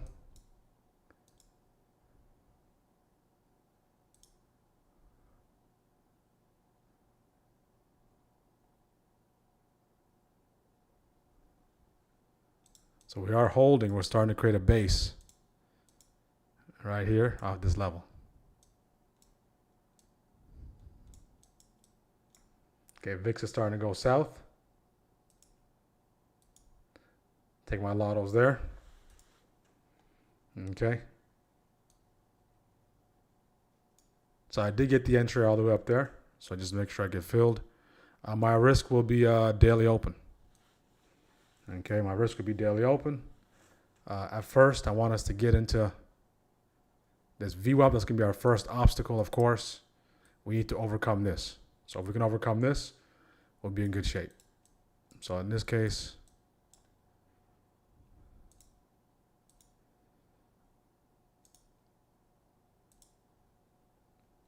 this will be what I'm looking at.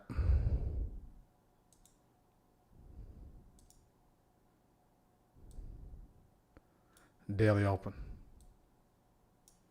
All the way into these highs up here and the structural break. Now, in the meantime, I need the VIX to break 27. Okay, I need the VIX to break 27.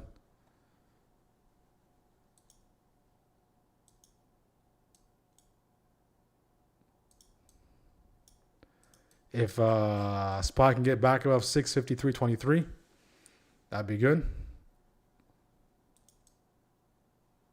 Our first test is going to be up here. Okay, manage how you want to manage. If you did take that, make sure your risk is defined. Have your exit plan in place. If things go south, have your TP plan in place as well, if things work in your favor.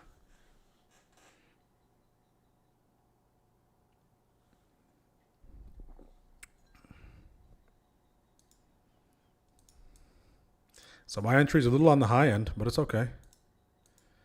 I'm paying for it up here.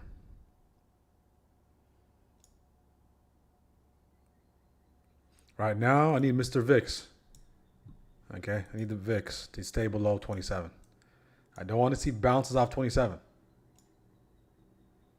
Give it a little bit of a buffer into here. So stay below 27.06. Okay. Ideal case, completely collapse below 27. Start to get into those lower levels. VIX, not the VIX, the Qs. Start gravitating towards that PML.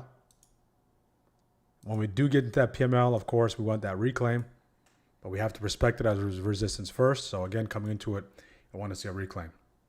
Just based on the fact that it's taking some time, right? Theta is starting to kick in. Go, go, go.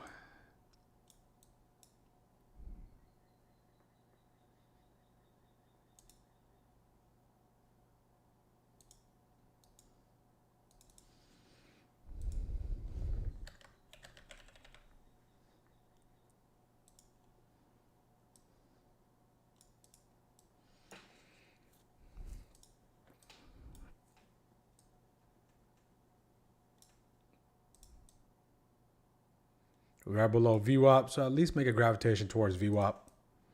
That 5 minute, okay, see if we can break these highs. You're gonna use 5 for 5 to get that 5 minute direction. We're inside in the 5, we need to break those highs.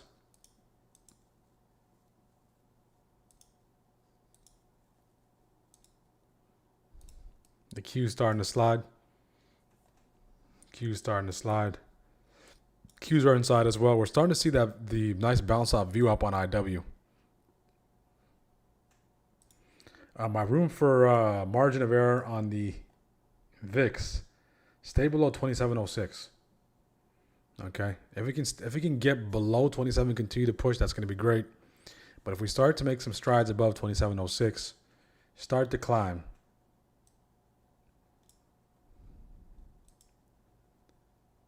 Okay. This can take longer to play out. And then if it takes longer, right, the premium gets drained.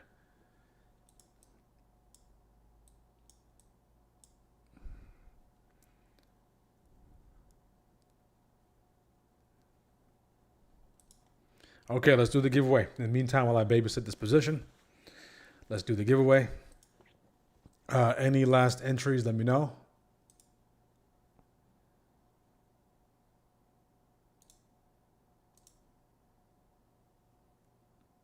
Any last entries?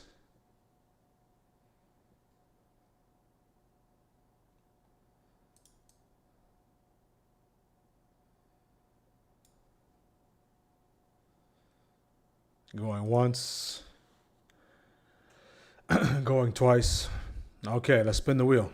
Time to spin the wheel. We got Jeff B. Jeff Bezos.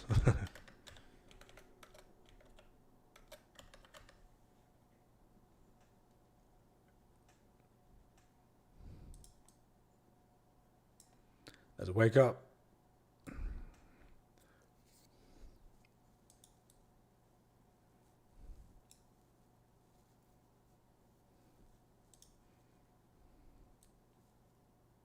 We have exclusive.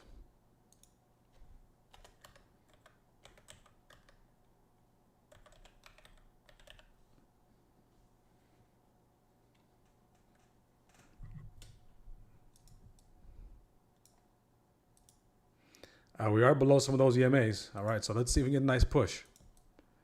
If I were to apply very, very conservative risk to this, I would say close below these lows. But since it's a lotto, I'm going to make this a little wide. All right, need that nice push. This is going to be the first test. Okay, it's going to be that first test.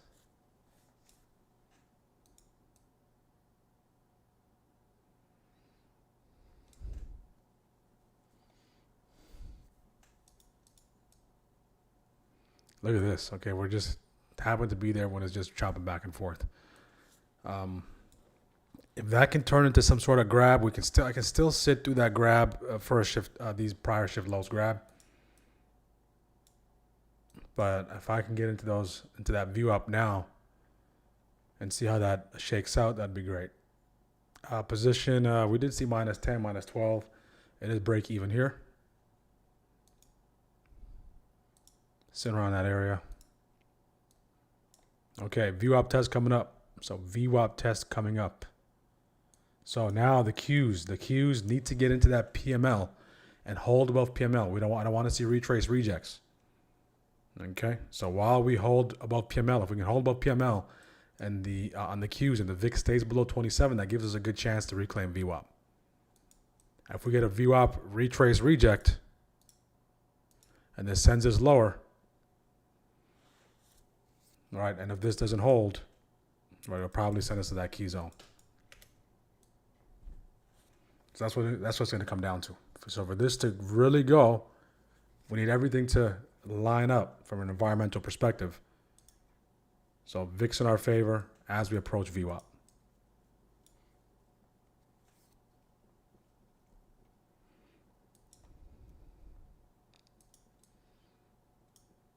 Okay, VIX, stay below 27. Work your way below 27.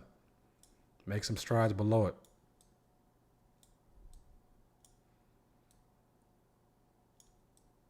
Okay. Here's the test coming up because these are those shift lows. If it gets that rejection, I might want to come grab these lows and then decide. So it would be better if we just can make that decision now. Let's go. Qs are above that 683.68. Let's get that reclaim. If you're scalping this, is a great place to TP. If you're scalping this, is a great place to TP. Up 11. Okay, that's a great TP if you're scalping it. If you're in lottos, again, do what you need to do. Up 17. Up 23. Up 29. There we go. I'm going to take some more off. I'm going to take some off right there for good measure. All right. And I want that view up to hold now. I couldn't turn that down. Okay. So now, see if you can hold that view up.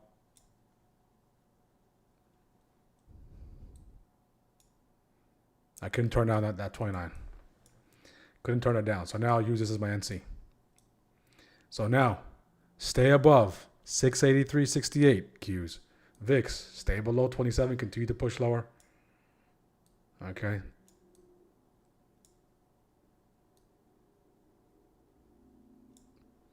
Our next obstacle, daily downside breaker, 653.94. We need to get above it. Go, go, go. If you took that to the upside, put some dollar signs in the chat. Our second test is coming up. 653.94. Daily downside breaker. Go, go, go.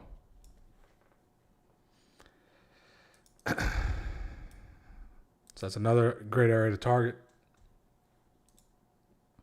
So I don't want to see any closes back below view up on the 5. Okay. So I can withstand some back and forth, but no closes below view up on the 5.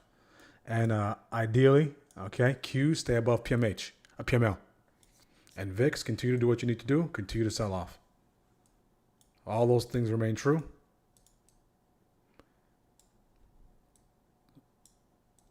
We'll continue to babysit. Okay.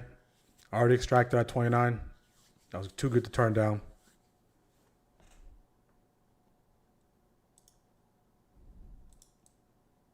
So last thing, because there's a lot of bears trying to get involved here as we collide into those EMAs for potential retrace reject. So if we get that shooter, that's a retrace reject on the 5. That can be signs of showing some signs of weakness. So we need that view up to hold. If it doesn't hold, we start to fold. Okay, starts going the other way.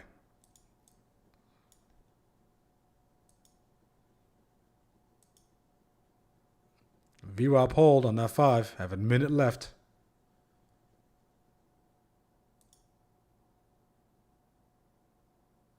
Okay, we're starting to get a wick on the VIX. We're starting to get a wick on that PML.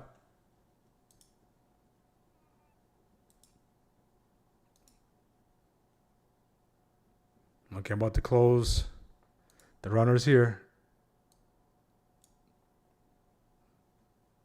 Okay, see, I can give it a minute here. VIX is starting to push back up. VIX is moving aggressively. I got to close runners here. At minus 17. So 29% TP, minus 17 closed out. All right, so because this was very similar to a trade that we took on, what day was it? There was a day where we had that, we said, look out for that 9 EMA, that EMA and that shooter. We took it to the upside, and then the other side, when it broke down, it really broke down. And look how quickly those things changed. So again, the VIX, the Qs failed to hold that level. We failed to hold our level. And so as all the environmental conditions changed. So that's what I want you to start using those environmental conditions for. Okay, so couldn't get that massive push, extracted 29, and then stopped out on last bit at 17. And if everything stayed true, okay, I can sit through this. If we were still below the VIX, if the VIX was still below that level, if the Qs were above 583.58 and we were trying to hold VWAP, I can sit through that. Now everything changed. So everything changed. Now I changed my mind. Okay. So that'll be our lotto for the day. Yep, that retrade, that daily downside breaker. So if you're in the bear camp, you have to allow these people to get in. They came right into it, trade wins. I was trying to see if I can get a hold back above it. And I quickly flipped. So now we're back in this area. So they fed the bulls a little bit. Now they're starting to feed the bears. All right, let's do the giveaway. We've delayed it for a little bit because we're trying to look for an idea here.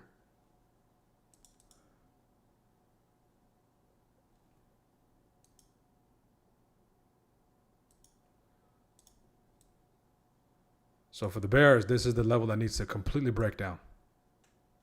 So you get that nice little scalp from there to there. So for it to go further, it needs to break below this support here. To be mindful of that, the grab of these lows.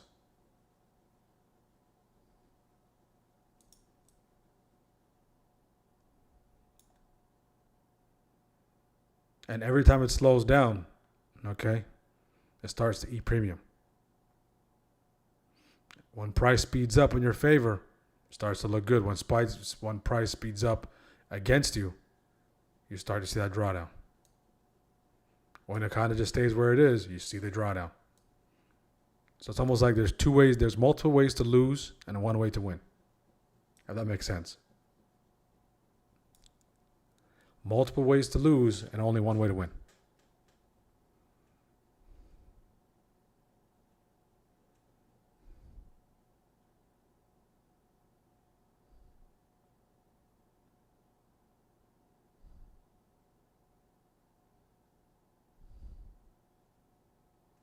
Where do we go back up?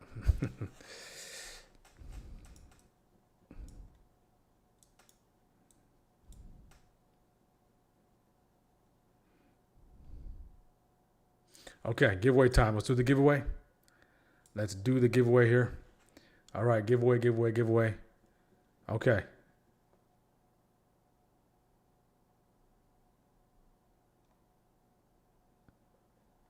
So we got lots of people joining us. Another person from Edmonton. Welcome. Look at that. Just a nice little shake and bake.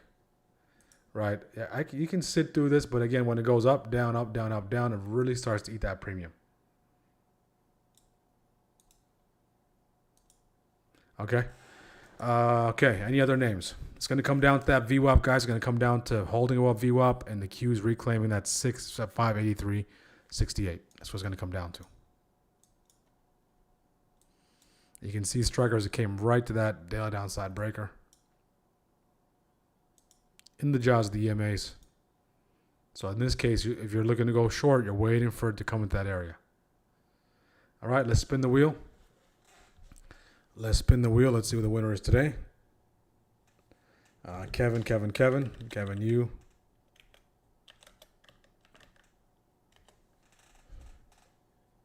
All right, and the winner is, I'm going to spin it in 5. Another rejection out, VWAP 4, 3, 2. We got Mort.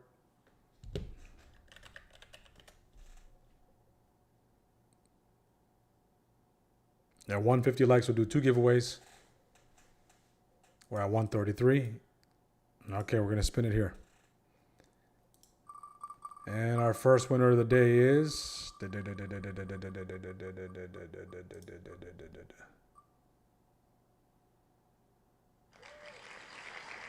Suda.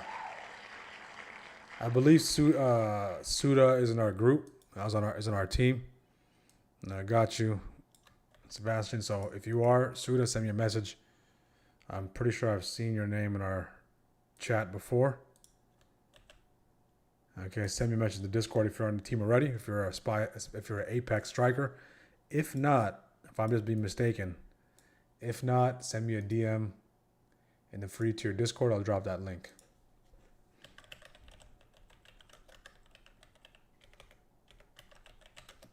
Okay. Here we go.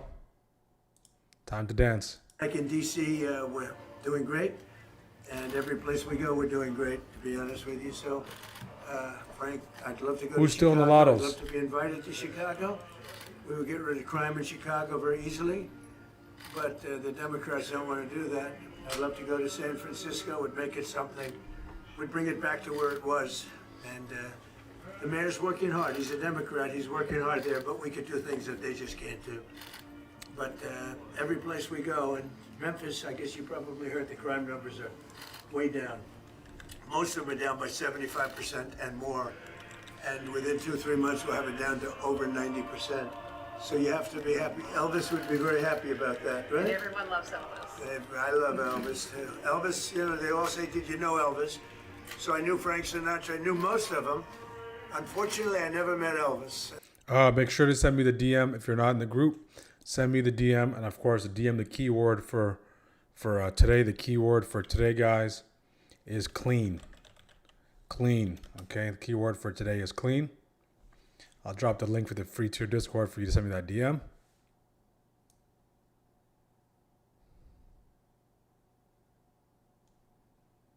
It looks like Kalshi's partnering up with everyone.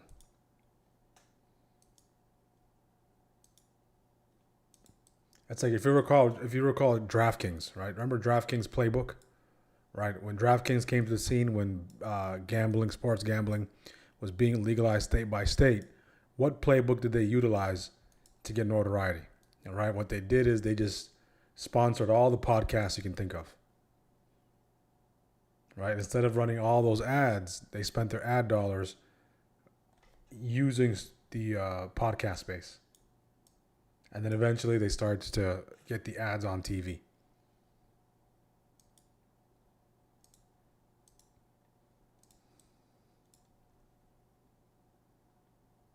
Chop, chop, chop in this area. Another rejection off that VWAP. This is going to be the area they need to take control of. The bulls. If they can't, we get slammed back lower.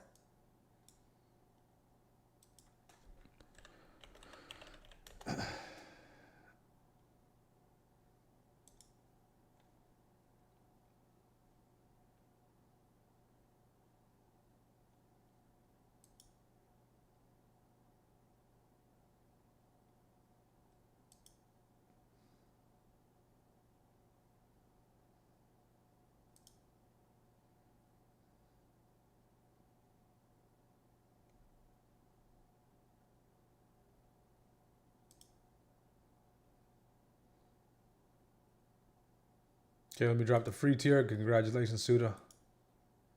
Here's the link, okay? So that's our one lotto trade for today. And we did take two trades before that on SPY. One on ExxonMobil. So initial SPY scalp there. Another SPY trade here. We were about 7, 8, 9% green. Wanted to see if we get a nice little push to the upside. Eventually got stopped out. Nice push on ExxonMobil as well. And of course, our last trade here. Good scale out. I wanted more. Couldn't deny that 29. Coming to that downside breaker. And then eventually runners got stopped out.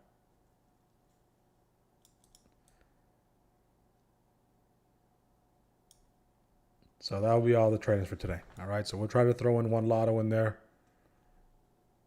Came in early today. This lotto came in early. That was a nice one. So the lottos are usually mean reversion. That's what I look for. Okay. So mean reversion for the lottos most of the time, unless it's a very clear, strong trend. If it's a very clear, strong trend all day, then just a nice little compression break into the trend. VIX is out of here. Q's ugly rejection off that PML. That's a pretty rejection if you're a bear. If you're bearish, that's a pretty rejection. So I'm just saying ugly from the standpoint of it being a bull.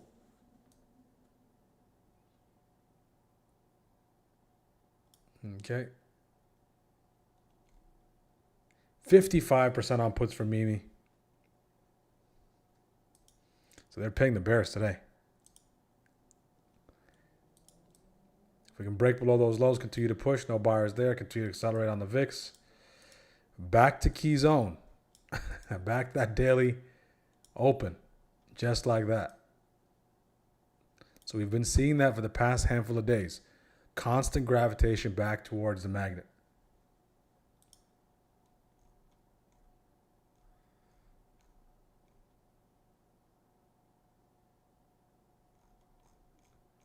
So you can see the put flow here. The put flow starting to pick up some speed.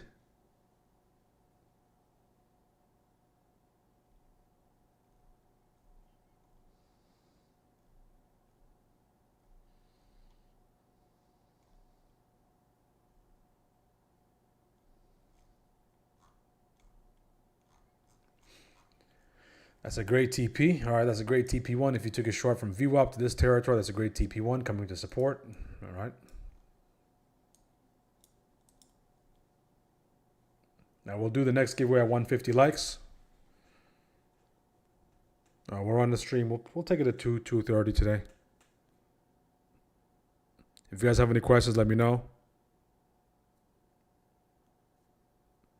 Put your question in the chat. If you're a first-time viewer, let us know where you're joining from. Strikers, how we doing today, guys? Answer the poll question. If you're done, close SPX. Look at that, guys. 145 to 430. That's closed at $300.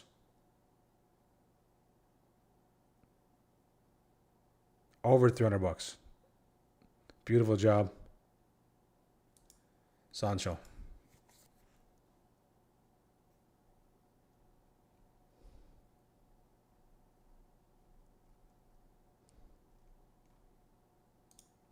Do we get another alert?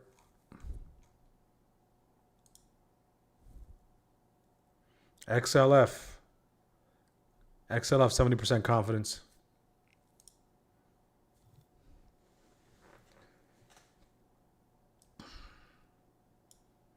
Take a look at XLF here.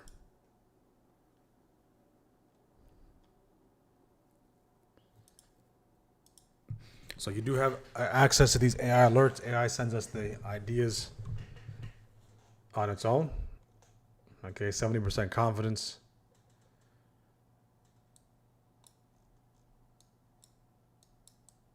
Okay, but do your due diligence on top of that. So it did provide a nice little push. What contracts are these? These are the 417. 417 contracts. So the April 17th 50 strike.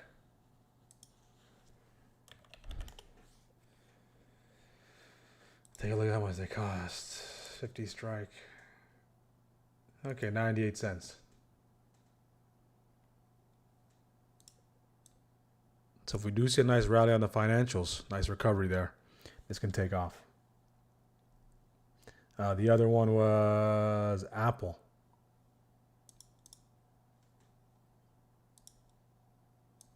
All right, so when you get those alerts, do your due diligence. Don't take it blindly. Okay, don't take it blindly. Do your due diligence. 325 Friday's contracts.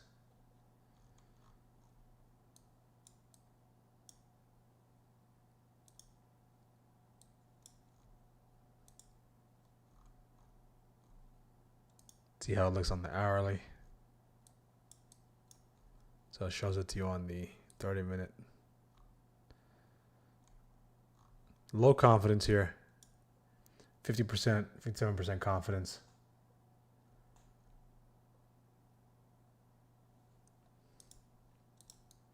All right, so if you short it from VWAP, there's a great TP.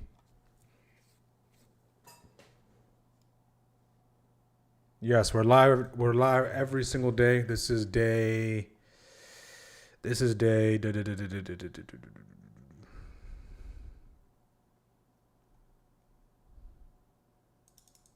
So in 2026, we've been live every single day this year. Okay, this is day 56. So day 56, 2026. So that means, guys, for the first 56 days of the year, if you haven't been trading to the best of your ability, if you've just been kind of just chopping around. You're not finding much success. All right, but you're still sticking to the plan, even if you're not sticking to the plan. Okay, don't let the first 56 days of the year, okay, bleed into the next 100 plus days. Okay, so there's still about 196 days left. There's still 196 days left.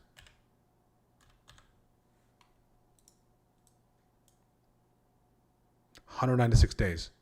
Out of the 252, 56 are down. All right, the goal is, God willing, to be live for each one of these days. So we will have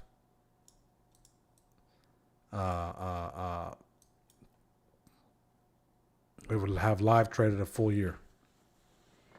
Okay.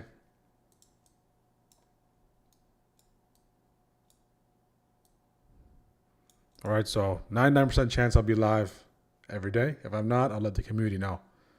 Something comes up from time to time. Things do come up. Okay, so again, there's a lot of time left. So for the ones that are green up until now, all right, there's still a lot of time left. Don't get too confident. Stay in the middle unless you're done for the year. If you're green and so you're just saying, hey, I'm done for the year, I'm just wrapping it up. Okay, then you can do whatever you want. But if you're still in the fight, okay, continue to fight the good fight. Continue to manage your risk. Continue to do the same things, and continue to refine. There's still 190 plus days left. Okay, so it's not too late. Look at that push. Okay, after this grab. So the key is wait for these grabs. Okay, you can see these grabs. Once we get these grabs, shift to shift framework gives you the exact level, but you have to be very patient. And look at this now. There's an injection of volatility. There's an injection. Look at the level 2. All the bids there.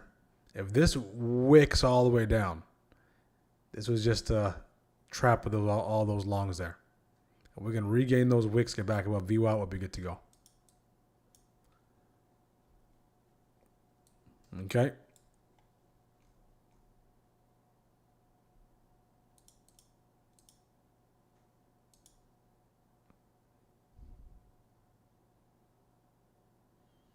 $196 days to make 1 million. Very possible.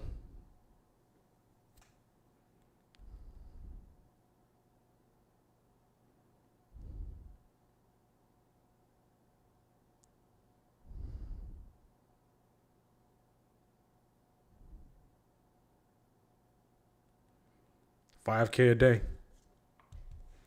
About $5K a day.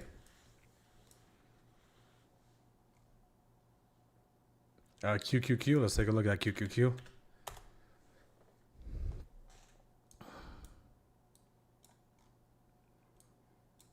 QQQ's at PML.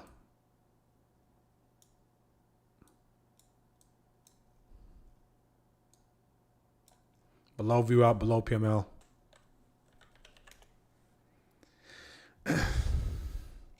So on that note, with that last lotto, I'm done for the day.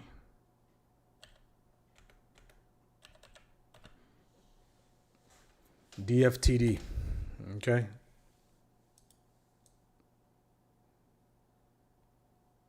So we'll try to throw one lotto out there, 1 or 2 lottos out there for a second shift.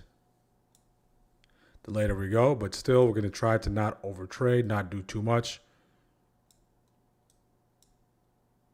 Still trade within our plan. Okay, that's the objective.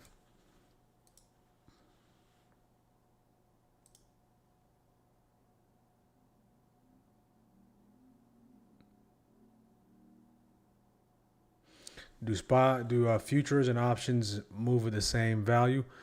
They generally move in the same direction. They are different prices though, so they're different prices, but they're gonna do the same. They're gonna generally move in the same direction.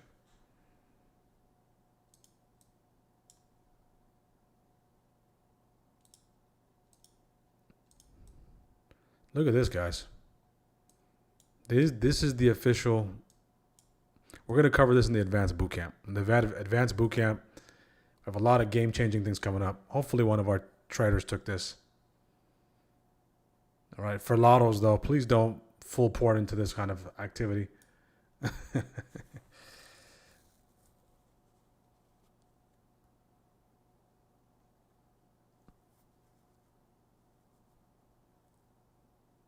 Okay, so Nago gave us the breakdown.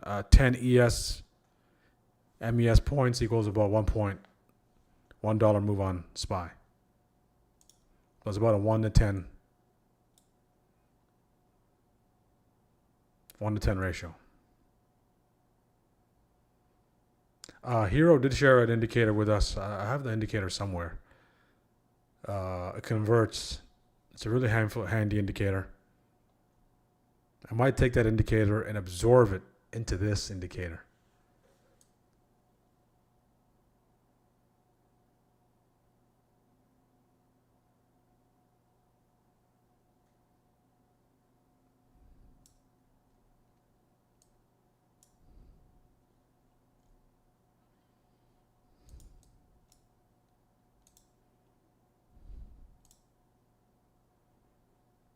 A lot of volatility, guys.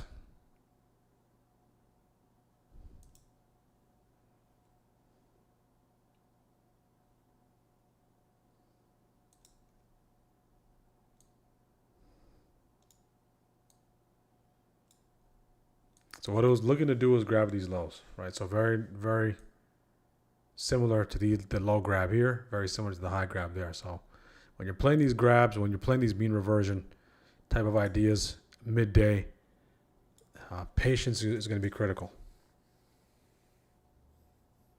And is every single one of them going to work out? No. But over the course of time, if you take it enough times, it will work out in your favor. Okay, so critical test here. That daily downside breaker, yesterday's lows.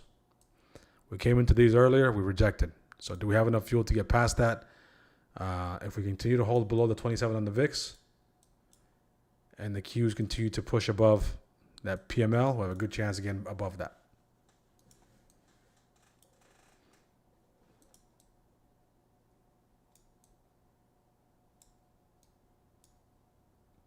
Good chance of getting above that there. There we go.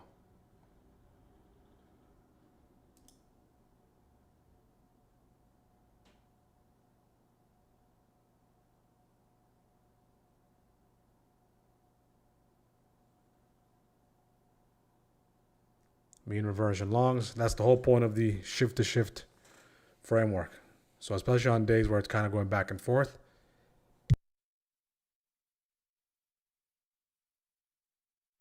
Yeah, on days where it's going back and forth, all right, can't really pick a direction. Those mean reversion setups are good.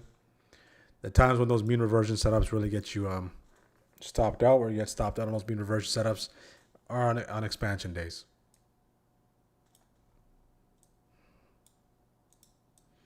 Because there is no reversion. It just continues.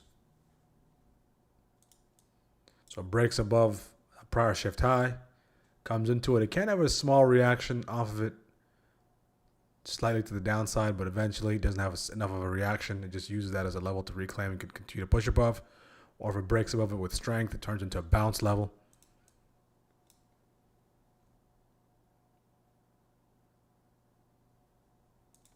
Now it's going to come down to, can we get back and hold above yesterday's lows? I like how the Qs are holding above that PML. So you can see environmentally the conditions are much better. They were here than they were here. When we were here, okay, everything flipped. And now the assessment over here, environmental conditions are in our favor.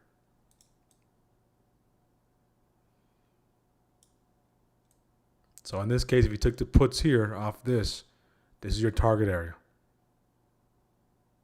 If you don't say, if you have lottos, you don't take target. Okay, what's your invalidation marker? Maybe a reclaim of VWAP or a break back above this daily downside breaker. Okay, so There we go. This thing is taking off, guys.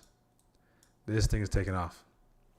And you don't take that? If you took that, dollar signs in the chat. Wow. Decide to wake up.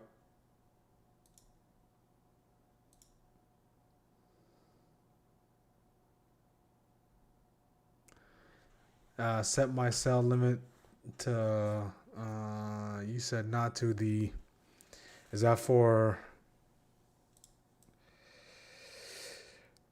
what?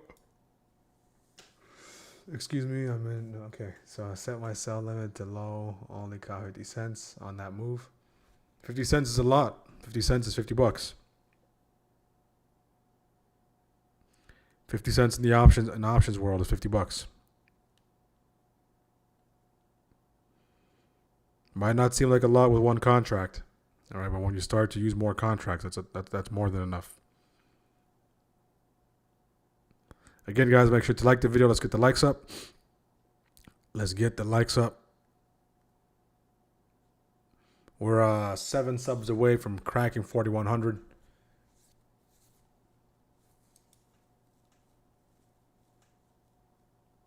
If you're able to catch that to the upside, TP where you need to. Do what you need to do. The Qs are coming to the VWAP here. So Qs first test VWAP. They're starting to slow down at that VWAP territory. 50% retrace, retest on IW 248.72.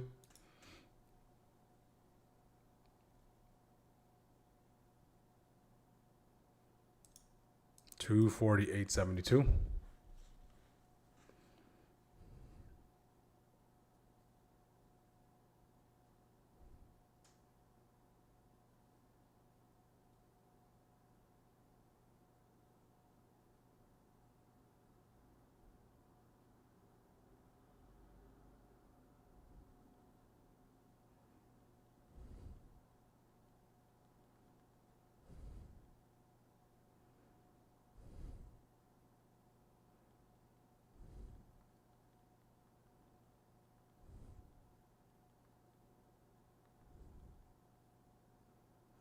Again, guys, if you join the Discord, you're having trouble finding how to join the Discord itself after making your purchase. Okay, what you will be able to see is this. When you join Spies Trackers Apex, what you will see is this. All right, when you see this, okay, you're going to see these tabs. You're going to see the welcome. You're going to see Spies Trackers Apex Discord. You're going to see the day trading course. You're going to see the course bundle, and you're going to see the live trading link. So I provided the live trading link there as well for anyone that wants to just click there and jump right into the Google Meets. But if you want to join the Google Meets meeting every single day at 9 a.m. But if you want to join the Discord itself, you have to claim your access through this right here. Okay, so claim your access through that right there. That'll be the best way. Okay. That'll be the best way. Let me just post this. That's the way to take advantage. Or that's the way to join.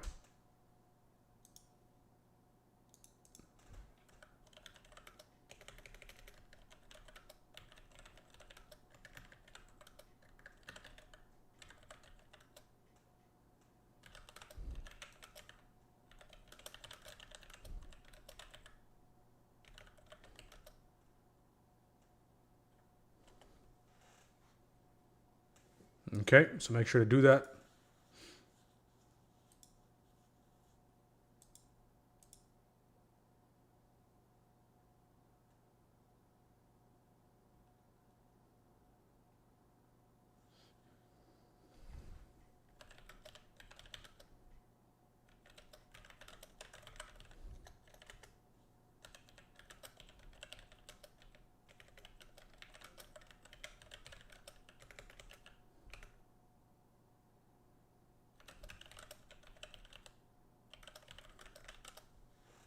Okay, can that downside breaker hold? That's what it's going to come down to. This time around, we're above VWAP. And we're above that daily downside breaker. That might be a little too bright. Let's make that yellow.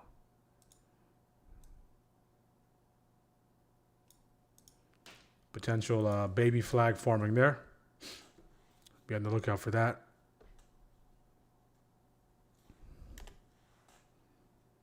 In that case, for this to go, guys, we need the VIX to slow back down, and we need the Qs to get back above VWAP. So the Qs are the only ones that are below VWAP. If the Qs can get above VWAP, we'll be good to go. If the Qs see some selling pressure out VWAP, and if it starts to slide to the downside, get back to 583.68, that can lead us to potentially getting back to VWAP on SPY. And if SPY falls below that 683.68, 583.68, not 683, 583.68, then we'll probably fall below VWAP. So in the meantime, just pay attention to the zone. See if we get that break there.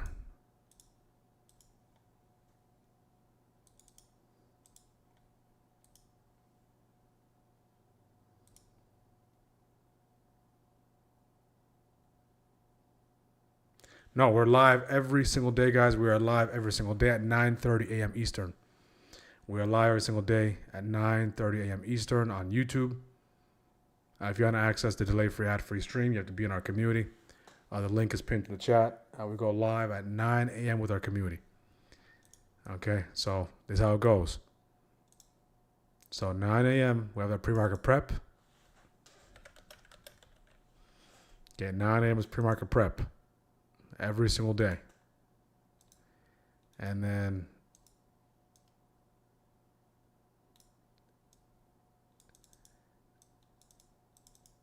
(9:30) to 12. That's usually what we're aiming to be on YouTube. Okay, we've been extending it the past few weeks. That's usually the target, and then we extend the stream a little longer for the private community. Okay, between sometimes 12 to 1 or 2, just depends.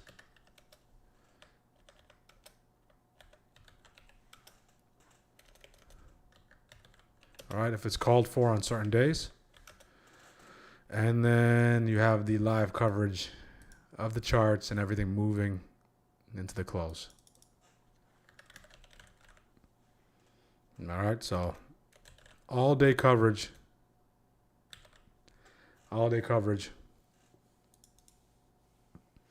into the close. All right, so commentary from pre-market all the way until 1 o'clock, 2 p.m. if you're a private member, and then of course you get to see the charts, you get to see my screen all the way into the close.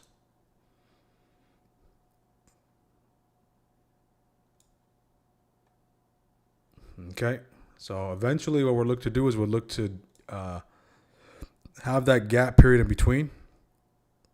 Or what we're shooting for is have that gap period in between, and then have a power hour commentary in the community. So power hour commentary in the community. Maybe we'll start off once a week, twice a week, and then eventually we'll be added to our rotation. Okay, so that's what. So you guys on YouTube, you have access to this. So folks in our Discord, they have access to this, that. Okay, all delay-free, ad-free. That's what comes with your plan. Okay, so VWAP rejecting, not the VWAP. Q's rejecting off the VWAP.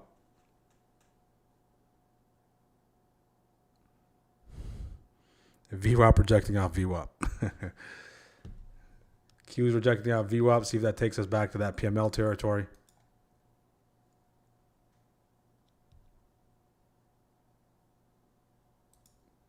If we have a catalyst, if we have some sort of catalyst on that particular day, we'll extend it. FOMC, we typically go all the way to the close.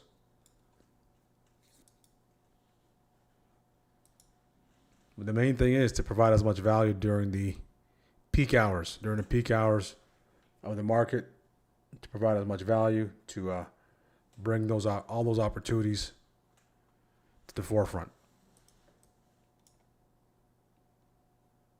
Okay, let's take a listen.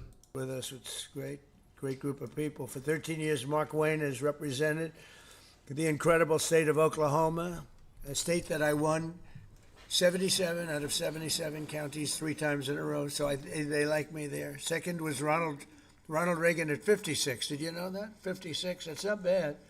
But 77, it's 77 out of 77, I think, right? That's not bad. But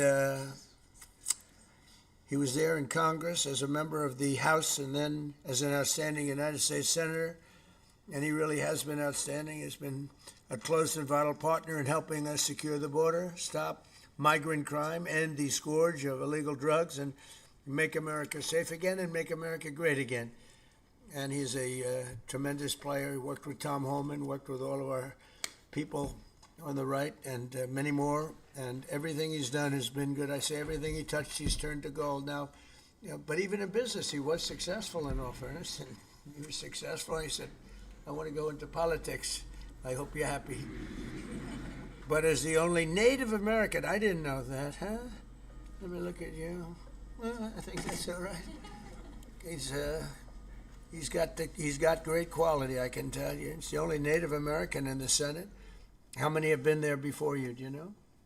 Native American? I think 3. 3.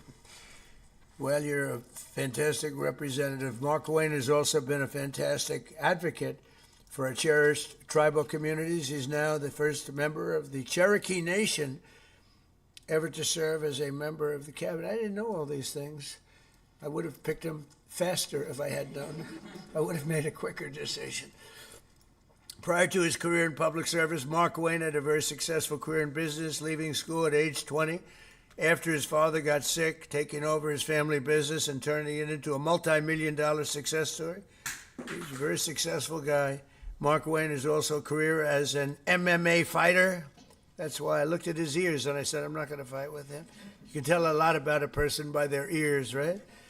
During which he went totally undefeated. He was undefeated during his career, and he's been inducted into the Oklahoma Wrestling Hall of Fame. And the family is made of fantastic wrestlers, especially that guy right there. That's my favorite guy, huh? And suffered bad injury and come back stronger than ever, I think. So good to have you, Ben, right? I've no doubt that as he takes the helm of DHS, Mark Wayne will fight for Homeland Security, the United States, and securing the country and making it really strong and the way it should be. Our country's come a long way in the last year. We set it up so beautifully, and then we had 4 years of horror. We had 4 years of disgusting horror, open borders, and things that nobody would even think of. You wouldn't even think of. 25 million people poured into our country, and we've gotten a lot of them out, but we have a lot more to go. 11,888 murderers came into our country. People came in from all over the world, from prisons and gangs, gang members, drug dealers, people from mental institutions, insane asylums. That's the mental institution times 2. And what they allowed to happen to our country can never be allowed to happen again, and it won't. With Mark Wayne, we have somebody that's strong, professional, and fair. As you know, the department that Mark Wayne takes over today is currently shut down by radical left Democrat thugs in Congress who have blocked all funding for DHS because they're trying to shield illegal alien criminals, gang members. They want to protect them from being taken out of the country. Drug dealers, murderers, they're protecting them all. I don't know how people can vote for these people. You know, I see the midterms are close. I don't know what close means, but I don't know how people can vote for them. You take a look, men, they want men to be able to play in women's sports. They want transgender for everybody. Terrible, but that's the way it is. They don't want to give voter ID. They don't want voter ID for elections. They don't want proof of citizenship for elections. And then they get to vote. And they do cheat, but I don't know, it's hard to believe they can cheat that much. Just in the past few days, we've seen the horrifying consequences of Democrats' deadly open border extremism. They want open borders, and they want to open the borders again if they have their chance, because they think they're going to get votes by doing that. On Thursday, a precious 18-year-old college student named Sheridan Gorman was shot and killed while she was walking in a park. She was just walking into the park, didn't do anything.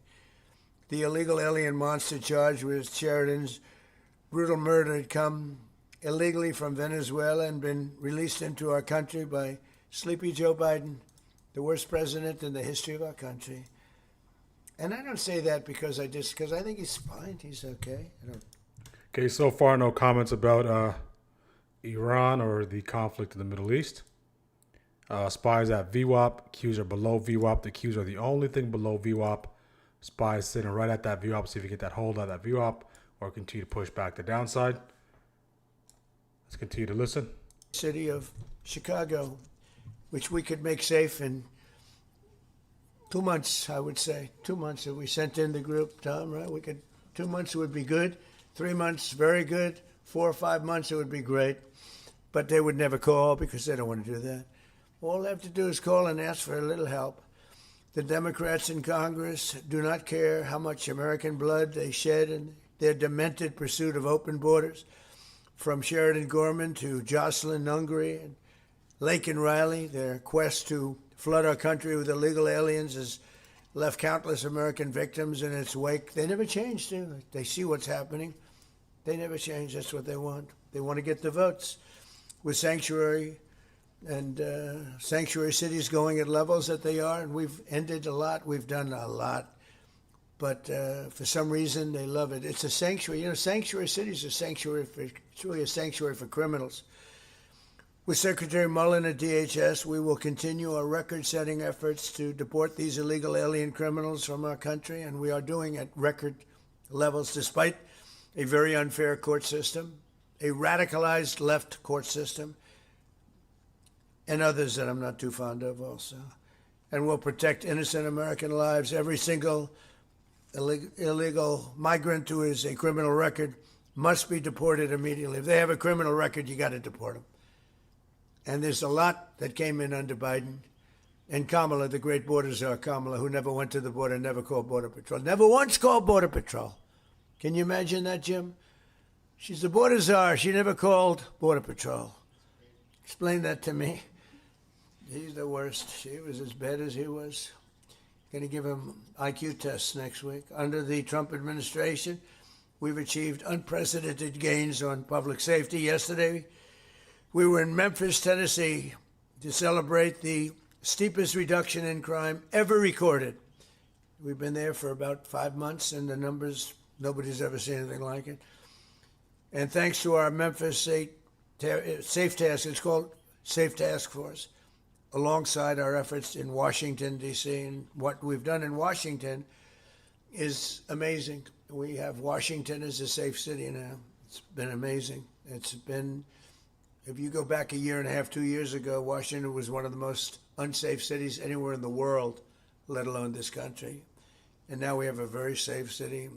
What they've done with all of the people working, many of the people standing right there, has been incredible.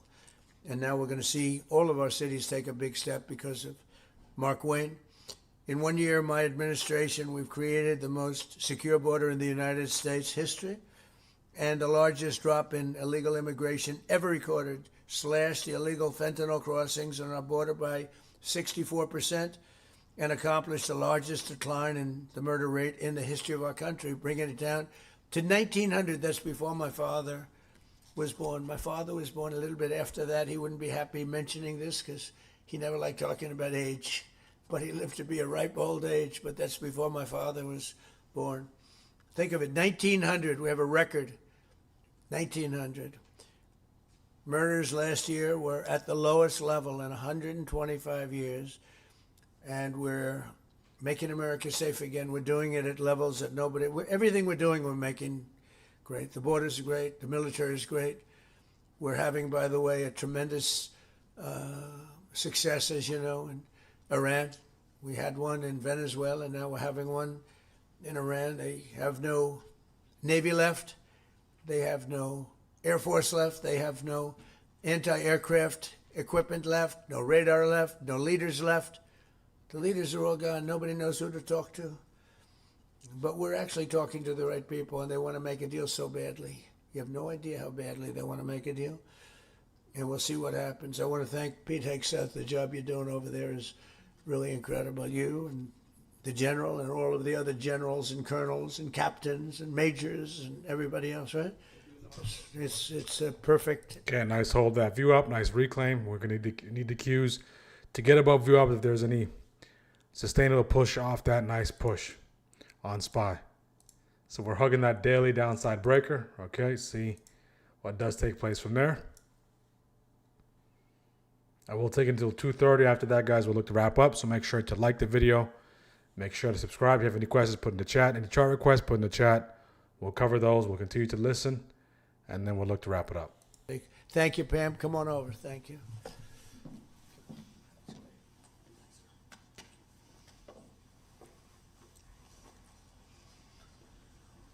Please raise your right hand and repeat after me. I do solemnly swear. I do solemnly swear. Mark Wayne Mullen. Mark Wayne Mullen.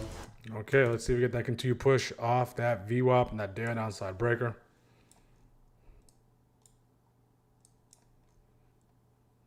If we take a look at SPY on the daily to give us some context, right, on the daily, okay, on the daily we can see this is what we got so far.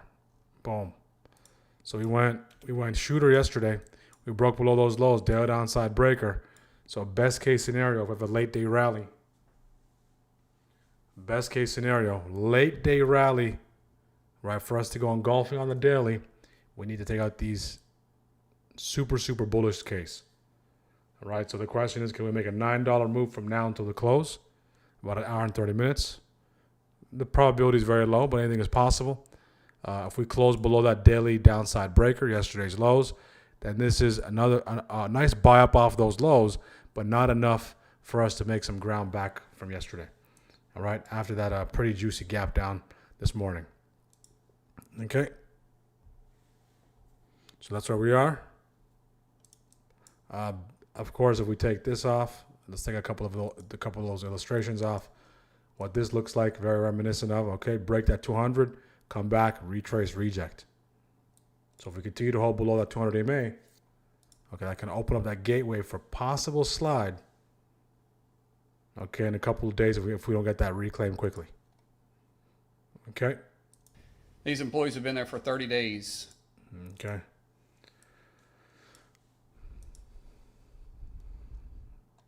Beautiful job, Jake. Beautiful job, 6-0. You've been crushing IWM. IQ test for Kamal push the upside. So what's your thoughts? Are we going to dump? On the daily? On the daily, it's tough to say. All I know on the daily is we're below 200 EMA. If we take a look at the weekly, all right, the weekly's inside. We've been dumping for the past 4 weeks. But each of those dumps have been after some pumps, right? So what that means is the weekly is still inside. We have not decided which way we're going to go. For us to officially be dumping on the weekly, become directional on the weekly, for us to continue this 1, 2, 3, 4 streaks of selling, we're going to have to get below that weekly downside breaker. All right. So as far as what I think on the daily, as long as we stay below 200 MA. Right, all those pushes to the upside, all those highs, okay, all those higher highs we're seeing intraday, shift highs, they can possibly lead to nice ways to catch those dumps. If we could reclaim that 200 EMA on the daily, things can change slightly. Now, what does this mean on the hourly for us? If you take a look at the hourly real quick, okay, the past 2 days, if we just take this gap, okay, just take this gap out of consideration, okay? So this is what we see, a nice little pump,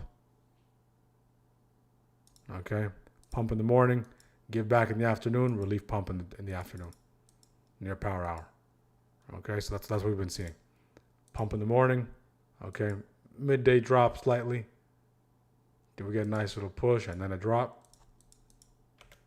Right, possibly. But we haven't been doing much past 2 days in relation to our weekly levels. in relation to our weekly levels, we have not been doing much. We're still within prior week's range. So the only thing that really saved us was the news yesterday on Monday pre-market. If it wasn't for Monday's pre-market, we would already be directional below the weekly downside breaker. That's the only thing that came in and saved the market for now. All right, so indecisive on the weekly, tit for tat on the daily. So bears got it yesterday. Bulls trying to get it today. Intraday, it changes hour to hour. Okay, so at this particular hour, we grab these lows. Okay, we grab these lows already. We're going the other way. Okay, we got that reclaim of that VWAP. So if we are going to dump, if you're looking for a dump, you got to look for some weakness up here. Price shift highs. All right, or possibly these highs, these complete highs of the day. If you compare that thesis with this level and use price action, environmental conditions to support that thesis, that's what I'll wait for. But we already grabbed these lows. We're going the other way now. All right, so I don't see some sort of dump in sight during this current hour here. And speaking of the hour, we're for 3 minutes. 3 minutes until the change of the shift. So that shift high will actually be here. That just goes to show how tight that range was.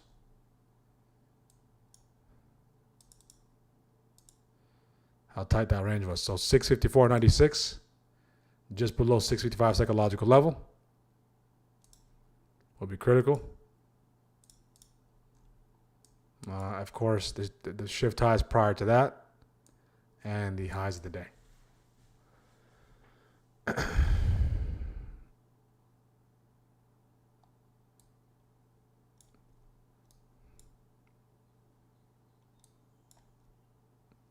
Any questions, guys? Any questions? Any questions? Any questions before we wrap up? Any questions? Nice reclaim of that VWAP as we continue to push. President still speaking. We'll look to wrap this up at 2:30. If we do have more than 150 likes, we'll do the giveaway. If not, guys, as always, thank you for tuning in today. Make sure to tune in tomorrow. If you're looking to level up your trading, go to smartactiontrade.com, smartactiontrade.com. Outside of joining the community, it's a great tool for you to use the economic calendar, okay, your go-to site for economic calendar. Breaking news as well. It gives you the main news. You can do some charting there as well. Also have the heat map as well to give you that overall perspective. And, of course, our watch list, our comprehensive watch list, all for free available to our site. Right, the sectors, if we take a look at the sectors that are seeing some pushes, we're seeing materials leading the way.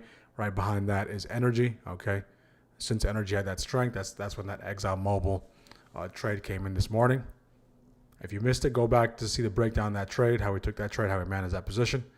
If you're looking to join the community, level up your trading, smartactiontrade.com, community tab, use the code 20%. Okay, 20% is the code. Okay, 20% is the code. Use the code 20%. If you want to save 20% and take advantage of the trial. All right, next month, price increase is coming. I already added some of the new features to the Discord. We're waiting on the release of course, our latest indicator. So be on the lookout for that. Shockwave 15, that's coming as well. So be on the lookout for that. Okay, any questions, guys? Any questions? Any questions? I'll drop the link down below.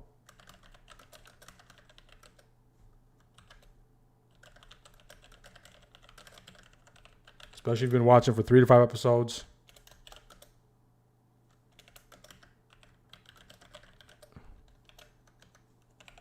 Okay, take advantage.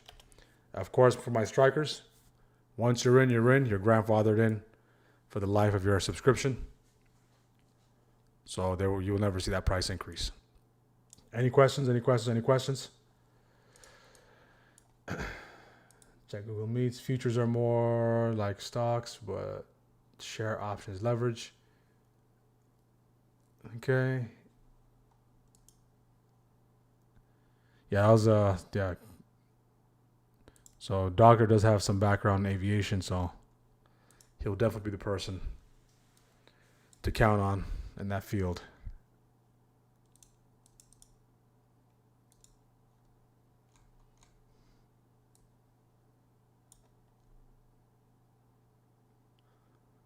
So we're seeing a lot of sweeps coming into Google.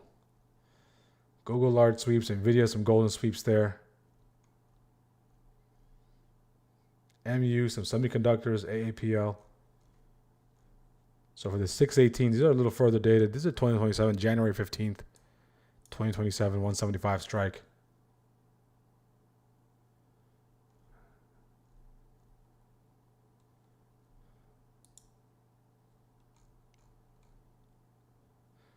So if you were to pay for this on its own, from Traditix, you'd pay around 70 to 80 bucks a month.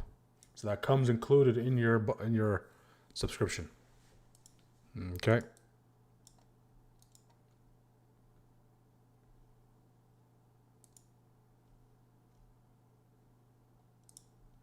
Any questions, guys? If not, guys, thank you for tuning in as always. Make sure to like the video. Make sure to subscribe. We'll see you guys tomorrow, 9:30 a.m. Eastern. If you're still in the trenches, wait for high-quality setups. Don't force any trades. If you're done for the day, be done. Hopefully you found value from today's stream. And look at that pump, guys. And also to Americans that are stuck in airports, it's really devastating watching it online because Democrats won't fund DHS. What's devastating? To Americans right now stuck in airports as we speak because Democrats won't Well, fund they DHS. just don't, they won't. Look, this is a deal that was done in the Great Big Beautiful Deal, which gave you the biggest tax cuts ever, including no tax on tips and no tax on Social Security for the seniors. Think of it. No tax on overtime.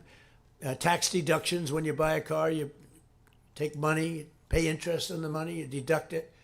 We've never had that for people buying cars. Nice little pump there off the VWAP. American car. But look at the cues. They are just they stick together, the Democrats. I tell you, I give them great credit for that. We have some that they're not good stickers. We have guys like Tom Massey in Congress, who's terrible. He's just terrible, terrible person. I call him Rand Paul Jr. But they don't vote. Rand Paul, rarely votes for stuff. Likes me, says I'm a great president. He said the other day, I'm a great president, one of the greatest presidents. But I said, do me a favor, vote for us and don't call me a great. I'd rather have the vote than the statement. But we have people that don't stick together, and those people hopefully will someday be gone. The thing I most respect about the Democrats, even on horrible policy, they stick together. What they do have, though, is horrible policy. Transgender for everyone, open borders, men and women's sports. They have the worst policy that you can imagine. And so whether they stick together or not, they have just this terrible policy. We have great policy. Republicans have great policy. We have common sense policy, but it's great policy. That's our biggest advantage, is our policy is correct. Yeah, please. Mr. President, are you encouraging our allies in the Gulf to be more involved in the Iran operation? Say it. Are you encouraging our allies in the Gulf to be more involved in the Iran operation? Yeah, a little bit, but more NATO. I think our Gulf allies have been pretty good, to be honest with you. UAE's been hit so hard. He got hit by 1,400 rockets, shot them all out of the air with our great Patriot missiles. Think of it, they shot 100 missiles at one of our aircraft carriers, the Abraham Lincoln, one of the biggest ships in the world, actually. And out of 101 missiles shot, every single one of them was knocked down in the sea. Think of that. Think of what that means. 101 missiles, highly sophisticated, very fast missiles shot. Out of 101, all 101 were shot down, and now, for the most part, lie at the bottom of the sea. It's pretty amazing, right? Pretty amazing. Our military is amazing, Pete. You know the attack I'm talking about recently? 101 shot. I said, wow. I saw that. You can see we have sort of pretty good equipment that we see. It's called the red line. Those red lines were thick, right? I said, that's a lot. And then we saw them one by one just get shot. And these guys that do the shooting, the coolest cucumbers ever. You know, most people, you don't have a lot of time. When a missile's going at 2,500 miles an hour, I don't care how far away it is, you don't have a lot of time. But I watch them sit down and think. Great students, MITs, a lot of MITs, a lot of guys like this. They're not as much into the muscle as they are this one right here. And amazing to watch them perform under great pressure, because they have a matter of seconds to do it. If they don't do it properly, it's a big problem, you know. Q's coming into that daily downside breaker. And so a lot of people choke. They don't choke. These guys don't choke. They're the best in the world. We have the best in the world, yeah. Mr. President, what would be your message today to the TSA agents who have been staying home in recent days amid this impasse? Well, some of them are needing money, you know, because the Democrats cut off their money. I blame the Democrats more than anything else. But some of them, you know, they didn't get paid because they're not funded by the Democrats. This is a Democrat problem. In fact, I actually said to the Senate, why would you say this is a Democrat problem? I think the polls are showing it's a Democrat problem. And they'll do anything actually to hurt our country so they can try and win the midterms. And if we ever went back to our old policies, we wouldn't have a country left. If they get a deal, Republicans and Democrats in the Senate, to fund all but enforcement operations of ICE, to get those TSA agents repaid and to open up the rest of the department, would you sign that? Well, I don't want to comment until I see the deal, but as you know, they're negotiating a deal. If we break back below that 655 psychological level, that opens up the door for the pushback lower. If we hold above it as we retest and continue to push, or going into prior shift highs, we came into these highs, broke above it. So let's see if we get some sort of separation away from here. So let's see if we have this tight trap window. If that trap does get set and does break back below 654.95. In that case, what we want to see, if you're looking to go short, if I were looking to go short in this area, is I want to see a rejection off that 585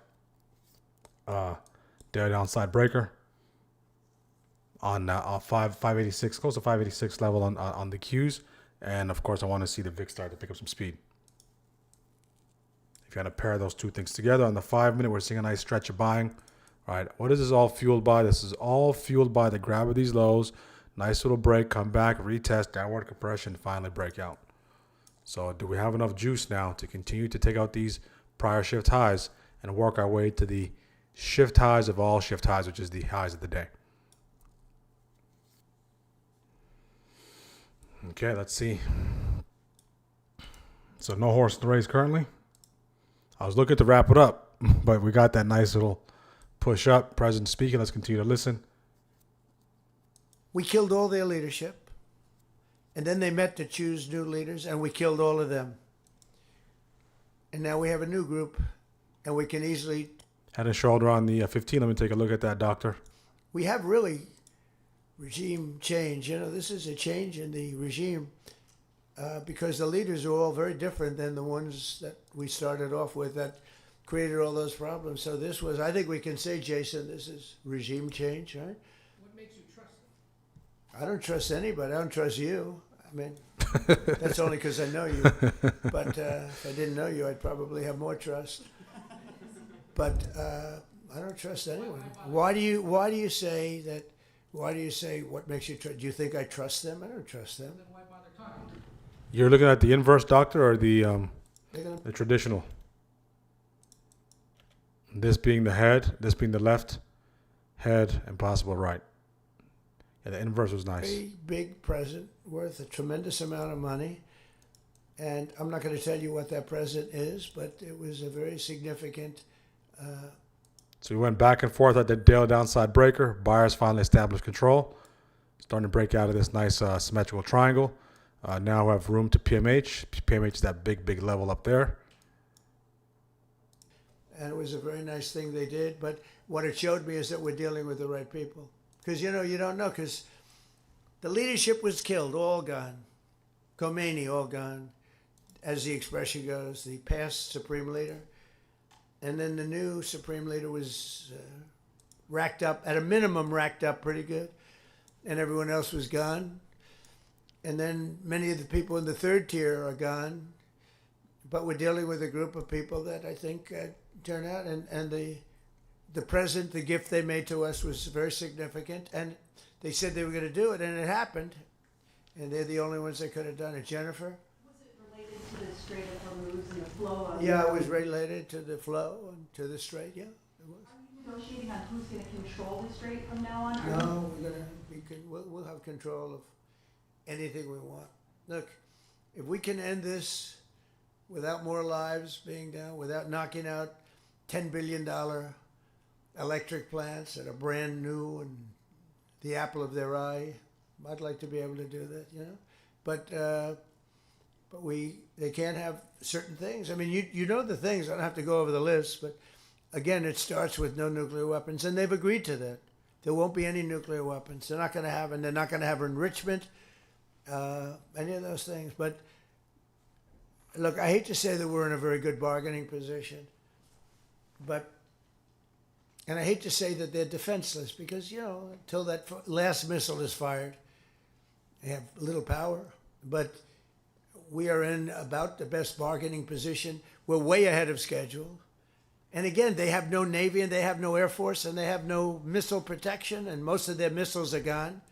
There we go. Starting to slide here. What do we grab? These shift highs. So do we have enough fuel to break these lows here? Get back below that 655. If we can, we can get that continued slide. On Saudi Arabia, there's been some. Time on sale starting to speed up. Look at that, guys. Look at that. So you see mean reversion. We get above it. We finally break it back below. We come into here. We get above it. Couldn't break back below it.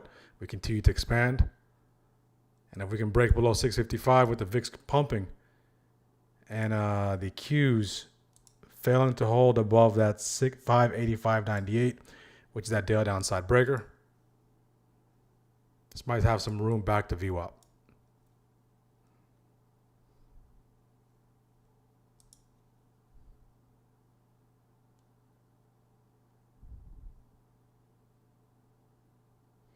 Yeah, see, I didn't see that pattern when I posted the first chart.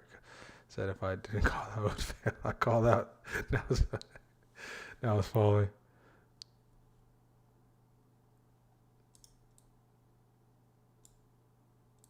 It did play out though a little bit, Doctor. If you have the right shoulder, if you know how to trade that right shoulder, that's a nice hit. Neckline, unless you try to front run it, not really there yet. You have your neckline all the way up there as PMH, not there yet. But that right shoulder did, and that's a good call on the right shoulder. All right, it's going to come down to 655. Does a hold or does a fold? Does a hold or does a fold? So what it's gravitating towards is just mean reversions. Mean reversion, mean reversion.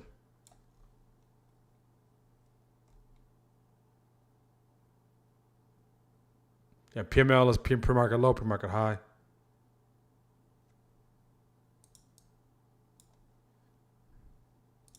So the bulls need to protect this with their lives and turn this into a bounce area.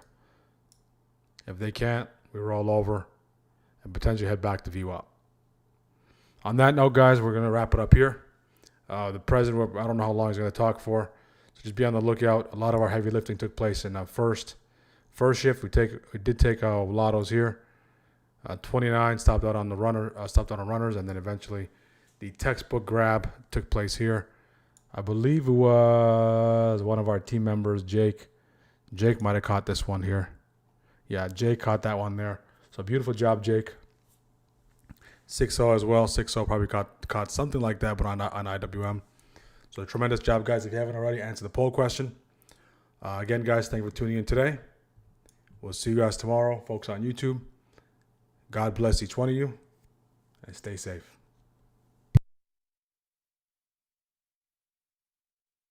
Tired of wasting hours staring at charts, overanalyzing trades, and still ending the day with inconsistent results? You're not alone. That's exactly why the Spy Strikers Trading Mentorship Discord community was created. Here, you can trade just one ticker for 1 hour and make strides towards consistent results. Join the Spy Strikers community and get daily live trading, clear pre-market game plans with key levels and high probability buy and sell zones, over 4 hours of delay-free, ad-free live trading and training, plus high win rate trade alerts, automated technicals that simplify charts, and full access to my strategies and indicators. This isn't a signals service. It's a community focused on process over profits, giving you all the resources, guidance, and training to help you succeed. You'll also get a full watch list, 1,500 plus hours of live trading videos, courses, an educational library, ebooks, and dedicated. Stop guessing. Start trading with confidence. Become a Spy Striker today, and take your trading to the next level. Tired of wasting hours?